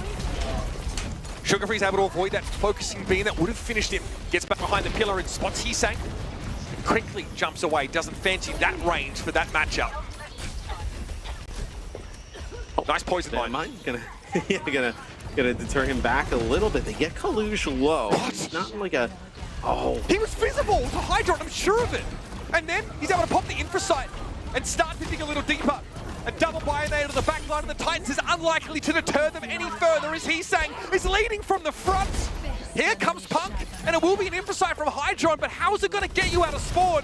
You have the Doomfist at the least, but there's no chance to touch outside of that. Doom gets there, but he's hit with the Bionade pretty much straight away, and the Kiriko cannot keep the round going. Vancouver finished with 45 seconds to play. Just getting the finish there is huge for the Titans, right?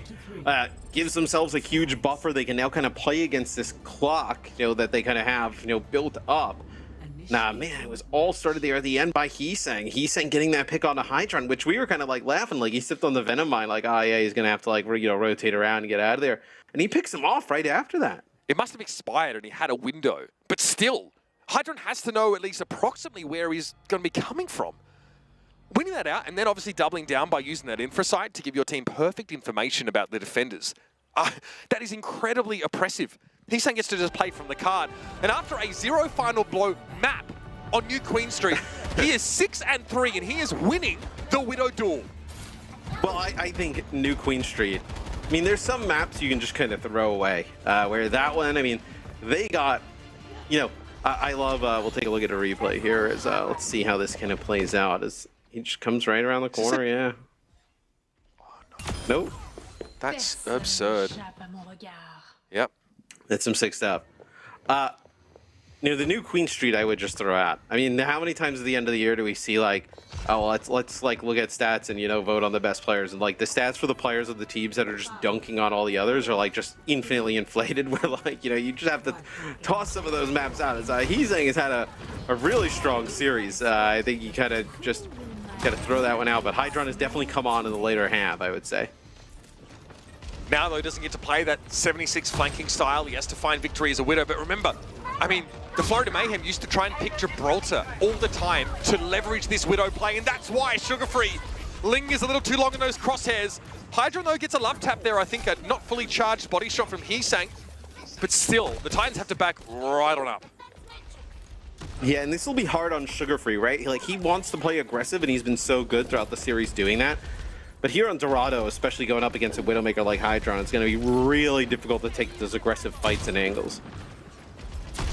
Hydron again hoping to catch Sugar-Free, clip those wings as he drops. Punk is very low. Crimzo going to be farming a lot of ult, but can't keep the Diva in. Mech-Cat as soon as he's out. Hydron makes sure it's for good. I mean, this has been an ugly first point for the Titans, right?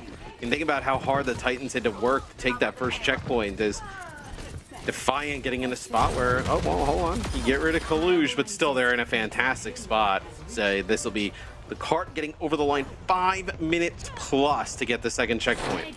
Starting to feel the Margin effect a little bit more now. Oh, he's like with the jump shot. Oh my goodness. That's pretty telegraphed. I mean, you see a lot of players do that. The trajectory is rather predictable, but I don't think your Hydron actually had his crosshair placed for that. Yeah. My goodness. Can he find the Echo here as well? Spectra may not be aware how dangerously he's living, and Heesang finds him. Here's a chance for the Titans to set up on this second phase. All right, so let's remember, in case this starts to get crazy, you know, 5 minutes plus we're on the clock. I think if you're the Titans, what you're probably looking at, and, you know, obviously the players wouldn't, you know, obviously they want to just intentionally win, is Hydron. Through that, that'd be like above the defense matrix, takes him out. If you can get this down to like 2:30 on the clock, I think you have to feel really good about that if you're the Titans. So you're really looking at getting like another like 2-3 fights go your favor. This isn't enough bleeding of the clock though. Hydron's found 2 kills back to back here. Punk's been able to stay alive in fairness, with Spectra sitting on a duplicate, as is Sugar-Free. Those 2 picks from Hydron, though, have only really given some extra progress. They haven't allowed a team fight win. Hydron, a grapple? Was that Wayward? No, Kaluge comes to the rescue. He's trying to play from behind the defense matrix. Great play between Hydron and Kaluge. Keep each other alive. Had to start on Sugar-Free. He duped Iliari. Yeah, that was a Captive Sun, it looks like, that maybe hit him, and then he actually just used the dupe to probably just take that off. The extra healing is so big here. Outburst inside the small room. Spectra being knocked around. Captive Sun coming out. Spectra's in trouble. Has to dupe the Diva now. But elsewhere, Heesang gets crushed by Hydron, and he's found a second. Sugar-Free also being brought down. The Widowmaker having impact, and quickly Sir Margez returning to the fight. Now Hydron gets to play a little close quarters. And the Defiants break through again. I mean, so much pressure on Hydron throughout all of that, and somehow able to continue to live is gonna get healed up here. Takes a shot there from Heesang. You're gonna have another attempt here for the Titans to go out and touch a Sugar-Free's now over to Tracer. No key ultimates up right now for the Vancouver Titans. Is Tracer going to be enough here? Oh, not with Crimzo! Slim with the fishes. Good respond though. Heesang able to trade out at the least. But there are more concerns now with limited healing output. You want to almost keep the D.Va alive as long as you can for the free procs here, but that's going to be a self-destruct, maybe a remake now. He's saying might have to play a little more aggressively here. He sees those sticky bombs come in. Sugar Free gets flattened. Punk died with the stickies. Crimso's back though. Spectre's hit with a Bionator. Faith has to stay alive. He can't. Crimso can't touch either. And the Defiants are so close here. 4 minutes on the clock to finish the map. I think the Nano on the Spectre just caught them completely off guard as soon as they lose Punk, and then now the Nano and Echo's in the mix. I mean, he just starts chunking through everybody, and you said Crimso's back, but as soon as he gets back, it's Ultraviolet hit with a, hits a nice biotic grenade, so can't even provide any of that healing. Hydron in trouble though, yeah, in for sight. Means Punk knows exactly where to go. This only lasts for 12 seconds, but it's 12 crucial seconds for the Vancouver Titans to set up with some peace of mind. You see, yeah, straight away, Faith looking for Kaluge, wants more pressure on the D.Va, and Sugar Free finds his mark. The Tracer here now, a little bit hard to deal with. I think the Tracer's going to be beneficial here, especially against the Echo. Like inside of this close quarter area, I think it's going to be really good just putting pressure on the Echo. Tracer historically good at that. Poison Bind hit by Sugar Free, he gets revealed. Crimso going down in the meantime, Hydron finding all of the picks now. Faith trying to shield Punk, trying to give him a chance to get back in the mech. He's going to give up his life for it. That might not be enough. Kaluge able to find Punk after the fact. No chance to get back in the mech, and Sugar Free goes down to his own bomb. Did he get slept on it? It's unclear. I don't know. They don't actually see it, but man, they tried to go after Hydron so bad there. So not able to really make a huge play for him as he ends up living through all of that. This is a huge fight. I mean, you have Nano here, and you end up having a self-destruct. What is this? Captain Sun on the flank. Try and force them back. Hydron again. It's a pick on a Tracer. He's come alive again. So Margin now going to get out of the way of that self-destruct. He does. Punk at least able to get back in the mech for how much longer? He's saying there's a decent sightline, but no real easy kills from here. Punk just trying to buy time. They gave him the Nano to try and keep him in the fight. Margin got one himself now, and Kaluge is going to bowl him over. Again, he's saying loses out. Hydron has been all over this Widow duel so far, and that card is getting home with more than a minute and a half to spare at this rate. There's no one left for the Vancouver Titans, and the Defiants are ahead by over a minute. This is the time bank difference that we saw on Numbani. Yeah, it's just flip the other way, right? It's exactly the difference. Yes, so we'll see kind of now with the Titans on offense. I mean, this kind of comes down to like the Widowmakers at the start, right? I mean, you need Heesang to come alive here because Hydron has definitely stepped up. Stats-wise, Hydron is now 18-7 after being 5 and 6, if I'm not mistaken. That is a massive second half from him, one in which Heesang absolutely goes off the boil. There's something to be said for being able to play Widow on the attacking side of this map, as you have more variety. You can sort of set the pace in terms of where you set up and take your opponent by surprise. But that aside, Hydron has taken another step, and it's more than Heesang could handle. Yeah, also I think we're going to get a chance to see what happened with the Sugar Free Pulse Bomb here. Sleep him on it, yeah. Yep. Tooth Fairy won't be picking that one up, mate. I'll tell you that for free. Really nice stuff there from Ultraviolet. So here we are. How far into the map can the Titans penetrate with only a minute to work with? The first 10 seconds will set the pace for this overtime attack for a team that's 1 minute and 9 seconds behind the Defiant. So really, I mean, your push here is kind of determined by like what your Widowmaker does, right? These fights aren't going to be, this, mid back and forth, right? It's really, maybe the Echo's able to finish off a kill that, the Widow gets, but it's really about how much value these Widowmakers, and Hydron is just on one right now. He's just better, man. 19 final blows to his name.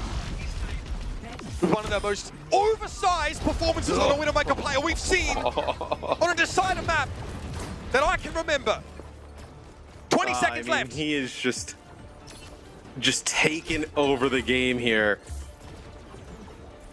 13 seconds. I mean, what do you do? I mean, he thinks that somebody's in the flank. I mean, look at this. Switched off to Tracer. Oh, that feels terrible. I think Hydra knows. They spotted the Tracer early. Margin suffering some degree of pressure now. Kaluge is going to be a rock very hard to shift from his contesting position on the card. Buying time, giving space for Hydron to again surgically extract players like Sugar Free. He's just ripped around the corner and taken his head clean off. That's not supposed to happen. Yet another kill taken into the Magic 21. And nobody can answer the threat that Hydron emanates. He's got an aura about him right now. And in overtime, the Titans are a player down. Switch to the Sombra. Talk about desperation. I mean, just look at how you have to play there around that corner there as Crimzo. I mean, you can't even peek there for a second, but now Sugar Free on the Sombra. Does not look like, yeah, this is going to be one where not going to be able to get the cart moving much at all, as that is a brutal offense there. 22-7 for Hydron out of a total of 45 final blows on the Widowmaker after getting only 5 kills on the first half. He has added 17 to that total in that overtime round and the Defiance attacking round. I mean, just absolutely dominating the server. I mean, that is such a, I mean, that is a brutal just defeat right there, right? Where now, I mean, what do you even consider doing here on defense? I mean, it's the fact that you're not even going to play the Widow now, right? I mean, that feels like a victory in itself. 209. That's a lot to work with. The Titans aren't even going to bother coming out with a Widowmaker. That means that Heesang has conceded defeat in that head-to-head. He doesn't feel like there's enough time for him to have impact here. You better hope to be able to work some magic on this Tracer, because who will contest Hydron's position? Sugar Free? I don't even know. Yeah, I mean, possible. But even then, like, Hydron, like, probably isn't even going to be in, like, this, like, you know, far out position, right? I mean, he can just kind of play here, right? And where the cart is, I mean, they're going to be forced to just kind of playing down on it. I mean, what, do you send, like, Sugar Free, like, after him in a way? Like, I don't know. Sugar Free has a hard ceiling. He could just switch off this if he wanted, right? Sugar Free taking risks. Will it pay off? The Bionade comes in for Hydron. Dangerous play from Sugar Free's Hydron. Opts to try and go for a high angle peek. Again, comes the Echo. Sticky bombs are pretty good. He's down to half. He's calling for healing again. Somebody keep me alive. And again, Ultraviolet responds. The Widowmaker is still on the field. Yeah, now the cart just gets, the cart getting closer and closer to that box of victory. And this is what's brutal, is look at this sightline that the Widow's gonna force these players into. I mean, they're just backed up into the corner. Kaluge again, ushering the cart forward bit by bit. Heesang's already had to recall here, and Punk is far from the fight. It's over! The Toronto Fired with the numbers. They're gonna get there. Sights squarely set on a hometown showing in the playoffs. And there's one giant step towards that goal. Hydron has every reason to be celebrating. He dominated.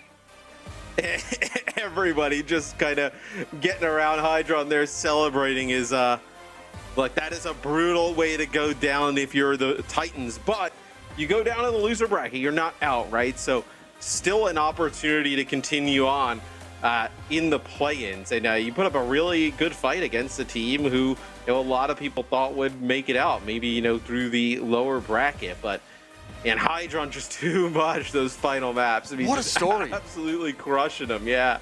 That's incredible. You are 0-2 down.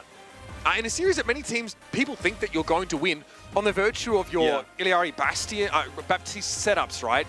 But you get punished for those, or at least it seems that way over the first couple of maps. You finally get to play some Sigma, right? We get to see that play out a little bit on New Queen Street, and all of a sudden, things get turned on their head. It's such a one-sided affair. The Toronto Defiant making it interesting for us, but our player of the match should be the most obvious choice in the world, because Hydron put his team on his back on that Dorado map, but all throughout the series was a force to be reckoned with. Well, earlier in the series, think about, like, you know, the maps the Titans were winning, right? Like, Heesang was playing well. You know, they were denying Hydra on a lot of these, like, different angles. And then, like, all of a sudden, it just flipped. I mean, these shots are just silly that he's able to hit on the Widow. But then also on the Soldier, I mean, look at that. He's got a self-destruct to his left, the whole fight going off, just casually just jumps out. I mean, just an incredible performance here from Hydra. How does it have to feel to be Heesang in this situation and know that you have to play out of your skin to stay in step with this guy? he obviously can't keep it up, and that's when things start to slide. 23 final and 7 blows on Dorado. Yep.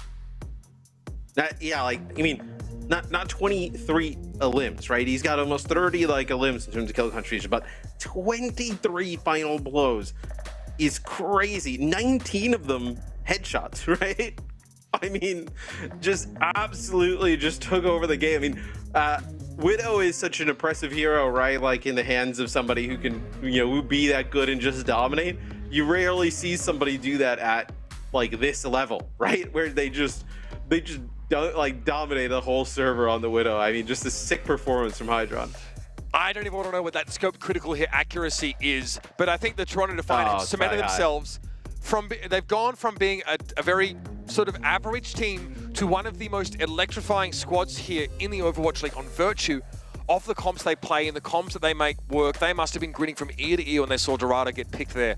And Hydron had a chance to shine. What a story now as the Toronto Defiant dream is kept alive here in the play-ins, and we have a tasty matchup for them coming up next. Let's go to the desk, break things down on today, and set our sights towards next week at the culmination, of course, of our play-ins. I pluck you. Go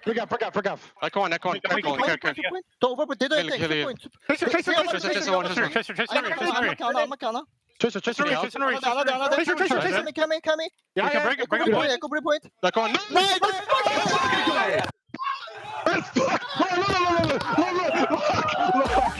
Man, there was nothing mid about this performance from the Toronto Defiant.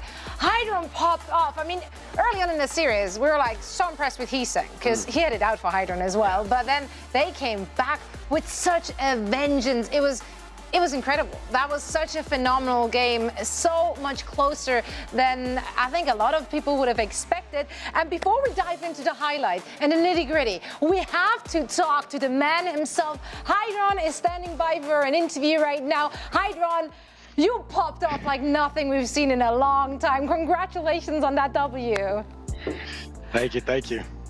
All right, Hydron, I got to open this up. So for me, it felt like this series, those first two maps, I'm not gonna lie, I feel like Heeseng had your number. He was like going even wider on the flank on the soldier. And I felt like watching the series, like, is he gonna run away with it? And then something just changed. There was a moment, I think he flanked you a couple times on Flashpoint. And then from that point on, it felt like he almost never got the better of you again. And then on Dorado, the capstone. What did you do to like, what your coach give you a bottle of water? What's going on? Like, how'd you turn it around in the series? I don't know, like he's just kind of the inferior player, so he's just kind of marking. He doesn't want me to kill everybody. But Dorado, I don't even know. I don't even know what happened. It just happened. It happened. It sure did. Yeah, the highlights were crazy. We gotta talk about the team though, because you were down 2-0 after Numbani, and then you gotta claw yourself back on Flashpoint. You reverse sweep the Vancouver Titans. How did you get the reverse sweep done? Like when you were down 2-0, what did the coaches tell you? What did the team agree on? What needed to change moving forward? I think we kind of reset. I think we had our first two maps were kind of bad, and I think we kind of started to doubt ourselves, doubt our comp. But I think I really try to tell all my teammates that like, hey, listen, what we play works. It worked in practice, so it's gonna work now. We just have to trust it, and I think rallying the kind of troops and just believing in what we practice in. Okay, looking forward, I mean, your next match is against Boston Uprising, and surprisingly, I talked to Decay right before this match, and Decay in his post-match interview said that, you guys were good, but it should be an easy win for Boston. So, Hydron, what do you think? Like, do you have any message for Boston Uprising? It's Jover. Well, bye done in that case. Danny trying to steer the pot here. Obviously, you and your team are confident, and rightfully so, looking at the performance we just got to witness. If you're looking ahead, since you're obviously going to make the playoffs, is there any team where you feel like the stylistic difference between your team and their team might make it at least a little bit difficult, or are you just super confident about all of them? No. And you want to know why? Because I'm the GOAT. So, I'm the GOAT, style or not, bang, bang, bang, bang, bang, bang. Go on, Kate. Let's go. Gonna be headshot after headshot after headshot. We can't wait to see it happen. Hydron, thank you so much. Actual return of the king. No, we love it. We love to see it. Thank you so much for joining us for a quick chat. Congrats once again to you and your team. That's right. Show the guns. We can't wait to see those again next week. Thank you so much. Oh, have a good one, guys. Legend. Absolute legend. I mean, honestly, after that performance, I'd be kissing every biceps I have. Why not? If that's your teammate, though, that's exactly what I want out of my hit scan player, right? I want my hit scan player absolute maximum confidence, taking every duel, and then a couple more after that. You have to. You have to. If you're playing Widowmaker and you don't believe in yourself, then what are you even doing? You're not playing Widowmaker. Exactly. I mean, we felt that in the last map. He's saying swapping off at the end. You felt that that was the limit. He had reached it. He knew he couldn't take the duel anymore. And that's how you know. I mean, at that point, the series is done. Yeah. I'm not going to lie. I'm going to admit, I was kind of browsing the stock exchange for Vancouver Titans stocks. And after the first map, I was like, maybe it's time to sell my Toronto Defiant and get in the Vancouver Titans train before it's too late, because they won map 1 fast. Yeah. And then here on the Bunny as well. I mean, you get a pretty decent push here into overtime with extra time as well. So the Vancouver Titans up 2-0 in this series. I was like, wow. They know that Toronto Defiant is playing wide. You got Crimso with plays like this, taking down Hydron, who's going for these flanks, but Crimso throughout the series hit sleep darts like this and made plays and got frags. And it felt like Vancouver Titans were on top. But then we go over to Flashpoint, and Jake, it just felt like the script changed. Yeah, there was a couple moments even on Flashpoint. There was one time, I think even Hydron got caught twice in a row. Heesang was going really wide, completely on his own, doing a very tricky style. Sort of something that I think Hydron pioneered actually earlier in the last few weeks. But, Heesang took it to another level. And then there was just this one moment where I thought, oh, Heesang's going to flank him one more time. This could be bad. But that time, Hydron was ready. He was aware. And from that moment on, I think Hydron kind of caught onto his game, matched it, and started playing better and better and better. And then we felt the consequence of that momentum on Dorado. I mean, just overall in general, I think this was a great match to see because it really showed what Toronto Defiant could do, right? After they were going down 0-2, they made adjustments, and of course, each and every player they popped off, but they made the right adjustment to the Vancouver Titans style, and of course, this Dorado. I mean, Hydro was talking that he's the GOAT. He was the GOAT. Him on that Widow just really made a total difference in the series in total as well. But Heesang started off popping up first on this map. On Vancouver Titans attack, Heesang actually played really well, and it was a great push from the Vancouver Titans, hitting frags like this, right, to close out their own attack. But Hydron just kind of flipped it, halfway through the map, to the point where, as you said, Jake, Heesang was forced to swap. Heesang is hitting ridiculous shots here, but Hydron turned it around. So incredible, turnaround from Toronto Defiant in the entire series. But also, I felt like on Dorado, because it felt like Vancouver Titans had the upper hand on Dorado for the first half at least. I just love this because I feel like it's been a while since we got treated to such a juicy Widow 1v1 essentially on Dorado. So honestly, thanks to both of those teams. Vancouver Titans, with this performance, they will be ending up in the lower bracket, but their run ain't over. And with a performance like that, being able to play the Toronto Defiant this close, their opponents gotta be scared of them. It's gonna be so hotly and closely contested to get that second ticket, or both of those tickets, since none has been given away. There are so many teams in the play-ins right now who would be, I think, real contenders even in playoffs. And I think that just shows the level of competition in the West. We thought it might be this way this season. It felt like, oh, Atlanta's off to this giant early lead. But here, as we come to the end of the play-ins, or a little bit further, we got a little bit more, it just feels like everything is so tight among all the top teams. They're all neck and neck. It comes down to any given day factors like Hydron versus Heesang, who gets the better on Widow. You can't predict that, It's just coming down to who has that performance. And the margins are just so thin for these players. Everything on the line every time. So much pressure for them. Absolutely. Now Toronto, of course, getting one step closer to punching their tickets to the playoffs, where they will be facing off against some of our absolute league juggernauts, such as the Atlanta Reign. And they are currently rocking this beautiful Wicked Reign Moira skin, and you can as well. It's on sale right now, and what a look. The GOAT Moira skin. The actual GOAT Moira. This might be, the Wicked Moira skin might be one of my absolute favorite Moira skin. It's so on brand. Also, fits her, fits the color scheme. Exactly. Nice. And it's going to be the season. You heard rumors? Yeah, I heard rumors that you deal more damage if you wear that skin. So if you're damaged, I heard that too. maybe check it out. Like I you don't say, know. It's rumors in the street. So I can't confirm it. That's like, Word on the street. It's like, this is my play style. Not I on the don't need it, forum. like, Like, try it out. Try out the If damage you see foil with someone with that skin, rest assured you're not going to get a heal. Like that one's probably not going to happen. Now, it's a beautiful thing to see on your server, of course. We love good skins. We also love a good Ajax. And we got treated not 2-1, not 2-2. No, we got 3. The repeat, baby. Dude, thrice. How is it possible? Well, we don't know, but it did happen. From the C, This was a beautiful boot from Lee Jae-gon. Look at that, sending the beat up in the air. That's skill. And Decay just catches him on the way down. Damage to spare, holding on to the dash even. This was, I mean, that was Lee Jae-gon outplaying. Yeah. This one as well, I love the tactical positioning from Decay. He just falls right in.